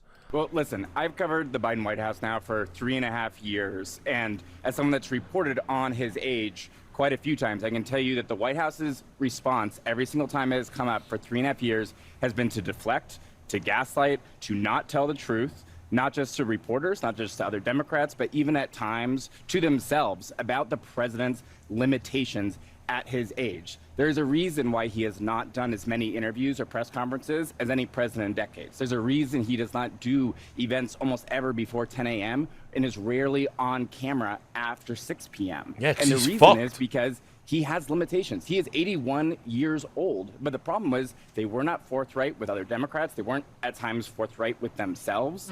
And that is why Democrats are in full freakout mode, because what they saw is finally what they have been obscuring. I mean, look, easy way to fix all this if you're the White House. First thing you do, you release the Robert Hur videos. You stop using executive privilege to suppress those being released to the public. They were subpoenaed, and they used executive privilege to not release them. And Joe Biden takes a cognitive test with an independent doctor. Problem solved, right? And then we can go back to it's a stutter. But they're not going to do any of those things. And this is the message they're going with today as of the campaign trail. Keep in mind, by the way, the whole message around Joe Biden has been, I'm fine. I'm as good as I ever was. Now we're acknowledging oh yeah, I might not be the man that I used to be, but I'll never lie to you, Joe fucking Biden, by the way. Let me close with this. I know I'm not a young man. State the obvious. Well, I know.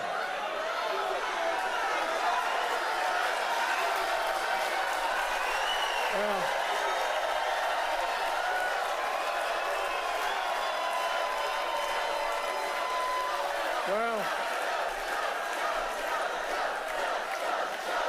pretty cringe. Folks, I don't walk as easy as I used to. I don't speak as smoothly as I used to. I don't debate as well as I used to. But I know what I do know. I know how to tell the truth. This man has been caught telling so many lies. It's embarrassing. I know right from wrong. And I know how to do this job. I know how to get things done. And I know, like millions of Americans know, when you get knocked down, you get back up.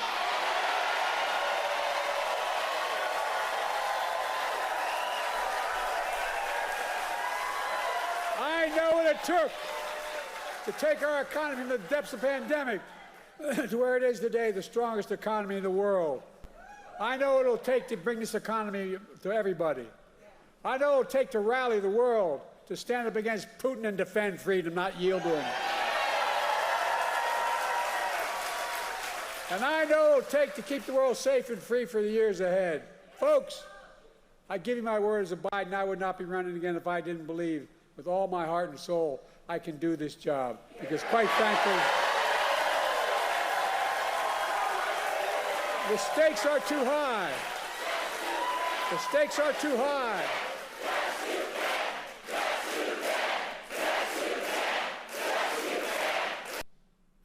So, I mean, I'll also add, where was that guy last night? It turns out he can't pick and choose when he's on anymore because he is fucking broken. But it doesn't look like they're going to swap him out, despite all of the panic. Again, we had Barack Obama saying, bad debate nights happen. Trust me, I know, but this election is still a choice between someone who has fought for ordinary folks his entire life and someone who only cares about himself, between someone who tells the truth, who knows right from wrong and will give it to the American people straight, and someone who lies to his teeth for his own benefit. Last night didn't change that, and it's why so much is at stake in November. So you can clearly see the talking points being formulated. Hey, Joe Biden might not be able to finish a sentence. Hey, Joe Biden might not be able to remember where he is from moment to moment.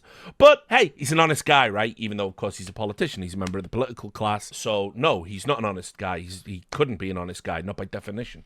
So, there we are. That's kind of where we're at in the post-debate soup.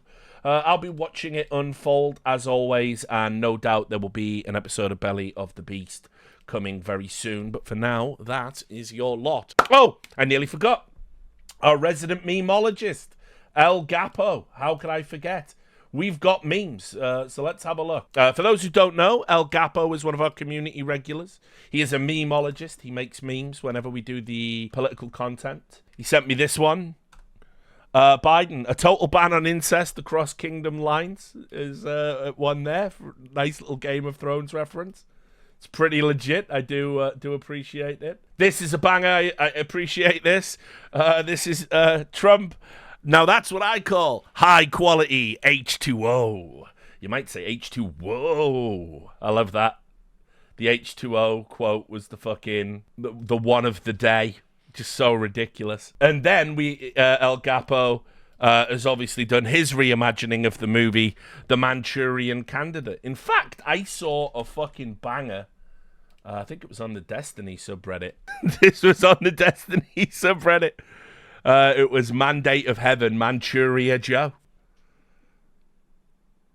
which is great. I'll do El Gapo's memes now. The reimagining of the Manchurian Candidate with Joe Biden's absent face. So there you go. So that's that. Those were the memes as well.